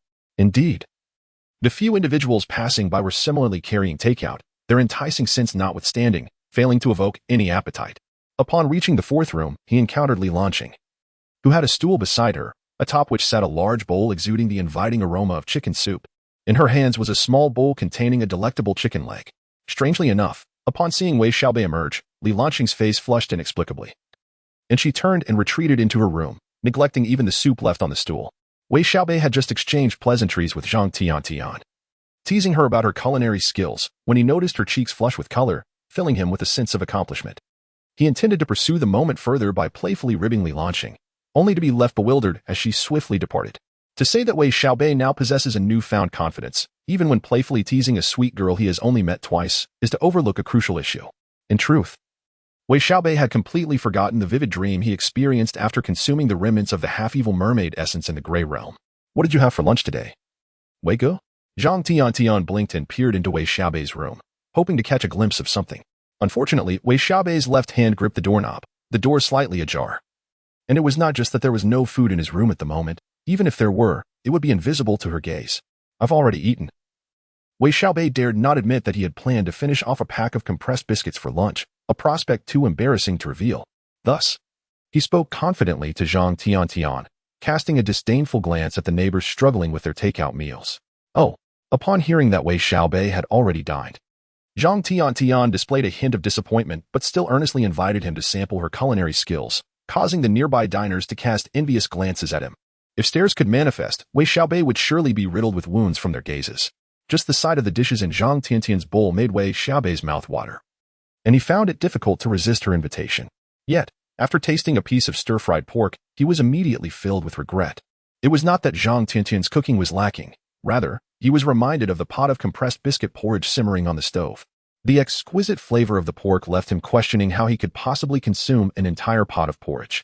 Tears welled in his eyes. After savoring a bite, Wei Xiaobei thanked Zhang Tiantian and resolutely turned back towards his room. Zhang Tiantian's face reflected a trace of disappointment at his retreat. Neither she nor Wei Xiaobei noticed Li Lanqing, who was hiding behind the ajar door, gazing at Wei Xiaobei's back with a look of confusion. Li Lanqing's heart was a tangled mess, stemming from an unimaginable dream she had just 2 hours prior while indulging in a rare lazy afternoon nap.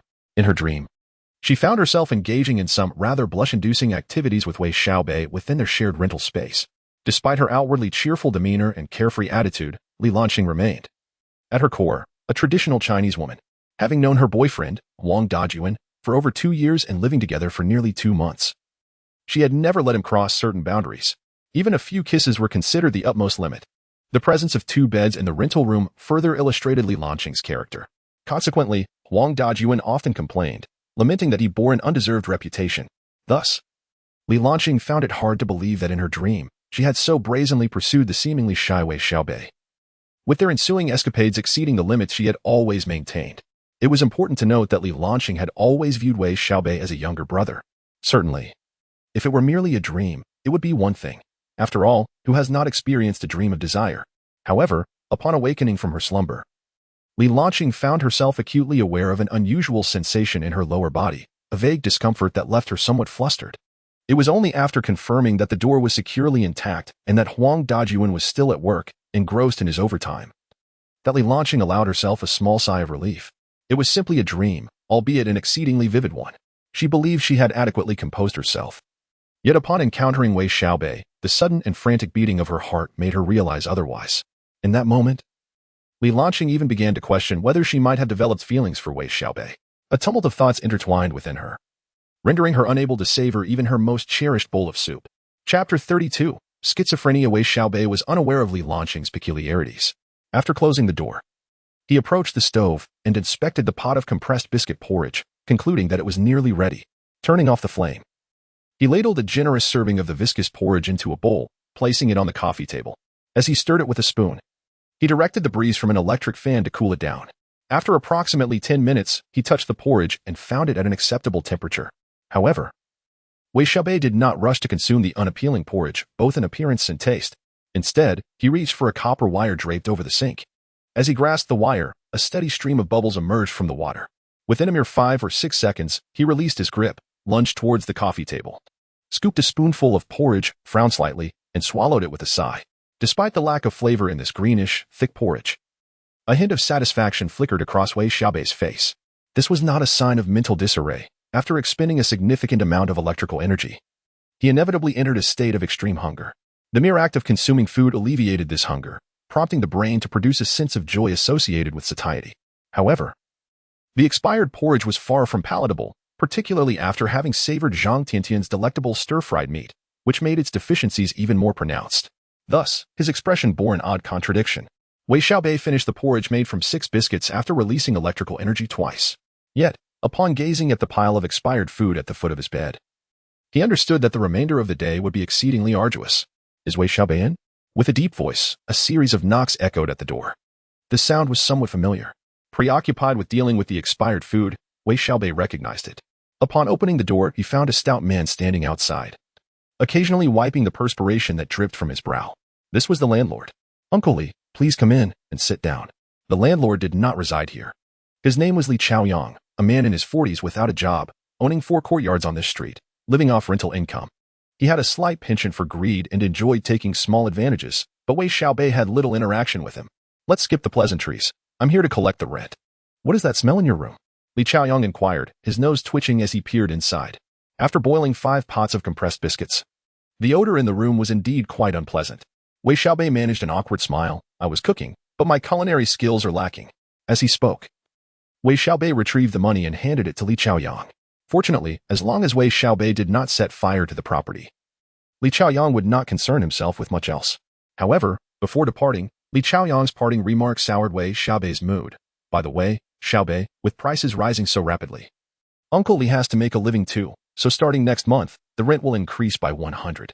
As Li Chaoyang departed, Wei Xiaobei felt an overwhelming urge to deliver a swift kick to the man's swaying figure. 100 yuan increase? The rent was already 600 yuan per month, inclusive of utilities, which was hardly a bargain for this location. With the impending hike, the rent would escalate to 700 yuan. How was one expected to survive under such circumstances? Nevertheless, even if the rent soared to 1,000 yuan monthly, Wei Xiaobei had no immediate plans to vacate the premises. This left him with no choice but to devise a strategy for earning money. If all else failed, he could consider borrowing a small sum from his master. As thoughts of finances swirled in his mind, Wei Xiaobei munched on the unpalatable compressed biscuit porridge. Just as he was about to consume the last third of the expired food, his phone rang. It was his second senior brother, inquiring why he had yet to arrive at the martial arts school. Wei Xiaobei quickly explained he had been preoccupied and promised to head over immediately. After ending the call, he wiped the sweat from his brow and glanced at the time. It was already 1:15 in the afternoon. No wonder his senior brother had called. Casting his eyes toward the remaining expired provisions at the foot of the bed, Wei Xiaobei abandoned his plan to finish them. After all, it was prudent to maintain a stockpile of food in his rented room for emergencies. Moreover, having consumed nearly 30 small pots of compressed biscuit porridge, the mere sight of the packaging made him feel nauseated. Upon exiting and catching the bus, Wei Xiaobei leaned back in a corner, his eyes slightly closed, as he reviewed his attribute panel. Although the recent surge in electric energy had resulted in only a modest increase in voltage and current limits, after over 50 consecutive bursts of energy, the changes in his special ability to release electric currents were significant. The voltage limit had risen to 34 volts, leaving merely 2 volts before reaching the safety threshold. It was noteworthy that even 24 volts could induce pain in anyone who came into contact. As for the current limit, it had climbed to 9.5 milliamps. The safe threshold stood at 10 milliamps. Yet, currents exceeding 8 milliamps could trigger muscle spasms in the fingers and pain in the joints and palms. This meant that Wei Xiaobei could now continuously release electric current sufficient to evoke a sensation akin to electrocution. The only drawback was that as the voltage and current limits increased, the rate of enhancement in the explosive current was progressively diminishing. It might not be long before further increases in the explosive current became exceedingly difficult. As Wei Xiaobei pondered these thoughts, his gaze aimlessly surveyed the interior of the bus. What was that? A gaunt, lecherous man with gold-rimmed glasses was wedged behind a girl, occasionally jostling his hips. The girl, her face flushed, desperately leaned forward, attempting to distance herself from the man. This scenario was unmistakable to any man observing. It was the grim reality of public transport harassment. Rewind 2 decades, and anyone daring to behave so brazenly in public would be met with utter disdain. Nowadays, however, as long as one was not personally affected, the majority would hesitate to intervene in such matters. Were it to be expressed in the words of Wei Xiaobei, he might venture forth to intervene, albeit only to a limited extent. After all, this society is exceedingly intricate. Even when one acts with benevolence, the outcomes may not always align favorably. However, the current Wei Xiaobei is transformed, possessing extraordinary abilities and bolstered courage. He deftly navigates through the onlookers, both intentional and unintentional, and gently places his right hand upon the shoulder of the white-collar man. It is the sweltering summer, even though the man is clad in a suit. It cannot shield him from the encroaching currents. Moreover, the man is merely adorned in a shirt, already partially soaked with perspiration. Chapter 33. Punishment for this man. Today was indeed a fortuitous day. Upon boarding the bus, he immediately spotted a girl of exquisite beauty, her delicate form captivating his gaze entirely. Acting on instinct, he squeezed his way through the crowd until he found himself pressed closely against her. The intoxicating fragrance of her youth enveloped him, nearly overwhelming his senses. To his astonishment, the girl did not scream in protest against his unwarranted advances, emboldening him to become increasingly brazen. His mind even conjured up nefarious fantasies of abducting her once they disembarked. As he reveled in the sensation of her soft body, a hand suddenly grasped his shoulder, pulling him back and away from the girl. What the? Had he been discovered? Panic surged within him, yet his experience in such matters afforded him a semblance of composure. just as he prepared to confront this intruder. He felt an excruciating bite on his shoulder, a sharp pain that rendered him uncontrollable and trembling. Wei Xiaobei would not allow anyone to insult him, especially not a man of such dubious character. In an instant, he unleashed a burst of electrical energy, creating an illusion among nearby passengers that their very hair was being drawn toward an unseen force. When the bus came to a halt, Wei Xiaobei released his grip and swiftly exited, leaving the man behind as if all the bones in his body had been extracted, collapsing in shock and prompting gasps from the surrounding passengers. What transpired thereafter was of no concern to Wei Xiaobei. It suffices to say that the white-collar man would likely carry the psychological scars of his brazen behavior for years to come. Having expended his electrical energy in one fell swoop, Wei Xiaobei now felt as though his stomach had transformed into a black hole, emanating an insatiable hunger. Along the way, any food encountered tantalized his ravenous appetite. However, after checking his wallet, he resolutely suppressed the gnawing hunger until he arrived at the Qing Martial Arts School. Upon entering, he found Qing Cici bustling in the kitchen, scrubbing dishes and pots. Wei Xiaobei hurriedly sought her assistance. "Senior sister, is there anything to eat?" Qing Cici, somewhat displeased by his address, retorted, "Must you always add the little before your title?" As she spoke, she retrieved a plate of leftover roasted meat from the cupboard, allowing Wei Xiaobei to satiate his hunger before she began boiling water and kneading dough. Yet, the meager portion of roasted meat was hardly sufficient for Wei Xiaobei's appetite. After devouring it entirely, he began to hover around Qing Cici. Noticing his discomfort while kneading the dough, she couldn't help but chuckle. "Junior brother, have you not eaten in 3 days?" Hearing Qing Cici, who was several years younger than him, refer to him as junior brother took Wei Xiaobei aback. Nevertheless, in terms of their respective tenure at the school and mastery of Bejiquan, Qing Cici eclipsed him by a considerable margin, thereby solidifying his new title. Wei Xiaobei let out a bitter smile, refraining from answering Qing Cici's inquiry. How could he respond? Should he lay everything bare? What a jest! Setting aside the possibility of being believed, even if someone did trust his words, it might not necessarily bode well for him. Acknowledging Qing Cici's deductions would not be favorable either. Therefore, remaining silent was, for Wei Xiaobei, the most prudent choice. Of course, Qing Cici, who was kneading dough, had no expectation of a reply from him. She continued to express her thoughts. "It's time to eat. Otherwise, you'll end up with a stomach ailment." Listening to Qing Cici's incessant chatter, Wei Xiaobei found it somewhat amusing. With only a month until university, Qing Cici's manner of speaking bore a striking resemblance to that of his own mother. If she were aware of his thoughts, she would likely have taken the large lump of dough and pressed it onto his face. "Are you accustomed to eating knife-cut noodles?" Qing Cici finally inquired about Wei Xiaobei's taste after slamming 2 dough balls, each the size of a head, onto the countertop. Wei Xiaobei understood well that even if he claimed he was unaccustomed to knife-cut noodles, Qing Cici would not return the dough to its original state. Perhaps it was due to her training in martial arts from a young age, but Qing Cici's character was notably stronger compared to other girls. Wei Xiaobei acknowledged her question, though Qing Cici paid no heed. The blade in her hand danced deftly over the dough, producing noodles that cascaded into the pot like a waterfall. This skill left Wei Xiaobei in awe. Such was the benefit of years of martial arts practice. Her hands were steady, precise, and swift. For Qing Cici, cutting noodles was a trivial task. Wei Xiaobei recalled a time in the kitchen when he witnessed her wielding 2 cleavers, chopping ribs with such precision that they were nearly identical in size, the entire process worthy of a martial arts film. Before long, a bowl brimming with freshly made knife-cut noodles emerged from the pot, drizzled with a rich sauce, releasing an enticing aroma of both noodles and meat that made Wei Xiaobei's mouth water. On the verge of collapse from hunger, he eagerly accepted the bowl, disregarding its heat, blowing gently on the noodles before diving in with his chopsticks. After devouring over half of the bowl, his hunger began to subside, and he slowed his pace, giving Qing Cici a thumbs up, mumbling his praise. "Junior sister, your culinary skills are truly remarkable." Qing Cici's eyes crinkled into crescent moons at Wei Xiaobei's compliment.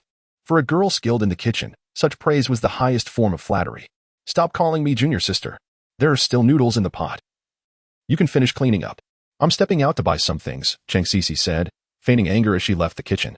Wei Xiaobei paid little mind to her departure, continuing to savor the knife-cut noodles.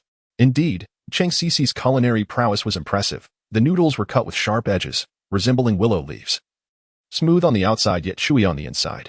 After a few bites, one could truly appreciate the fragrant essence of the noodles, perfectly complemented by the rich sauce, leaving one utterly salivating.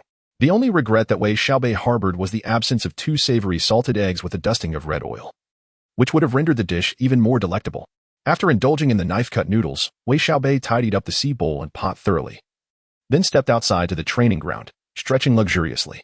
At this moment, just past 2 in the afternoon, A considerable number of martial arts students had already gathered in the training area, each engaged in their warm-up routines and practice. Second brother Zhang Zhilong was explaining various concepts to a few new students, while the senior brother Lu Jianqing leaned casually against a great tree by the wall.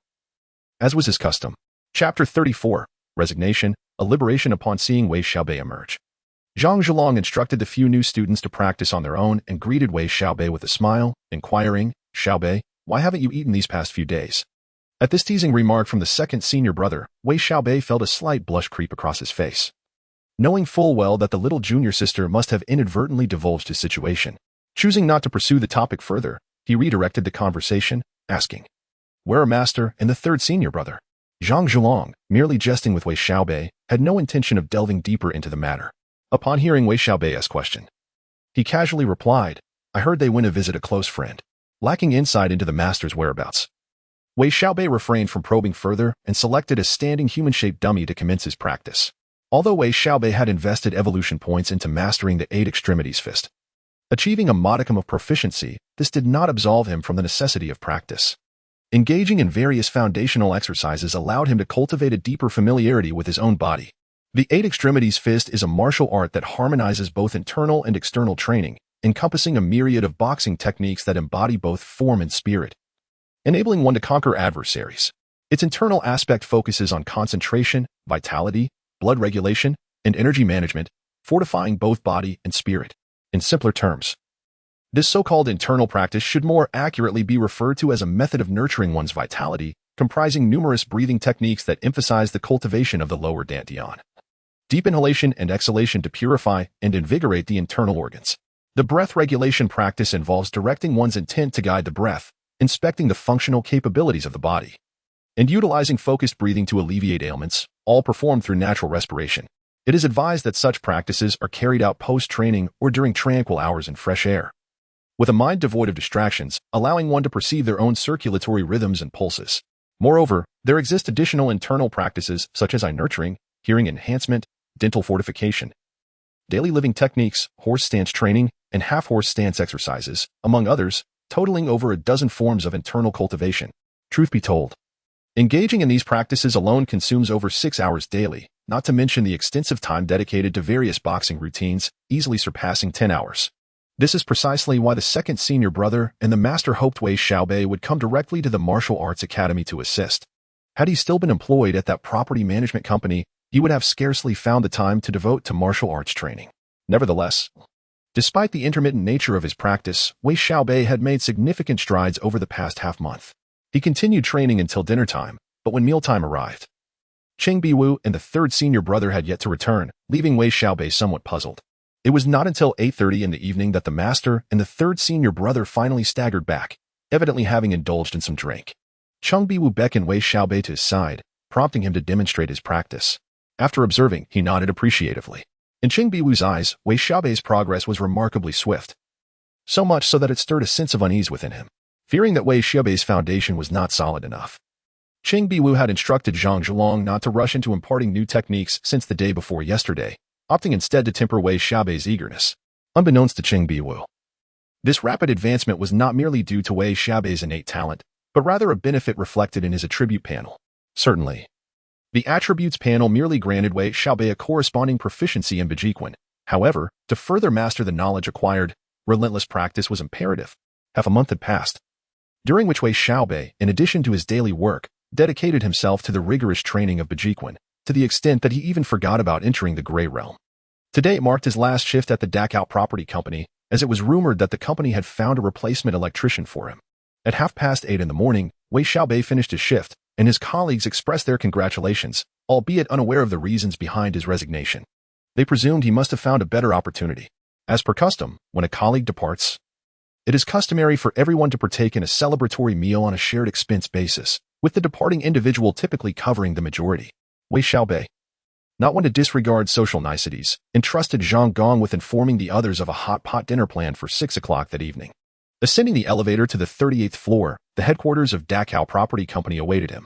After navigating through a series of formalities in the human resources and finance departments, he found himself reflecting upon the more than 1,000 yuan in cash and his pension insurance certificate now in hand. It dawned upon him that he was on the brink of a new chapter in his life. After breakfast, with ample time before 6 o'clock, Wei Xiaobei returned to his rented courtyard. By 8:40, the corridor was silent, as most tenants had already left for work. Lying on his bed, Wei Xiaobei closed his eyes and reviewed his attributes panel, focusing his attention on Bejiquan, slightly accomplished. As his concentration deepened, the evolution points began to deplete rapidly. In less than half a second, all 80 evolution points vanished, yet to Wei Xiaobei's astonishment, his proficiency in Bejiquan remained at slightly accomplished, without any discernible change. What could be the reason for this? 80 evolution points were not a trivial amount for Wei Xiaobei at this stage, had they been allocated to his strength attributes. They could have elevated his muscle attribute to 13, 83, and his strength attribute to 11, 93. Such an enhancement would significantly bolster his physical prowess and overall combat capability. However, the situation was perplexing. The investment in Bejiquan yielded no visible improvement. In the midst of his frustration, Wei Xiaobei began to ponder with his not-so-sharp mind. After contemplating for over 10 minutes, he arrived at two potential conclusions. Either the evolution points were insufficient to elevate Bejiquan, or the skill required more than mere evolution points for further enhancement. Without a moment's hesitation upon reaching these conclusions, Wei Xiaobei retrieved a bottle of liquor from the foot of his bed, twisted off the cap, and began to drink directly from the bottle, regardless of the circumstances. Having successfully resigned today, and with no obligation to visit the martial arts hall in the morning, Wei Xiaobei decided to delve into the gray realm and observe the situation. With a bottle of white liquor consumed, Wei Xiaobei gradually succumbed to the stupor induced by the alcohol. Amidst the dim lighting and dilapidated furniture, his consciousness began to awaken. After staring blankly at a poster of Zhang Liangying on the wall for a moment, Wei Xiaobei finally emerged fully from his slumber. Was he still in his rented apartment? A slight sense of relief washed over him. This realization confirmed that wherever he had imbibed and succumbed to sleep, it was indeed in some corner of the gray realm, bearing no relation to the place from which he had departed. With this understanding, Wei Xiaobei felt a considerable sense of calm settle within him. Chapter 35. Fishing upon Awakening. Wei Xiaobei conducted a thorough inspection. His backpack clung securely to his back, the compressed biscuits remained intact, and the corpses of 6.5 malevolent merfolk lay undisturbed. Even the rudimentary fishing rod he had grasped was still in his possession.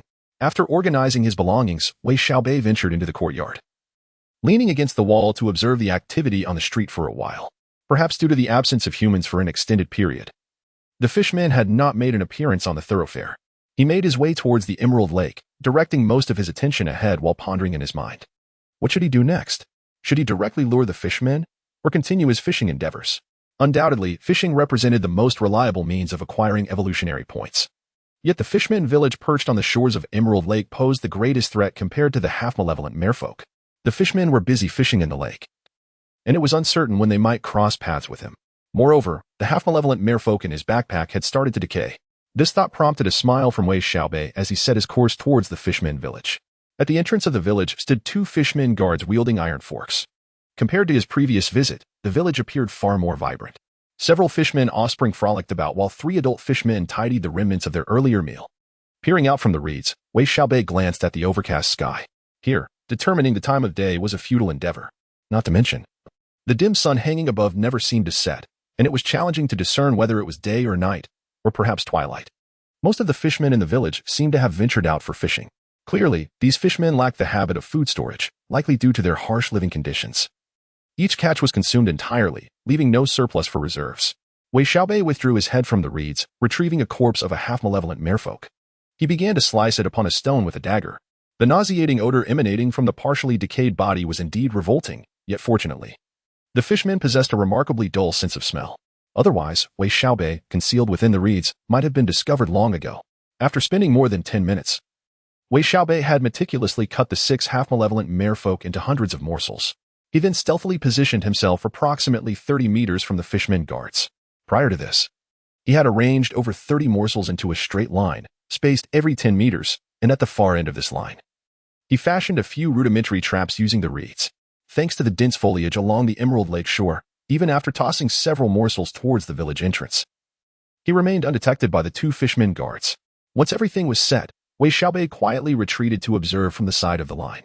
The scattered morsels emitted a foul, decaying stench, attracting a multitude of peculiar insects along the lakeside. Like a dense fog of mosquitoes, they swiftly captured the attention of a vigilant fisherman guard. The guard approached a lump of meat, and upon his arrival, the swarm of insects was quickly startled into flight. What is this? The fisherman guard seized the meat and unceremoniously stuffed it into his mouth. Observing this from a distance, Wei Xiaobei could not help but feel a twinge of regret. Had he known the fishman guards were so careless, he should have added some concoction to the meat. Yet, this was merely a fleeting thought, as in this gray realm. Wei Xiaobei had yet to discover any toxins to exploit. Subsequently, the fishman guard collected the scattered lumps of meat, devouring them one by one. Another fishman guard, perplexed by this behavior, cast a curious glance but soon uttered some strange sounds. However, the first guard, having consumed several lumps, paid little heed to his companion and continued his search. Before long, he discovered a lump of meat 10 meters away, then another 20 meters distant. Thus, the fishman guard was drawn closer to the trap set by Wei Xiaobei. As the guard edged nearer to the trap, Wei Xiaobei held his breath and followed closely. At last, the fishman guard stepped into a reed trap, his body swaying as one leg sank into the pit.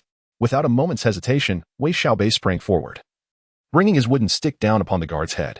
To his surprise, the fishman guard reacted swiftly upon hearing Wei Xiaobei's footsteps. He spun around and raised his iron fork in defense. A dull thud echoed as the wooden stick struck the raised fork, causing it to wobble and deflect the blow. Despite Wei Xiaobei's considerable strength, the recoil from the impact left his right hand tingling. Just as he prepared to strike again, the fishman guard wielded the fork like a club, swinging it back at Wei Xiaobei. In terms of speed and power, this guard was even more formidable than an elite fishman, likely possessing greater strength than Wei Xiaobei himself, had it not been for the trap that ensnared him. The iron fork in the guard's hands would have punctured Wei Xiaobei with ease. Pain. Wei Xiaobei felt a jolt in his right shoulder, followed by a dull ache that radiated through his body, as if it had been shattered. His left side went limp. The fishman guard, having landed a successful blow, extracted his leg from the trap and, with a sinister grin, stepped back 2 paces, aiming the 2-meter-long iron fork at Wei Xiaobei's chest. This marked perhaps the most perilous moment since Wei Xiaobei had entered the gray realm. With his right shoulder rendered nearly powerless, the wooden stick fell to the ground, and even the left side of his body felt numb from the impact, making evasion a daunting challenge. It was now or never. At midnight, Wei Xiaobei's willpower came into play, exhibiting not a trace of panic. His gaze was fixed intently on the advancing steel fork. Just as the iron prong was about to pierce his chest, he exerted all his strength to thrust his left hand upward, colliding with the fork. He then gripped the iron prong tenaciously, but the force from the fork sent his entire body reeling backward, yet a hint of a smile adorned his face. The fishman guard harbored no concern that this human could turn the tide. However, in the next moment, the fishman guard felt a sharp pain and numbness in his hands gripping the fork, rendering it nearly impossible to maintain his hold, let alone withdraw it to strike again. Chapter 36, Enhancement of Baji Quan. As Wei Xiaobei grasped the iron fork and was momentarily brought down by it, he promptly activated his unique ability to release an electric current. Unlike the previous instance where the electrical energy was unleashed all at once, this time Wei Xiaobei maintained a steady discharge, with a voltage limit of 34 volts and a current ceiling of 9.5 milliamperes. This continuous flow of electricity was sufficient to induce adverse reactions in any creature it contacted.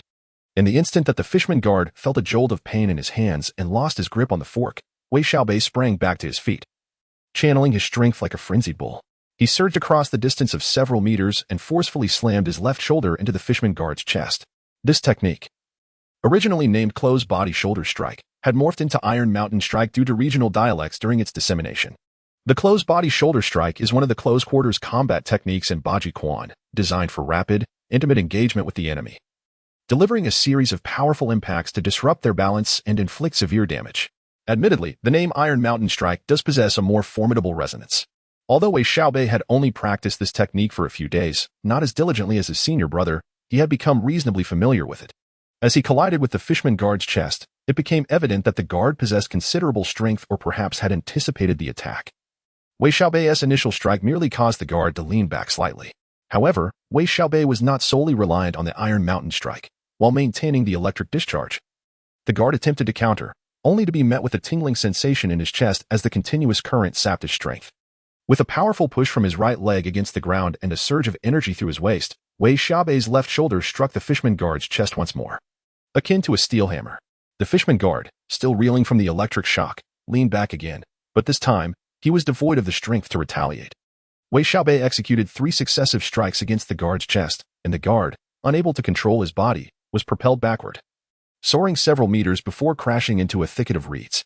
At this juncture, Wei Xiaobei felt a resurgence of strength in his right shoulder. He swiftly advanced, drawing a dagger from his waist, resembling a galloping stallion as he leaped forward, his left knee crashing down onto the fishman guard's face while the dagger plunged into the guard's throat. In that moment, Wei Xiaobei could no longer stabilize his form. Performing a forward roll over the fisherman's head, extracting the dagger, which unleashed a torrent of blood. Once steady, he turned and lunged at the fisherman guard again, disregarding any possible resistance, driving the dagger into various vital points. Only after noticing a change in the evolution points on his attribute panel did Wei Xiaobei cease his assault. Sitting beside the lifeless body of the fisherman guard, gasping for breath. Undoubtedly, Wei Xiaobei had encountered numerous challenges prior, whether through misjudging the fisherman guard's strength or overestimating his own. Now that the fisherman guard had been vanquished, it was a stroke of fortune amidst the misfortune. In comparison to the elite fishmen, the evolution points awarded by this guard were significantly more substantial. After defeating just a single fisherman guardian, Wei Xiaobei earned a commendable 60 evolution points. However, he felt a tinge of dissatisfaction, as the fisherman guardian did not possess the meatballs characteristic of elite fishmen. Yet, this could be understood. When an elite fishman is vanquished, it directly grants 20 evolution points, and consuming the fishman's water ball yields an additional 20 evolution points, totaling 40. In contrast, the Fishman Guardian, while offering 60 evolution points, lacked the elite fishman's ability to project water jets. Nonetheless, in terms of strength and speed, the Fishman Guardian could easily contend with 2 elite fishmen. The question arose, should he allocate the evolution points to enhance his muscular attributes, continue developing his Bejiquan skills, or augment his unique ability to discharge electricity? As Wei Xiaobei contemplated during his brief respite, he found merit in all 3 options. Enhancing his muscles would directly amplify his strength, thus increasing the lethality of his attacks. Bejiquan and the electric discharge ability had already proven their efficacy in eliminating the Fishman Guardian, showcasing a harmonious synergy between the two. Ultimately, he dismissed the electric discharge ability, recognizing that it could still be improved through sheer exertion, rendering the expenditure of his precious evolution points somewhat wasteful. The muscular attribute enhancement was similarly ruled out.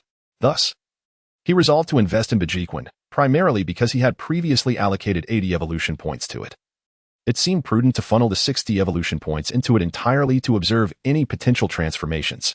As Wei Xiaobei's focus sharpened on Bejiquan, the evolution points swiftly diminished.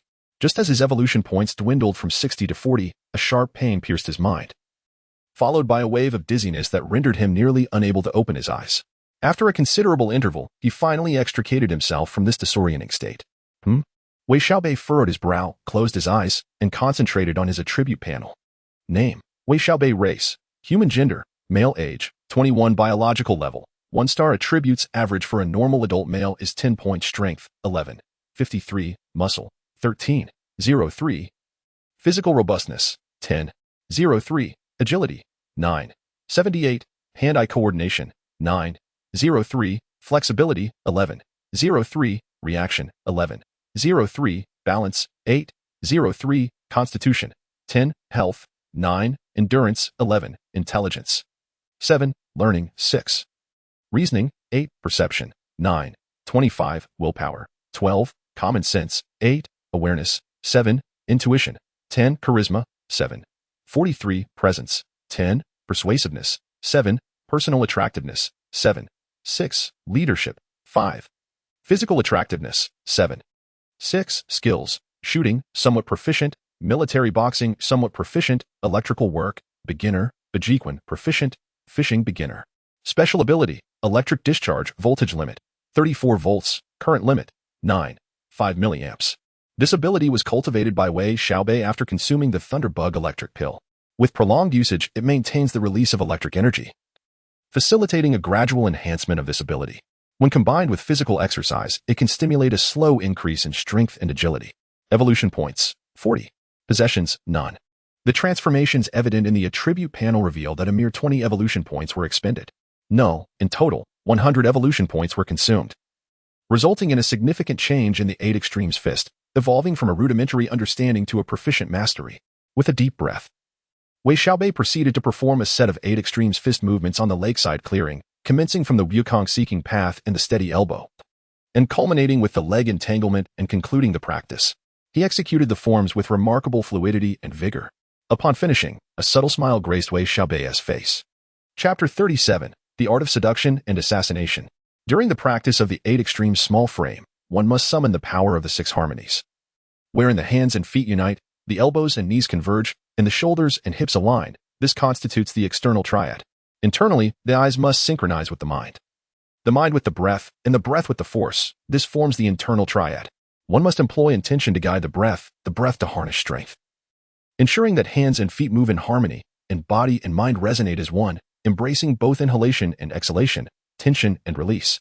The rear elbow must prompt the forward hand, creating a seamless flow of energy throughout the body, which is referred to as the cohesive and combined strength.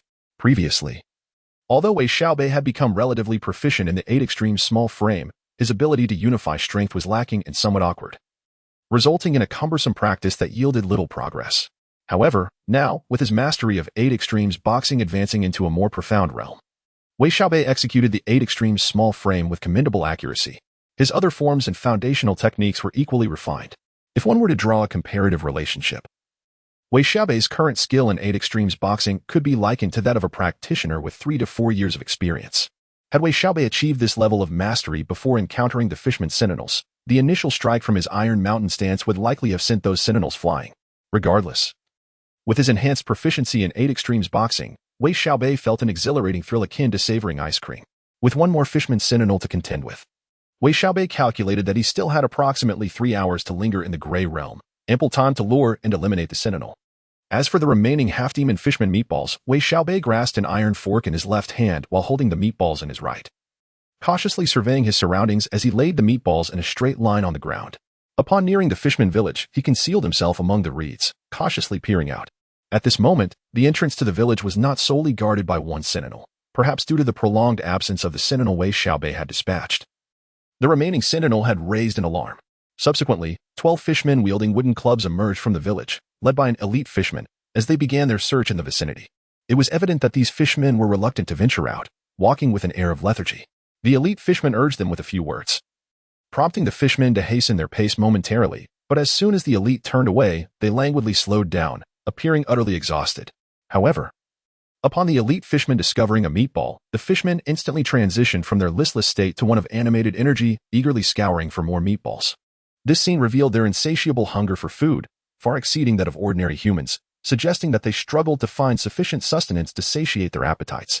Witnessing this, Wei Xiaobei conceived a clever plan, arranging the remaining meatballs in another straight line.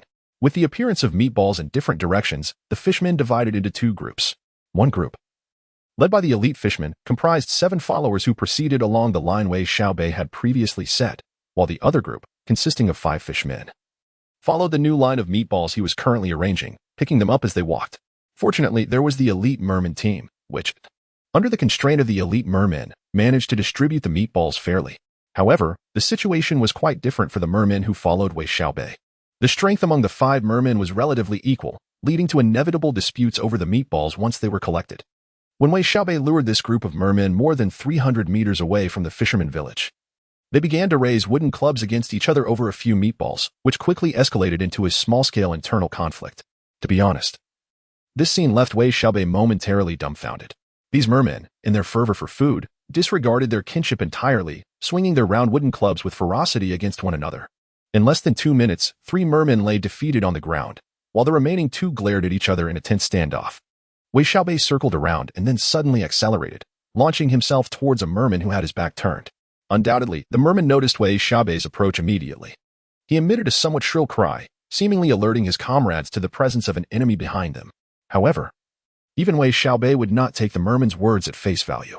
Thus, the merman, instead of turning to check, brandished his wooden club and attacked his opponent, forcing him into a defensive stance. When Wei Xiaobei was less than 5 meters away from the merman, the sound of dry reeds snapping underfoot finally caught the merman's attention. Yet by that time, even upon realizing Wei Xiaobei's presence, the merman had no opportunity for retaliation. Wei Xiaobei, gripping the iron fork, lunged forward and pierced the merman's back. The sound of the sharp fork penetrating flesh was faint. In an instant, the fork pierced through the merman's back, protruding slightly from his chest. Following this, Wei Xiaobei kicked the merman's back with his left foot and, using all his strength, withdrew the fork.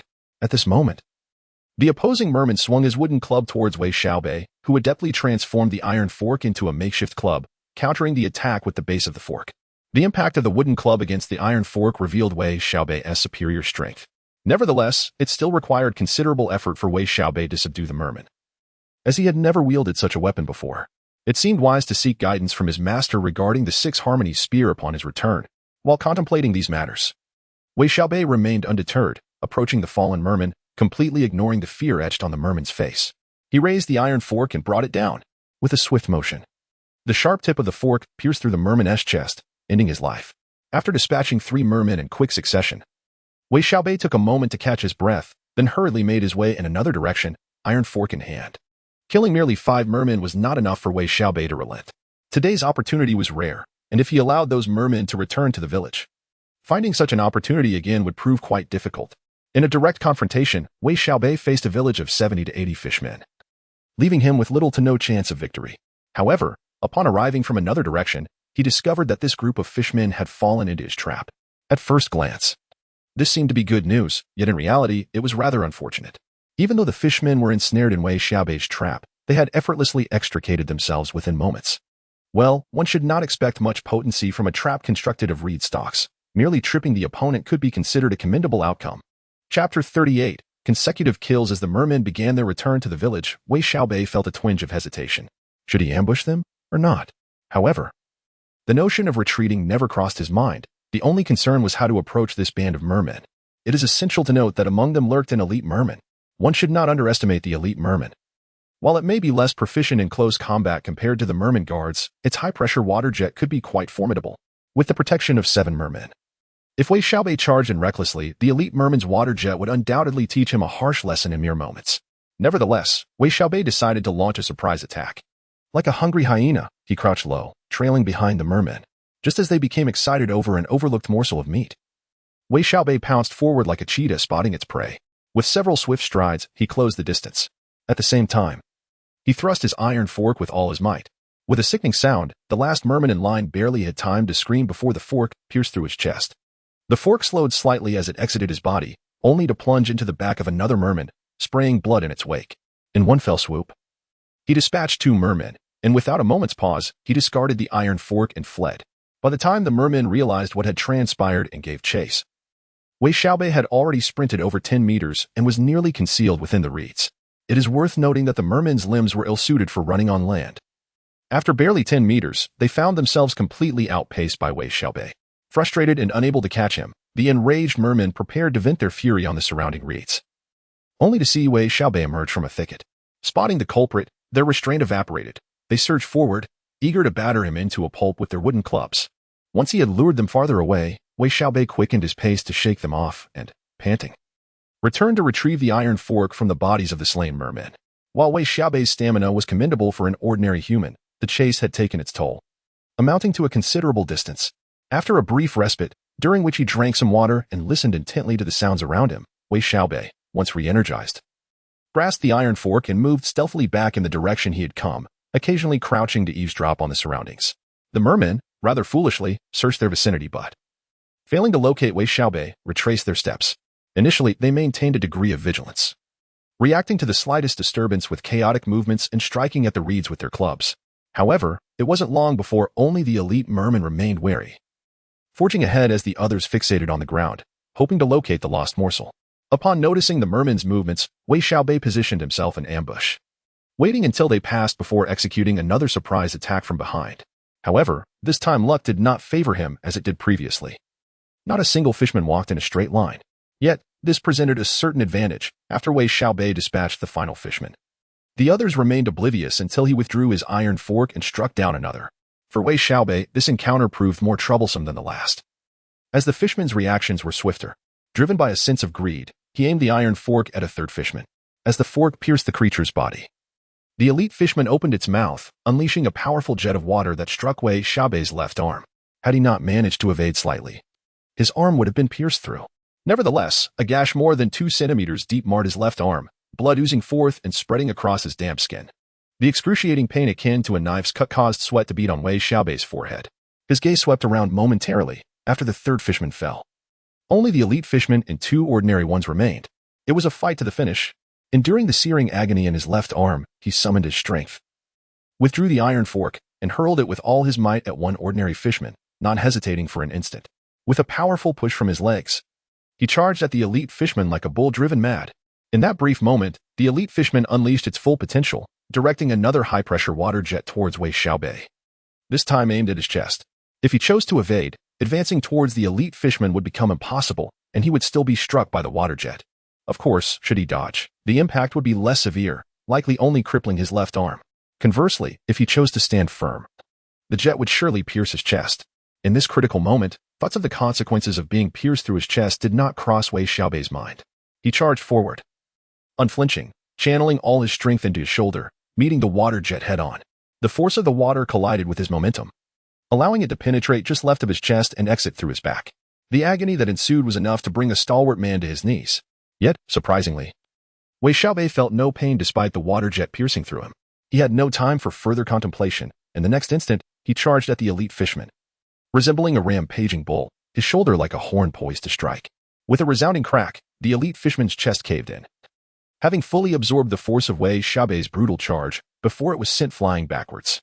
At this moment, the elite merman no longer spewed forth a jet of high-pressure water, but rather a mixture of blood, shattered bones, and chunks of flesh. With an extraordinary display of strength, Wei Xiaobei delivered a blow akin to the Iron Mountain technique, shattering the merman's ribcage entirely, rendering its internal organs irrelevant. In fact, one could even discern the faint outlines of broken bones protruding from the back of the fallen elite merman. Thud. Just as Wei Xiaobei sent the elite merman flying and had yet to regain his balance, the back of his head was struck by a round-headed wooden club. A wave of intense dizziness surged through his mind. This is bad. There is still an ordinary merman. Chapter 39 The Benefits of Investing in Health Attributes After Being Struck from Behind. Wei Xiaobei instinctively reacted. However, a blow to the back of the head is enough to incapacitate even a mighty bull. Just as he was about to lose consciousness, Wei Xiaobei summoned all his resolve, thrust out his tongue, and bit down fiercely. A surge of excruciating pain shot through his tongue and into his mind, dispelling the encroaching dizziness. Perhaps his tongue was severed? At that moment, he could hardly perceive any sensation from it, blood gushing from his mouth as he turned and lunged at the fishman, bringing it crashing down to the ground.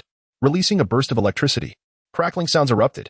Where Wei Xiaobei made contact with the fishman, a brilliant blue light flared, and all the electrical energy unleashed in an instant, rendering the fishman completely paralyzed and unable to move. Yet, that was merely the extent of his capabilities. Until the current reached its upper limit of 90 milliamperes, it was a pipe dream to hope to electrocute such a creature in mere moments. His left shoulder throbbed with unbearable pain, rendering him immobile, blood streaming from the wound, and his severed tongue echoed the same fate. The most perilous injury was the penetrating wound from his chest to his back. Within that brief span of time, the blood lost had already surpassed 30% of Wei Xiaobei's total blood volume. A healthy individual could lose up to 10% of their total blood volume without facing severe consequences.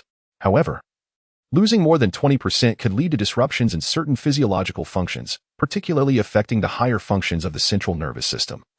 Exceeding 30% could result in grave impairments of the central nervous system, which, if not swiftly addressed with a blood transfusion, could prove fatal. One could assert that the amount of blood Wei Xiaobei had lost would have rendered any other individual unconscious.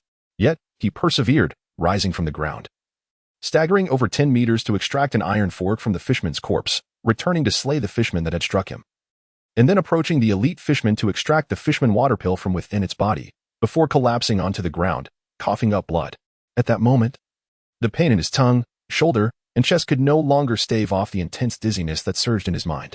Wei Xiaobei gently closed his eyes, striving to concentrate on the health attribute beneath his physical constitution. Instantly, his accumulated evolution points, now totaling 180, began to dissipate like snow under the blazing sun. Health 9. 01. Health 9. 02. Health 9. 03. Wei Xiaobei could no longer withstand the violent dizziness. His body swayed and fell into a pool of blood. Time became an indistinct blur. Gradually, Wei Xiaobei awoke from his slumber. Where was he? He vigorously shook his head, attempting to dispel the lingering fatigue that clung to his mind. Exhausted, a profound weariness permeated his entire being. It was only after he struggled to rise, placing his head beneath the faucet and dousing himself with cold water for a spell, that the fatigue finally began to ebb. Sitting back on the bed, he grasped a towel in his left hand to dry his hair, while his eyes scrutinized his left arm and his right hand caressed his chest. If the neighbors were to witness Wei Xiaobei's peculiar actions, they might conjure bizarre thoughts. However, Wei Xiaobei remained oblivious to the strange and ambiguous nature of his behavior. What was amiss? Hadn't he sustained injuries to his chest, left arm, and tongue? How could he now appear unscathed? Wei Xiaobei was utterly bewildered. But his contemplation was abruptly interrupted by the ringing of his phone. Upon answering, a crisp and familiar female voice resonated. "Junior brother, you finally answered. What happened?" It was his senior sister, Cheng Cece. Wei Xiaobei was taken aback. "Nothing's wrong. What's up? It's been 3 days since you visited the martial arts hall. I thought you might have encountered some trouble and fled in guilt," she teased, noting his relatively strong voice. Wei Xiaobei racked his brain, managing to brush off Cheng Cici's concerns. After ending the call, he glanced at his phone. Indeed, 3 days had elapsed before entering the gray realm. His phone still had ample battery, but now, with over a dozen missed calls, it was nearly drained. He had inadvertently slept for 3 days. Puzzled, a sudden wave of insatiable hunger surged within him. Without even taking the time to wash up, he hastily donned a t-shirt and dashed outside. He found a noodle stall on the street and sat down. The stall owner, noticing a customer, promptly inquired, "Noodles or rice noodles?"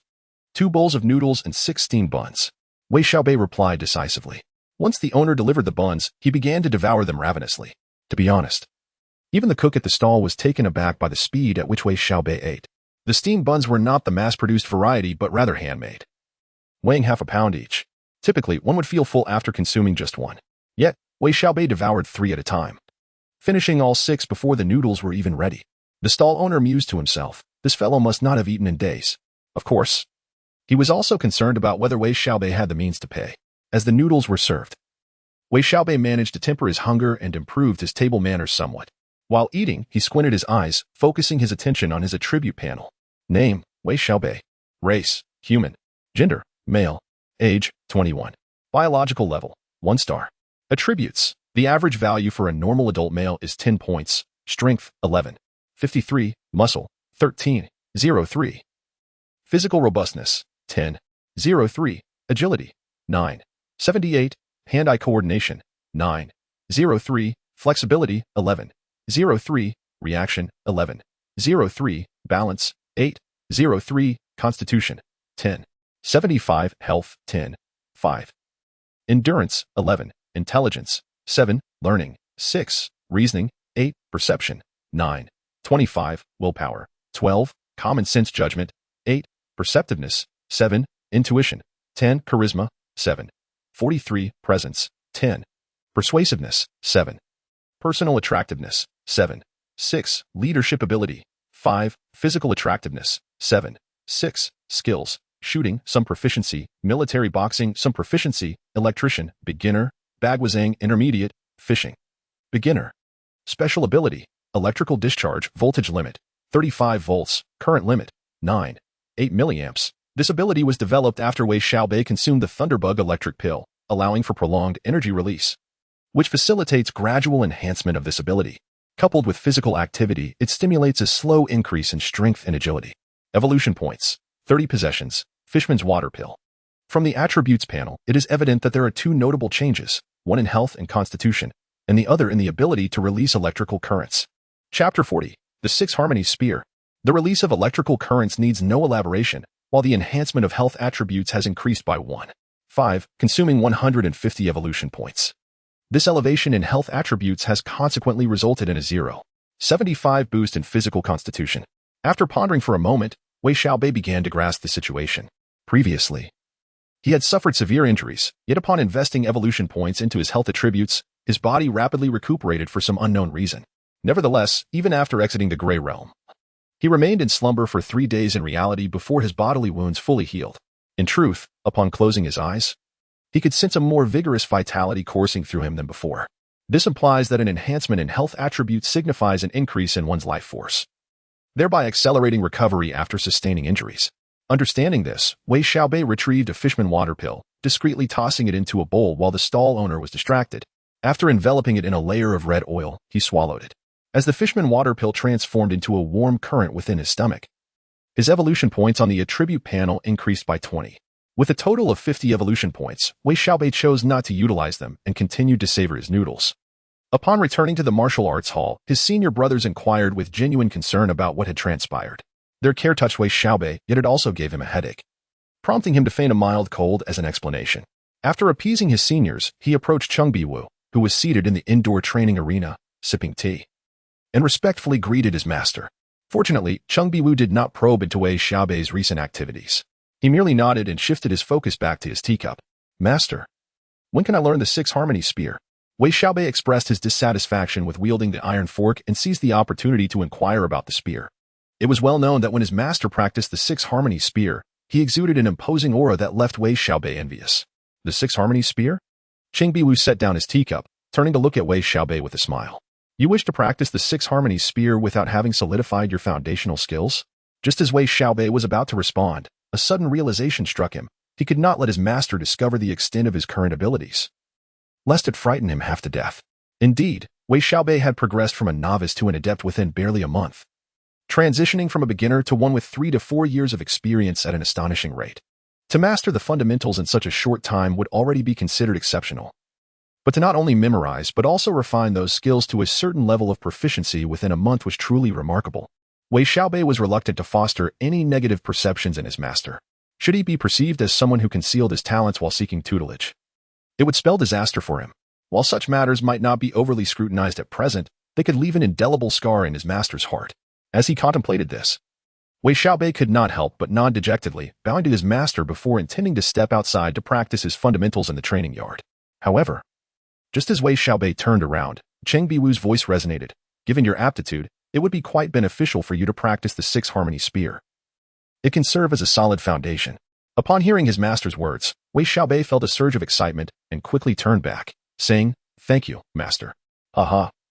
No need for thanks. Come sit over here." Cheng Biwu gestured to a nearby chair for Wei Xiaobei to take a seat. Once Wei Xiaobei sat down properly, Cheng Biwu organized his thoughts and inquired, "Little North, do you know the origins of our Chinese martial arts?" Wei Xiaobei was momentarily taken aback by the question. He had a vague understanding of the origins of Chinese martial arts, such as Shaolin, Wudong, Kongtong, Ame, and Qiqing, but he truly did not know the root of it all. If he were to mention Shaolin, he feared his master would admonish him. Disciple is unaware. Wei Xiaobei replied honestly. Martial arts, in its initial definition, were techniques to cease hostilities. It originated from the battlefield, where generals charged forth to slay foes. Cheng Biwu proudly elucidated. Wei Xiaobei nodded earnestly. Now, let me ask you, what is national martial arts? Cheng Biwu continued with a smile. National martial arts should refer to our Chinese martial arts, right? Wei Xiaobei responded hesitantly, regretting not having clarified these concepts during his internet explorations, which left him blushing in front of his master. Indeed, you are correct. National martial arts refer to our traditional martial arts, a term of reverence for martial arts. Additionally, there is another interpretation. Martial arts that focus solely on combat, rather than performance, are termed national martial arts. Cheng Biwu's tone became stern as he spoke, causing Wei Xiaobei to shudder slightly, murmuring, martial arts that only kill enemies? Seeing that Wei Xiaobei grasped the concept, Cheng Biwu nodded. What I practice is national martial arts. Remember, only to kill enemies, not for performance. Cheng Biwu emphasized strongly. Wei Xiaobei quickly nodded in agreement, adding, the performance is merely a fade, isn't it? Cheng Biwu chuckled. Generally, the performances are merely choreographed routines that cannot simply be dismissed as mere show. After sharing a few laughs, Cheng Biwu then retrieved a spear from the weapon rack and positioned himself at the center of the training yard. He thrust the spear into the ground, and the spear, measuring over 3 meters, stood upright like a flagpole, swaying slightly. This is the spear, which was historically a weapon exclusive to cavalry. Ideally, a spear shaft should be crafted from white waxwood, known for its excellent resilience and flexibility. However, white waxwood is now scarce. My spear is back at my hometown. This one is made of mulberry wood, which is quite decent, measuring 3 meters and weighing 8 Jin 2 liang. As Cheng Biwu's voice resonated, the colossal spear sprang to life. In an instant, its tip transformed into a crimson line, thrusting forward with remarkable swiftness. In mere moments, the air was filled with the fierce wind generated by the agile spear, weaving through the space like a silvery serpent gliding through the air, occasionally lunging and hooking. This was the first time Wei Xiaobei had witnessed the 6 Harmony Spear, and he found himself momentarily entranced.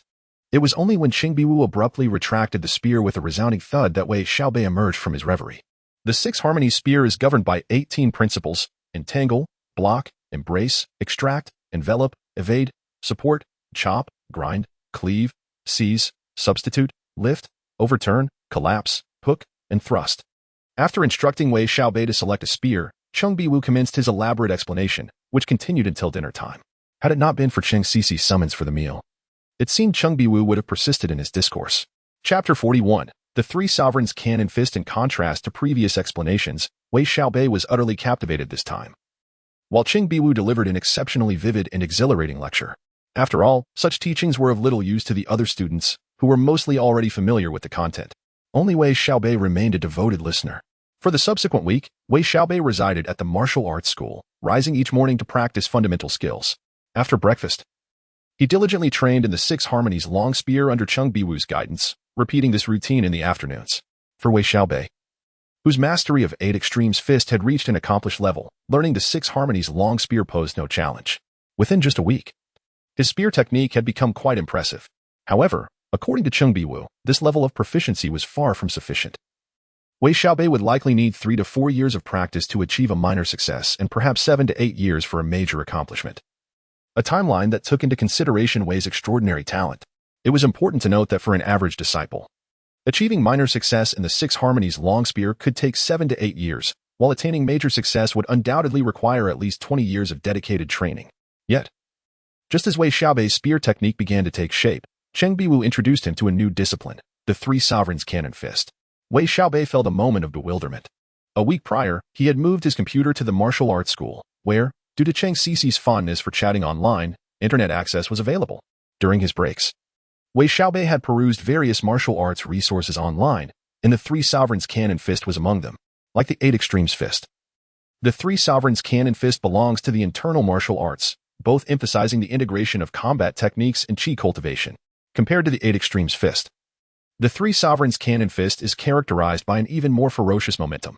According to online sources, the 3 Sovereigns Cannon Fist is aptly named, as its strikes are as powerful as cannon blasts. The 8 Extremes Fist emphasizes 8 forms: dragon, tiger, bear, monkey, swallow, dog, eagle, and quail. In contrast, the 3 Sovereigns Cannon Fist focuses on 5 forms: ape, bear, tiger, turtle, and dragon. The distinctions between these 8 and 5 forms illustrate the differences between the 2 martial arts styles.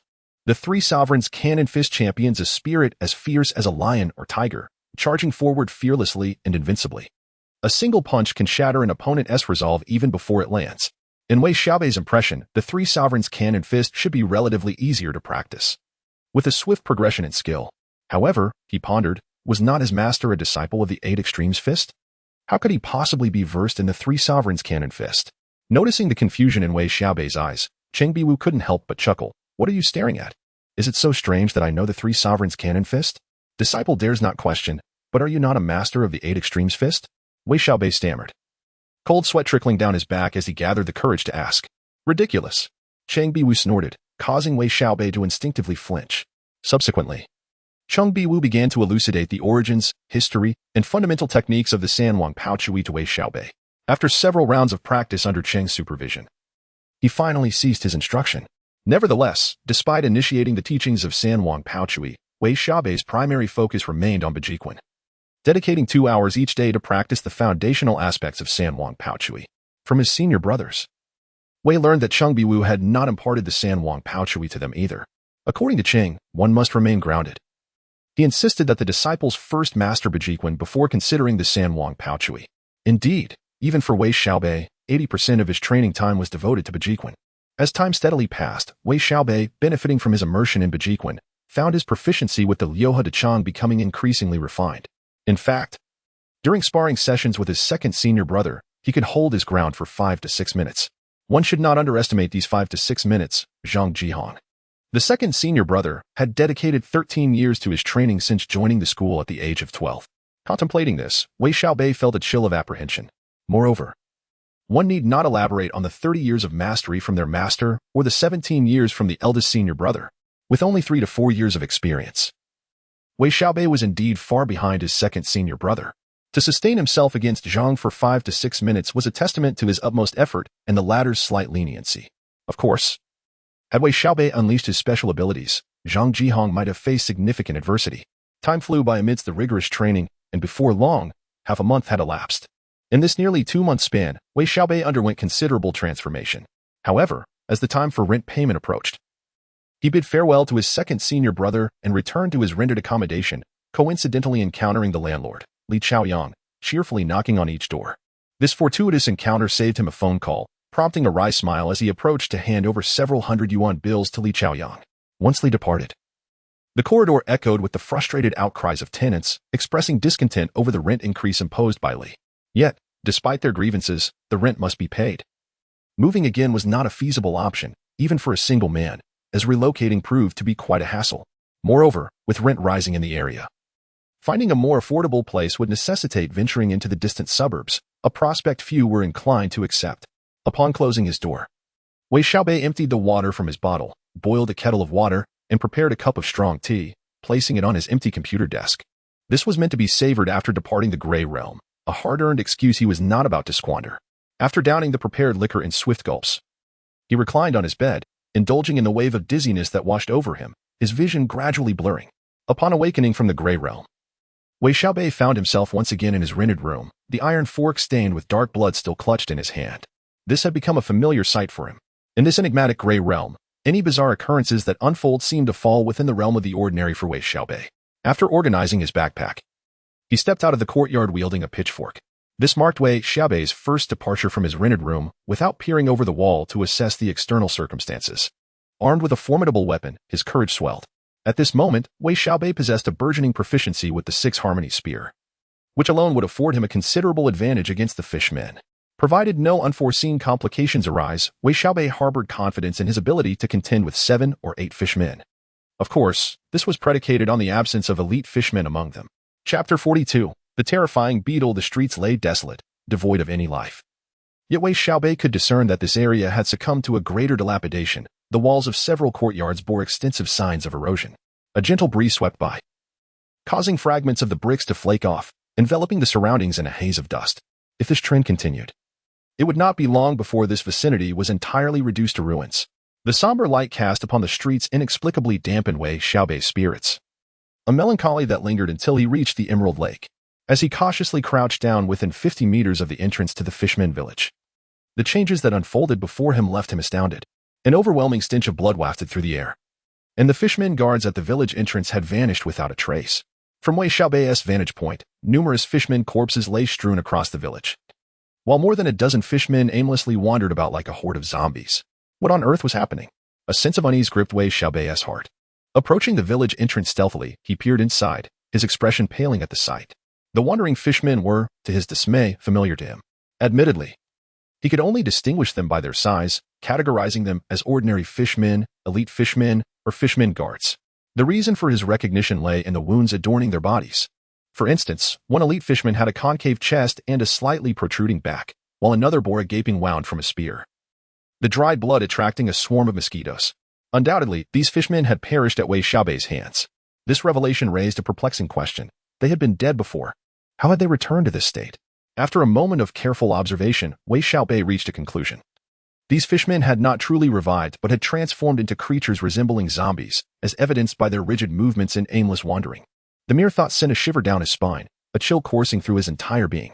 Moreover, these fishmen were the very ones he had lured out and slain using half-malevolent merfolk meatballs.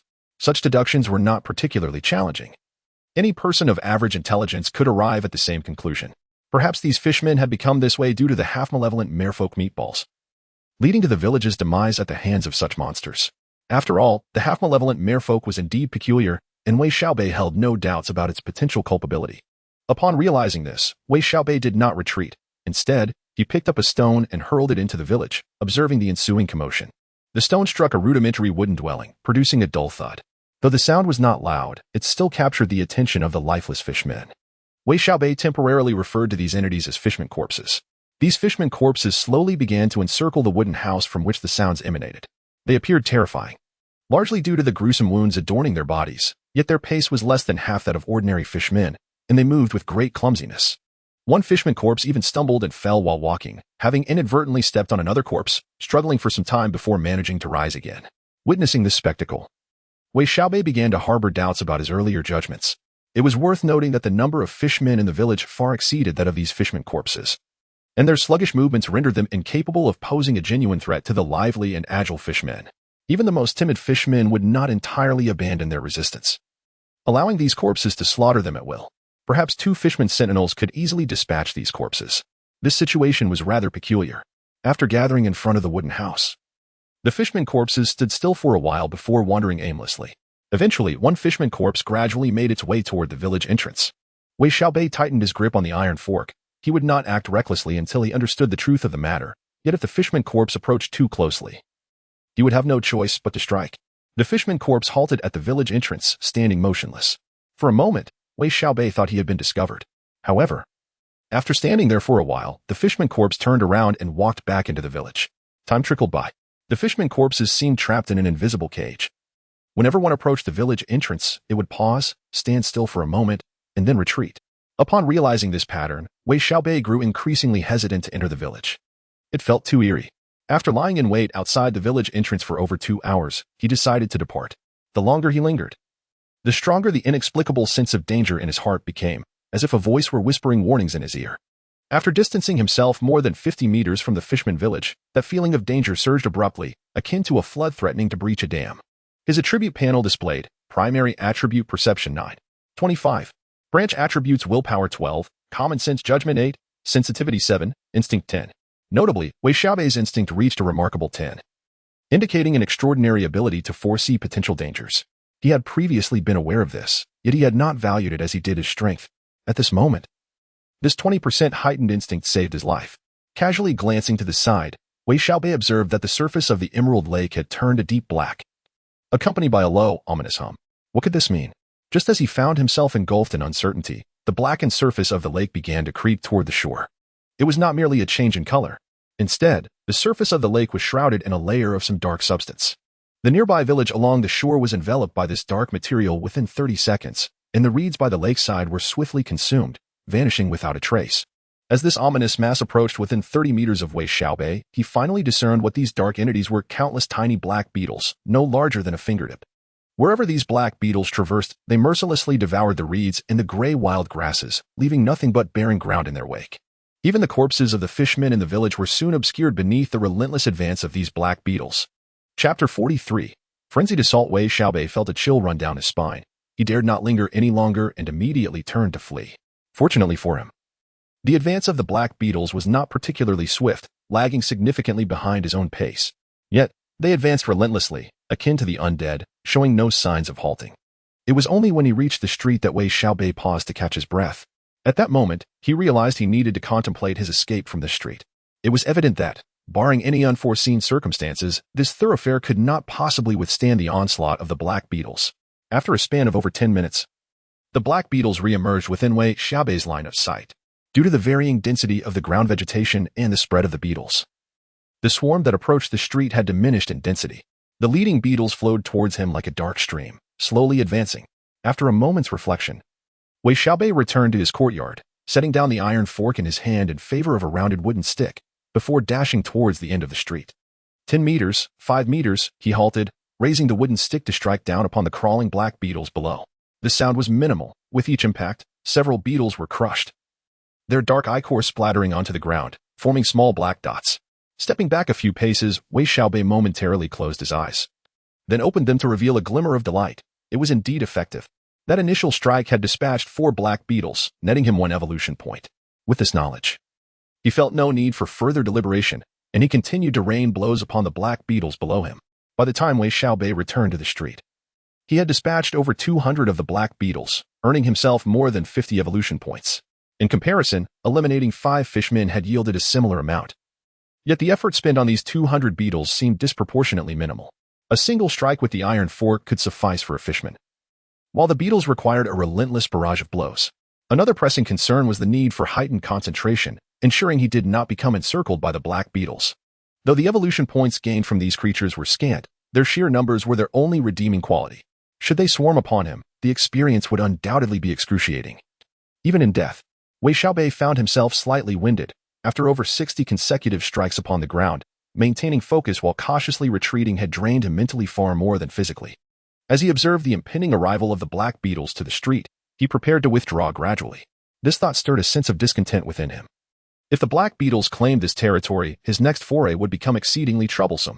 To avoid awakening and discovering himself covered in gnawing wounds with beetles emerging from his belly, he would need to enter the gray realm from a safer location. But who could determine what truly constituted a safe haven?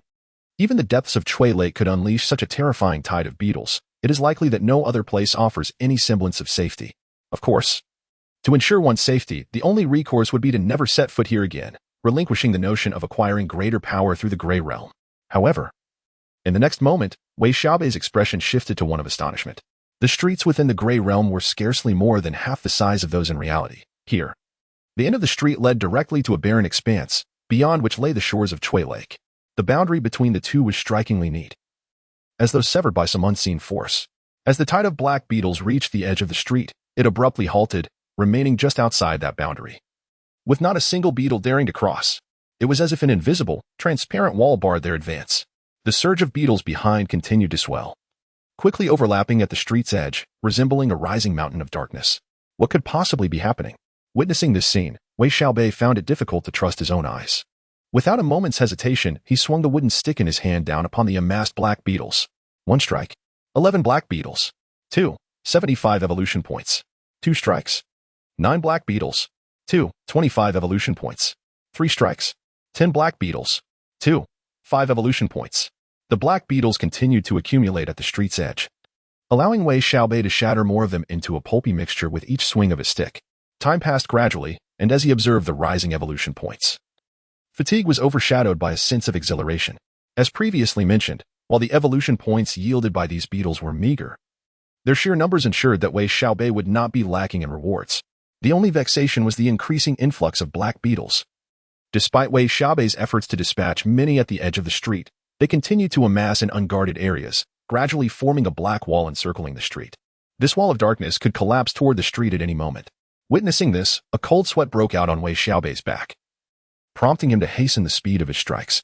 While he relentlessly pounded the stick against the street's edge, he remained oblivious to the presence of a woman in red with long hair, who had quietly appeared atop a nearby building. With her arrival, an eerie sound, inaudible to ordinary ears, began to resonate in the air. As the sound echoed, the temperature of the entire street seemed to plummet several degrees. Wei Xiaobei, enveloped in warmth, involuntarily shivered, and then, as if drawn by an unseen current, the black beetles retreated and tied back the way they had come, staring in disbelief at the spectacle. Wei Xiaobei was left wondering what could possibly be occurring. Fearing the resurgence of the black beetles, Wei Xiaobei only realized the situation when he attempted to pursue them, only to find that they had retreated several dozen meters away. Those departing black beetles represented a wealth of evolutionary points. Wei Xiaobei hastened after them, brandishing a wooden stick in pursuit of the fleeing insects. As he approached the lakeshore, a renewed sense of imminent danger surged within him, causing him to halt his advance. Within his line of sight, the banks of the Emerald Lake remained densely populated with swarming black beetles, incessantly plunging into the water and vanishing from view. Chapter 44. Tempered through trials, this scene persisted for over 20 minutes before it finally came to a close. Observing the now somewhat clearer waters of the Emerald Lake, Wei Xiaobei could not help but exhale a soft sigh as he turned to return. He himself could not articulate whether this sigh stemmed from the vanishing black beetles or from the lake's mysterious and eerie essence. As he made his way back, the closer he drew to the street, the more he felt as though something was watching him. Yet, upon closer inspection, that sensation of being observed would swiftly dissipate. Weary, exhausted, upon returning to his rented room, Wei Xiaobei flung himself onto the bed, and the fatigue he had suppressed surged forth, rendering him immobile. He quickly succumbed to slumber. Unbeknownst to him, at the moment he departed the gray realm, the silhouette of a woman clad in red was gradually fading from the rooftop of a small building. As he consumed the knife-cut noodles prepared by his junior sister, Chang Sisi, Wei Xiaobei's gaze appeared somewhat vacant, resembling that of a robot mechanically lifting noodles from the bowl to his mouth in a repetitive cycle. This was not due to any malfunction, rather. He was engrossed in reviewing the gains from his recent foray into the gray realm. Name: Wei Xiaobei. Race: human. Gender: male. Age: 21. Biological level: 1-star. Attributes: average values for a normal adult male are around 10 points. Strength: 11. 53. Muscle: 13. 03. Physical robustness: 10. 03. Agility: 9. 78. Hand-eye coordination: 9. 03. Flexibility: 11. 03. Reaction: 11. 03. Balance: 8. 03. Constitution: 10. 75. Health: 10. 5. Endurance: 11. Intelligence: 7. Learning: 6. Reasoning: 8. Perception: 9. 25. Willpower: 12. Common sense: 8. Awareness: 7. Intuition: 10. Charisma: 7. 43. Presence: 10. Persuasiveness: 7. Personal magnetism: 7. 6. Leadership: 5. Physical attractiveness: 7. 6. Skills: shooting, some proficiency; military boxing, some proficiency; electrical work, novice; bagwazang, proficient; fishing, novice; sanwang cannon strike, novice. Special ability: electric current release, voltage limit: 35 volts, current limit: 9. 8 milliamps. This ability was acquired through the consumption of Thunderbug electric pills. Prolonged use maintains energy release and can gradually enhance this ability. Coupled with physical activity, it can stimulate a slow increase in strength and agility. Evolution points: 1303. Possessions: none. It is noteworthy that after learning the San Wang Cannon Strike, a new skill appeared on Wei Xiaobei's attributes panel. However, this skill remains at a novice level, significantly inferior to his proficiency in Bagwazang, a fact worth mentioning. Following his entry into the Grey Realm, Wei Xiaobei spent some time in the Fishman Village, after which he primarily engaged in the relentless extermination of the black beetles. Continuously swinging a wooden stick, his speed diminished and efficiency waned as time progressed, leading to extreme fatigue. His time spent in the Grey Realm did not exceed 2 hours. The four-headed black beetle yielded 1 evolution point, and Wei Xiaobei had slain over 5,000 beetles, accruing a total of 253 evolution points. For Wei Xiaobei, this accumulation was indeed substantial. It is noteworthy that eliminating a common merman grants merely 10 evolution points, while an elite merman provides 40 and a merman guard yields 60. This implies that Wei Xiaobei's recent venture into the Grey Realm was tantamount to vanquishing 125 ordinary mermen, or 30 elite mermen, or 20 merman guards. Upon reviewing the changes in his attribute panel, Wei Xiaobei was overwhelmed with joy. Such bountiful rewards were exceedingly rare for him. It was akin to a beggar, who typically collects merely 30 or 40 coins a day, suddenly encountering a wealthy patron who generously bestows several thousand coins. Observing the inexplicable smile on Wei Xiaobei's face, Chang Cixi felt somewhat bewildered, suspecting that something might be amiss on her own visage, and hurriedly checked herself. Junior brother? Junior brother? After confirming that there was nothing wrong with her, Chang Cixi approached Wei Xiaobei, energetically waving her delicate hand before him until she managed to snap him back to reality. Ah, what is the matter? Junior sister, please don't interrupt my meal, Wei Xiaobei replied, entirely unaware of any issue, mistakenly believing that this junior sister was merely teasing him. What's wrong? I still have questions for you. Chang Cixi expressed her curiosity, not minding the informal address. Why are you smiling so lewdly? Have you found a girlfriend? What is her name? And when will you bring her to the martial arts hall? Let me assess her for you.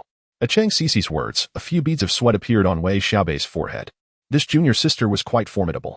Although he had sensed a hint of her nature during their initial encounter, their unfamiliarity had masked her true character at that time. Now, as they had grown more acquainted, the exchanges felt less formal. It was evident that this junior sister had reverted to her true self, possibly influenced by the newfound freedom from the constraints of her earlier school years, transitioning from a somewhat demure lady to a forceful young woman. No, junior sister. I am but a single man, devoid of wealth or companionship. As for a girlfriend, she probably still resides in her mother's womb, Wei Xiaobei replied with a self-deprecating smile. How could that be? You still possess a hint of masculinity, Chang Cixi remarked, her cheeks unintentionally flushing slightly as she continued. Never mind. After finishing, wash your own dishes. I'm heading out to shop. As she spoke, Chang Cixi casually dropped a comment and then turned to leave the dining hall. What is up with the junior sister? Wei Xiaobei pondered in confusion. Nevertheless, it was for the best. With her departure, he could contemplate how to utilize his evolution points. Thanks to this significant windfall, Wei Xiaobei's evolution points soared to an impressive 303. Investing in any branch attribute would elevate it by 13 points. For Wei Xiaobei, this would herald a monumental transformation in his attributes. After a moment of contemplation, he dismissed the notion of allocating all his evolution points to his branch attributes. While this would undoubtedly enhance his capabilities significantly, it would also confine him too narrowly. Wei Xiaobei reflected further and resolved to invest an additional level into the 8 Extremities Fist, thereby bolstering his combat prowess, while temporarily setting aside the 3 Sovereigns Cannon Strike. As he focused his attention on the 8 Extremities Fist, his evolution points began to deplete rapidly. The progress of the 8 Extremities Fist was relatively slow. After 1 breath, 2 breaths, and then 3 breaths, it finally stirred slightly, with its subsequent realm transforming from the stage of initiation to that of rigorous refinement. Chapter 45. Enhancing health attributes. Following this, Wei Xiaobei felt a significant augmentation in his mental faculties. Setting aside his bowl, he departed from the dining hall and made his way to the indoor training arena. The arena was devoid of any practitioners, his master was preoccupied, and several senior brothers were instructing students outside. After a brief respite, during which he sipped some green tea to alleviate his fullness, Wei Xiaobei engaged in practicing the 8 Extreme Small Frame for a while, followed by a session with the Great Gun of the 6 Harmonies. As he exhaled a breath of turbid air, a smile crept onto his face. His comprehension of the 8 Extremes Fist had deepened considerably. Concepts that once seemed perplexing and awkward had become fluid and harmonious. While he could not yet rival his third senior brother, Yao Wu, the gap had narrowed significantly, reflecting a foundation honed over at least 7 years of relentless training. Yet, he was acutely aware that this was insufficient. Glancing at the remaining evolution points, he noted that the first elevation of the 8 Extremes Fist had consumed 200 points, leaving him with 103 points. The prior leap from a novice to a competent practitioner had required 50 points, while the transition from competence to mastery demanded 100 points. This indicated a progressively escalating consumption of evolution points for skill enhancement. Thus, should he choose to elevate the 8 Extremes Fist once more, the cost would likely be 400 points. Without a trace of hesitation, Wei Xiaobei stood still, gently closing his eyes as he refocused his mind on the 8 Extremes Fist. As the evolution points were expended furiously, akin to a racing odometer, the recently upgraded 8 Extremes Fist began to evolve once more. 8 Extremes Fist, refined through repeated trials, transformed into 8 Extremes Fist, comprehensively integrated. In that moment of transformation, Wei Xiaobei meticulously practiced every form and sequence, and this time, it was not merely a matter of fluidity. He could distinctly perceive the profound changes occurring within him as he practiced the 8 Extremes Fist. For a moment, he lost track of his evolution points, standing in a daze while savoring the metamorphosis he had undergone. After a while, his second senior brother, Lu Jianqing, entered the training arena for a drink. Noticing Wei Xiaobei in a trance, he called out to him, jolting him back to reality. They exchanged light-hearted banter. And once Lu Jianqing departed, Wei Xiaobei inevitably redirected his attention to his attribute panel. For the time being, he would refrain from further elevating the 8 Extremes Fist. At that moment, a flicker of enlightenment crossed his mind. Although his strength had undeniably increased with the enhancement of skills, it felt somewhat insubstantial and superficial. Real combat was essential. After all, this was a martial art, a true technique for life and death. Recalling his master's words, Wei Xiaobei was momentarily seized by the urge to plunge into the Gray Realm. However, he quickly suppressed that thought. With 803 evolution points remaining, he realized that the transition from refined through repeated trials to comprehensively integrated had consumed only 300 points, a delightful surprise that exceeded his expectations by 100 points. Now, he resolved to allocate his evolution points to his branching attributes. However, the decision regarding which branch attribute to enhance left Wei Xiaobei feeling somewhat perplexed. The 6 primary attributes: strength, agility, constitution, intelligence, perception, and charisma encompass a total of 19 branch attributes. These include muscle, physical robustness, hand-eye coordination, flexibility, reaction, balance, health, endurance, learning, reasoning, willpower, common sense, perception, intuition, charisma, persuasiveness, personal attractiveness, leadership, and physical appeal. Merely contemplating such an array of branch attributes can bewilder an ordinary individual. The 5 branch attributes beneath charisma were the first to be dismissed by Wei Xiaobei. According to the descriptions generated by the attribute panel, charisma is not merely a reflection of physical beauty. Rather, it pertains to one's ability to influence others. This elucidates why the primary attribute of charisma includes the 5 branch attributes of charisma, persuasiveness, personal attractiveness, leadership, and physical appeal.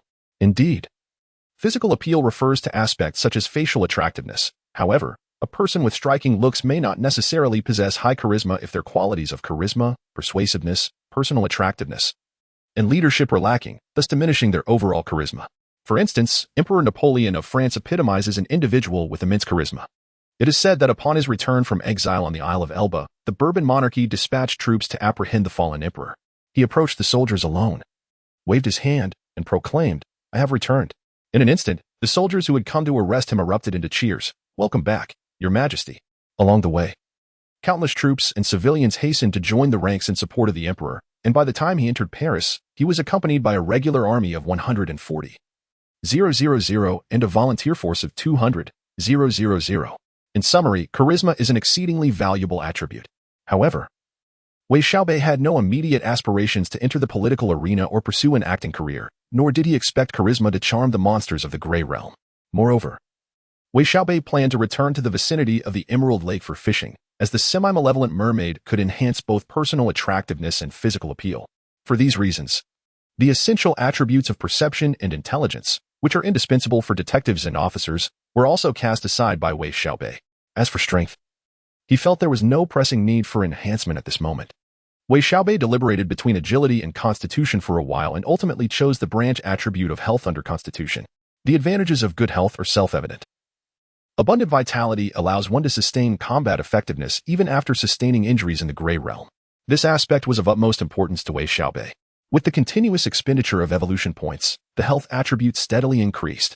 A total of 800 evolution points was consumed within half a minute. Subsequently, Wei Xiaobei reviewed his attribute panel. Name, Wei Xiaobei. Race, human. Gender, male. Age, 21. Biological level, 1-star. Attributes, the average value for a normal adult male is 10 points. Strength, 11.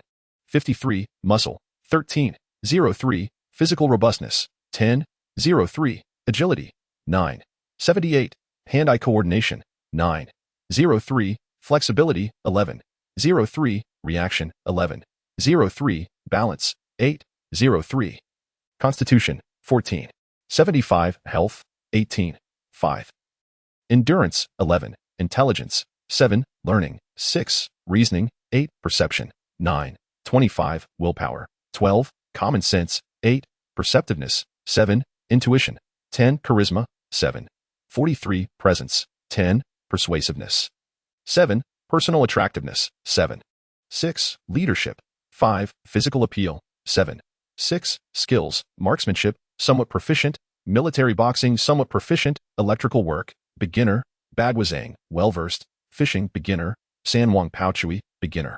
Special ability, electric discharge, voltage limit, 35 volts, current limit, 9, 8 milliamps. This ability was developed through the ingestion of thunderworm electric pills by Wei Xiaobei. Prolonged use enables sustained energy release, allowing for gradual enhancement of this ability, and with exercise, it can stimulate slow improvements in strength and agility. Evolution points, 3 possessions, none. Chapter 46, out of money. From the attributes panel, it became evident that Wei Xiaobei's evolution points had nearly been depleted, thanks to the remarkable surge in his health attribute. His physical constitution had ascended to 14. 75. At this moment, Wei Xiaobei could distinctly feel the vitality surging within him, continuously transforming his body and dissipating the residual fatigue and minor ailments that had lingered. He had an inkling that his body would likely become more resilient to illness in the future. Throughout the afternoon, Wei Xiaobei remained in a state of exhilaration. His robust constitution not only signified abundant vitality but also enhanced his mental acuity significantly. However, after dinner, he discovered a lack of toilet paper in his room. A trip to the supermarket left him feeling somewhat despondent. His finances were dwindling rapidly. Indeed, he was running out of money, despite his frugality of late. There were numerous essential expenditures that could not be curtailed. Particularly, on occasions when he wished to express gratitude to his senior brother, he found himself spending on drinks, which hastened the depletion of his funds. Wei Xiaobei was contemplating embarking on weighted training to bolster his strength, necessitating the purchase of an adjustable weighted vest and adjustable weighted leg straps. The vest alone cost 120 yuan, while the leg straps exceeded 60 yuan. Moreover, as both the vest and straps required regular washing, he would need 2 sets. Adding it all up, 100, 200, 300.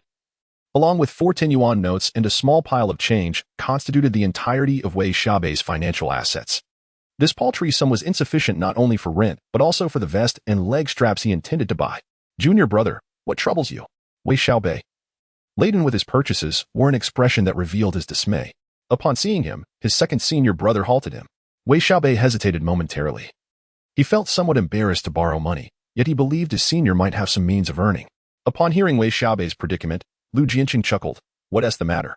Just take the money for now. Once I find you a good job, you can repay me then. As he spoke, Lu Jianqing retrieved his wallet, counting out 2,100 yuan notes and handing them to Wei Xiaobei. A flush crept across Wei Xiaobei's face, moved yet reluctant, but with Lu Jianqing having spoken so plainly, he could hardly refuse. Accepting the money, he murmured, Thank you, senior brother. Don't mention it. I actually have a quick way to earn money. Though I'm unsure if the master will agree, Lu Jianqing smiled, leaving the rest unsaid, instructing Wei Xiaobei to wait in his room while he headed towards the master's quarters. Wei Xiaobei was left in suspense, uncertain about the nature of this lucrative opportunity or why it required the master's approval. He could only wait in his room. Before long, Lu Jianqing returned, standing at the doorway and beckoning to Wei Xiaobei. Junior brother, the master wishes to see you. Ah. Wei Xiaobei quickly rose and followed Lu Jianqing closely.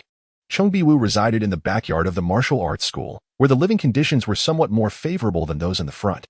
However, Wei Xiaobei paid little heed to this, having visited before. He paused before his master's room, and his second senior brother gestured to him, seemingly wishing him good luck before departing without delay. Master, Wei Xiaobei called out at the threshold, an inexplicable timidity stirring within him, a sensation that had not graced his heart for quite some time, likely not since his school days. Come in. Chengbiwu's resonant voice echoed from within. Wei Xiaobei pushed open the half-closed door and found his master seated at a desk, engrossed in a book, an ancient tome whose title was obscured by his hand. Have a seat. Chengbiwu indicated a chair beside him. Wei Xiaobei sat obediently, his gaze fixated on his master's hands, attempting to discern the title of the book.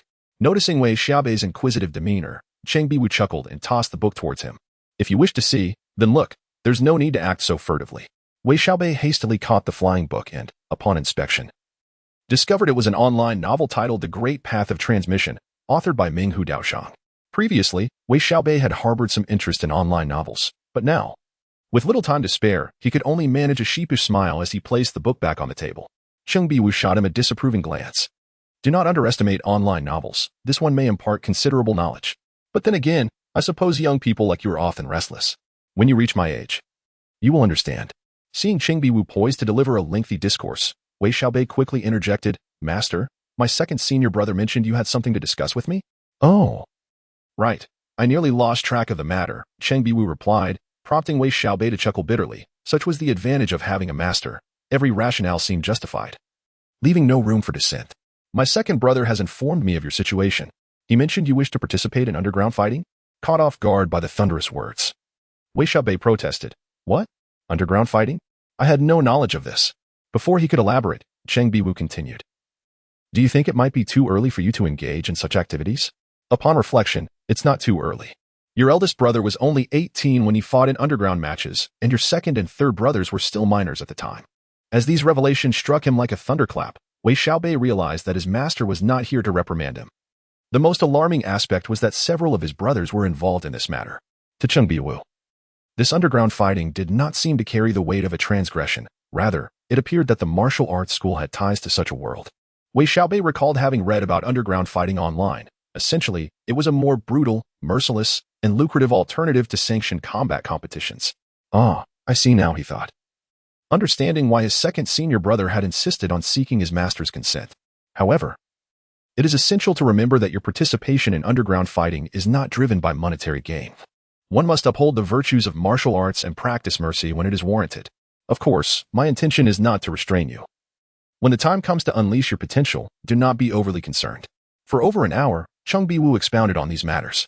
Although Wei Xiaobei felt a slight ache in his head, he began to grasp the essence of these underground fights.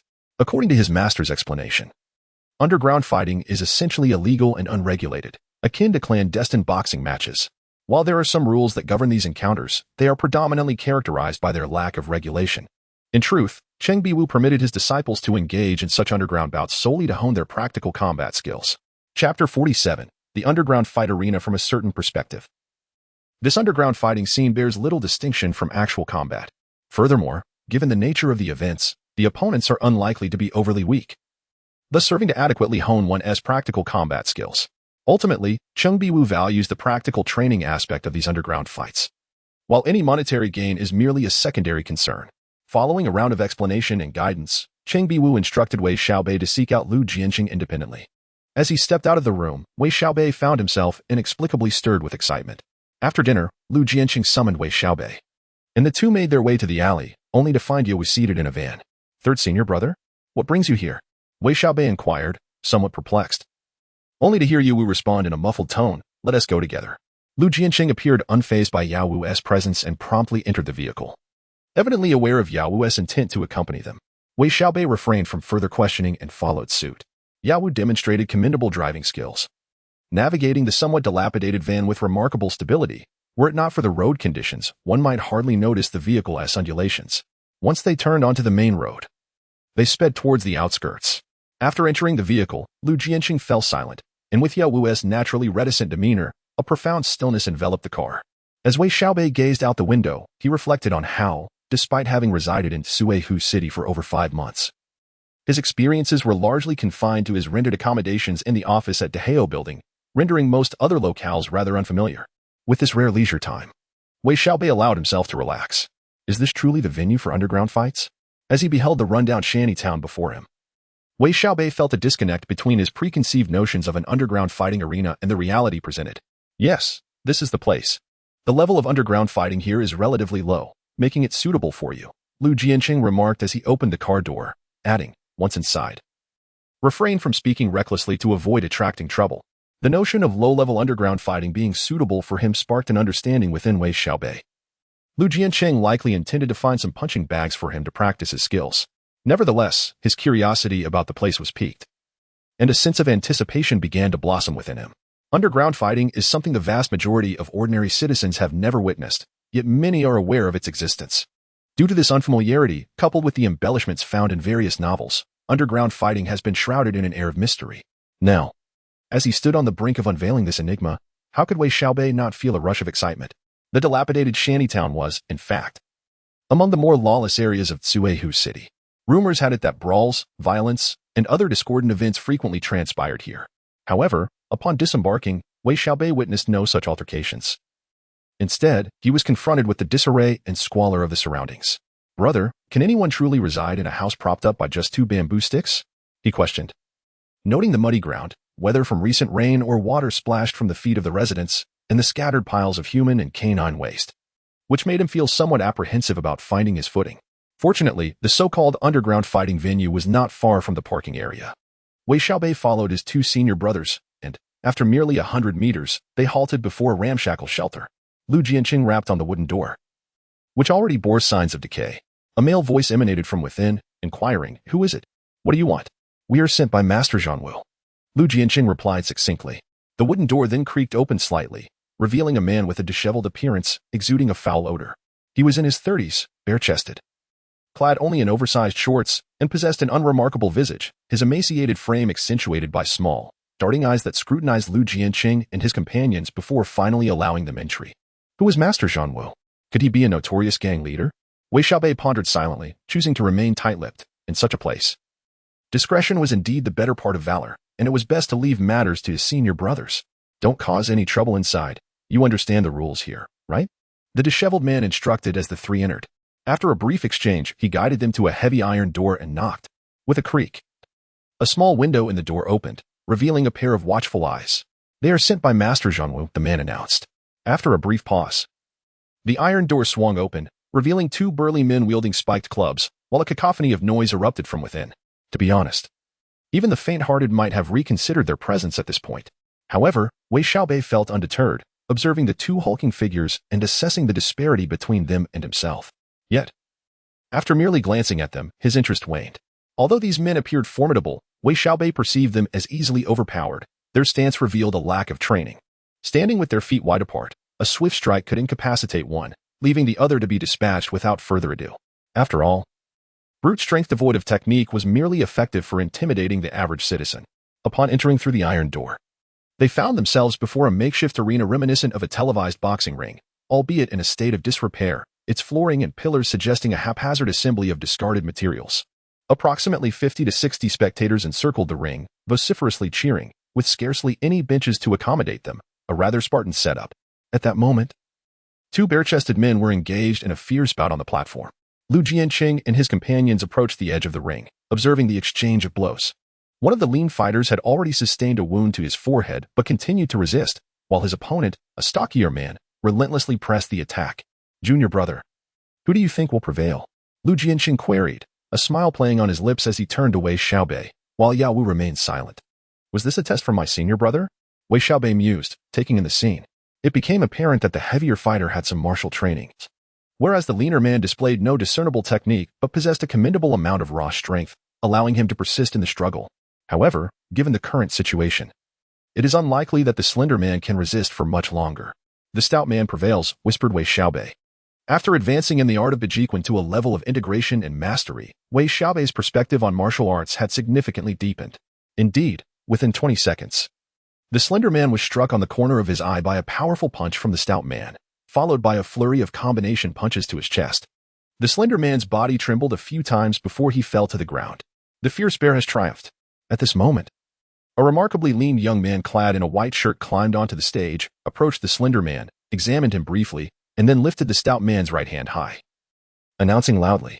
Chapter 48. The rhythm of bragging instantly, a cacophony of cheers and wails erupted from the audience, with many vociferously cursing. The emaciated man sprawled on the arena floor, indicating that these spectators had likely suffered losses.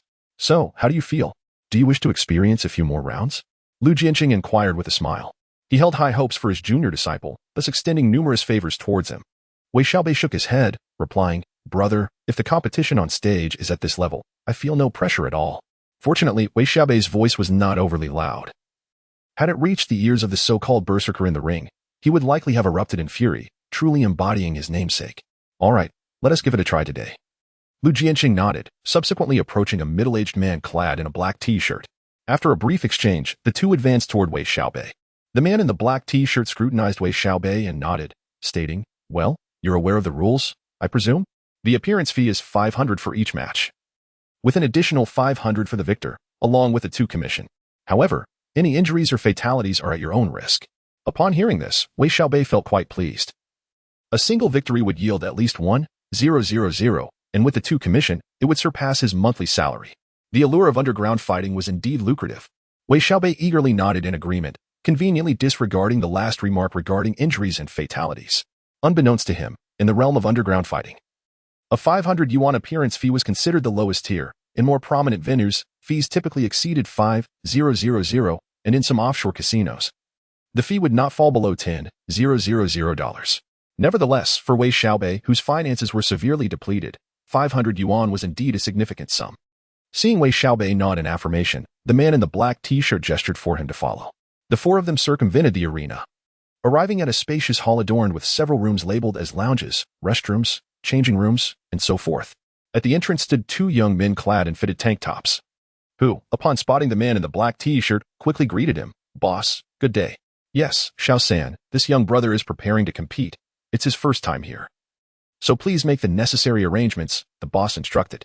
The young man on the left nodded. "Boss, leave it to me. I'll handle it without issue." Afterward, Lu Jianqing and his companion waited in the hall while the young man escorted Wei Xiaobei into a changing room, providing him with a pair of specialized shorts and shoes for the boxing match. While Wei Xiaobei changed, the young man began to elucidate some of the rules of underground fighting. In truth, there are not many regulations in underground fighting. However, to maintain order, venues often establish certain essential guidelines. For instance, this particular arena mandated that fighters cease their assault once their opponent was no longer able to resist. In reality, this rule is rather subjective, as determining when an opponent has lost the will to fight is inherently a matter of perception.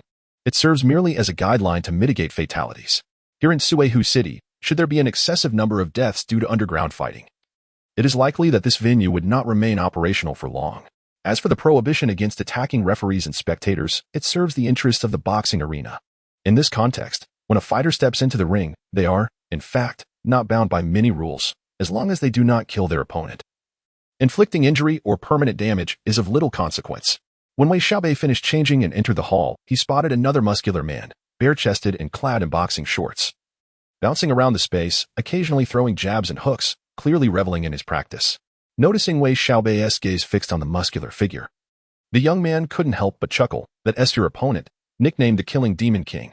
He has fought 3 matches here, with 2 wins and 1 loss. His strength is quite commendable." A peculiar smile crossed Wei Xiaobei's face. This was considered commendable? With such a lack of lower body stability, one sweep of a leg could send him sprawling. However, judging by the man's stature, likely over 6 feet 3 inches, he was indeed remarkable among ordinary individuals. If Wei Xiaobei had faced this giant during his early days of learning Bejiquan, he would have likely been thoroughly thrashed. But now, he chuckled inwardly. "By the way, what nickname will you choose?" the young man suddenly inquired. "What nickname?"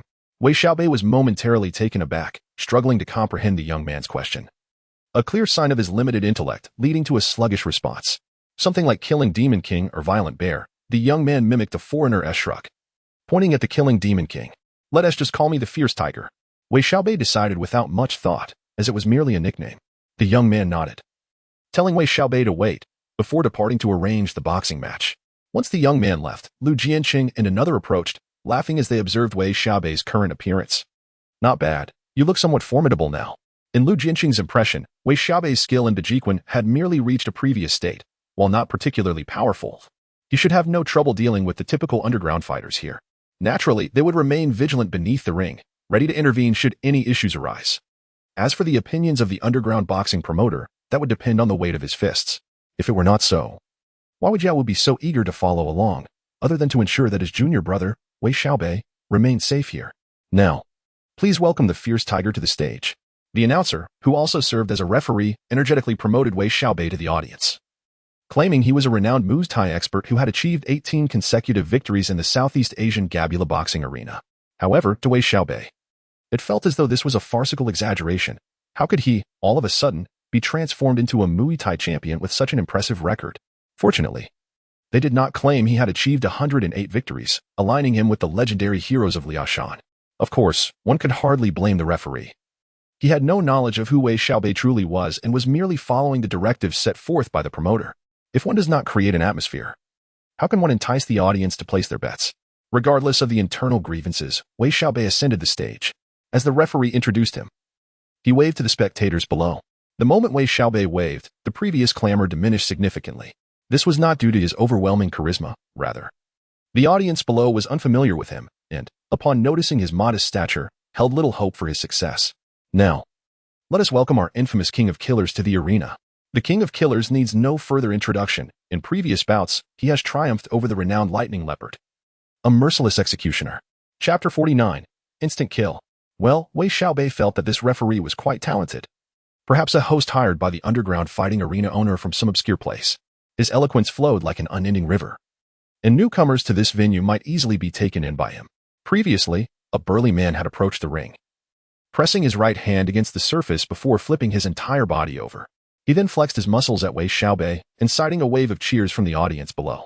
At that moment, the referee was fervently encouraging the spectators to place their bets, for the match was about to commence. In this arena, each bout consisted of 3 rounds. And at the conclusion of each round, the payout ratios would be recalculated based on the performances of both fighters. Currently, Wei Xiaobei's payout ratio stood at 1:2, while that of the Murder King was 1:5. This indicates that the odds favored the Murder King, who, in terms of both height and strength, surpassed Wei Xiaobei. In such low-tier underground fighting venues, physical attributes often dictated the outcome of matches. The betting behavior of the audience clearly reflected this. At least 80% of them placed their bets on the Murder King. These spectators were pragmatic and not easily deceived, regardless of the referee's extravagant proclamations. They relied on what they could see and hear. The Murder King had fought several bouts in this arena, and his prowess was evident. Whereas Wei Xiaobei was making his debut, who could ascertain his capabilities? Moreover, as previously mentioned, Wei Xiaobei lacked the stature and build to compete with the Murder King, making it unsurprising that the majority of the audience wagered on the latter. With a sharp whistle from the referee, who then scurried off the ring like a frightened mouse, the two fighters stood 3 meters apart. Once the match commenced, the referee would bear the consequences of any injury sustained. Kid, are you still a rookie? Should I show you how it's done? The Murder King sneered, shaking the flab on his face and attempting to provoke Wei Xiaobei with degrading remarks, swinging his fists up and down in a bid to incite anger. Truth be told, such tactics were not uncommon in the ring. Using various insults to provoke an opponent could lead to their loss of composure, bringing victory within reach. However, what transpired next made the Murder King regret his words. Wei Xiaobei chose not to engage in banter. Instead, he charged forward, delivering a swift kick to the groin, startling the Murder King into a defensive stance. As the Murder King attempted to block Wei Xiaobei's incoming left leg, Wei Xiaobei's left leg had already struck the ground with force. And with a powerful stomp of his right leg, the platform trembled. In an instant, Wei Xiaobei transformed into a fierce tiger, lunging toward the Murder King's chest. Within moments, the Murder King found himself wide open, stumbling backward. Before he could regain his balance, Wei Xiaobei stomped again, channeling all his strength into his shoulder, and collided solidly with the Murder King's chest. The spectators beneath the arena had initially been cheering for the Murderous King's provocations, joining in the jeers against Wei Xiaobei. Yet in the next instant, they witnessed Wei Xiaobei's shoulder slam into the Murderous King's chest, followed by a sickening series of bone-cracking sounds. Half a breath later, the Murderous King was sent flying like a half-filled sack of sand, crashing through the arena ropes and landing amidst the crowd, eliciting gasps of shock. The referee and 2 assistants dragged the unconscious fighter away, rescuing an unfortunate spectator trapped beneath him. After confirming the Murderous King's incapacitation, the referee leapt onto the platform and declared Wei Xiaobei the victor. Victory? Just like that? 1,000 yuan secured? A flicker of delight crossed Wei Xiaobei's face. As for the Murderous King, likely with multiple shattered ribs, Wei Xiaobei felt not an ounce of remorse. Had the man tempered his arrogance, the retaliation might have been less severe. But Wei Xiaobei was no saint. While not one to demand absolute submission, an eye for an eye was non-negotiable. The fallen fighter and the injured spectator were swiftly removed. When Wei Xiaobei descended, the crowd's gazes shifted to wary reverence. After all, if the hulking Murderous King had been sent flying unconscious with a single strike, what chance did they stand? A young man approached with Wei Xiaobei's earnings. 1,400 yuan? A pleasant surprise. 400 of that is your commission. The youth said with a grin. From now on, Wei Xiaobei would be under his management, and each victory meant mutual profit, hence the newfound enthusiasm. Little junior brother, impressive. How long has it been? and you've already mastered Iron Mountain Shoulder like this. A heavy hand clapped onto Wei Xiaobei's shoulder as second senior brother Lu Jianqing's voice rang out behind him. To the crowd, the fight had been mere spectacle, fodder for future boasts. But to Lu Jianqing, it was different. Wei Xiaobei's execution of Iron Mountain Shoulder was nearly on par with his own. Truthfully, Lu had harbored a twinge of envy. Damn it, this junior brother was a monster. How long had he been practicing Bajiquan? Barely 2 months. Yet already rivaling Lu's 14 years of training. At 28, Lu had dedicated half his life to the art, while Wei Xiaobei now moved with the skill of a decade-long veteran. The comparison was enough to crush a man's spirit. But at this moment, Lu's envy dissolved. The greater his junior brother's talent, the brighter his own future as second senior brother. Lu knew his aptitude was mediocre, even surpassed by the third disciple. As a scion of a prominent family with no head for business, his standing had always been precarious. Yet now, with Wei Xiaobei's rise, perhaps his fortunes would shift. However, connections are an invaluable resource, particularly in China, where martial arts and commerce are inextricably linked. If one could befriend a master of traditional martial arts, many challenges would become considerably easier to navigate. Initially, Lu Jianqing aspired to cultivate himself into a master of martial arts, yet over the years, he has come to realize that if genius is rated a perfect score of 100, he would barely reach 60. With the emergence of Wei Xiaobei, Lu Jianqing feels that his aspirations are on the verge of realization. Wei Xiaobei, on the other hand, finds himself at a loss for words and can only offer an awkward smile. Chapter 50. Is this the Dark Knight? However, Lu Jianqing was entirely oblivious to Wei Xiaobei's expression and continued to express his admiration. Can I compete again? Wei Xiaobei was reluctant to leave with just 1,400 yuan. So he inquired of the young man. Absolutely, I'll arrange it for you immediately.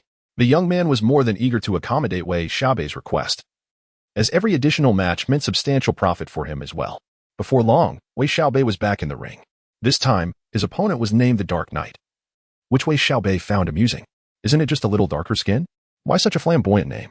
Compared to the previous opponent, the Murder King, the Dark Knight was considerably shorter and leaner, yet his fighting skills were notably superior, allowing him to exchange several blows with Wei Xiaobei.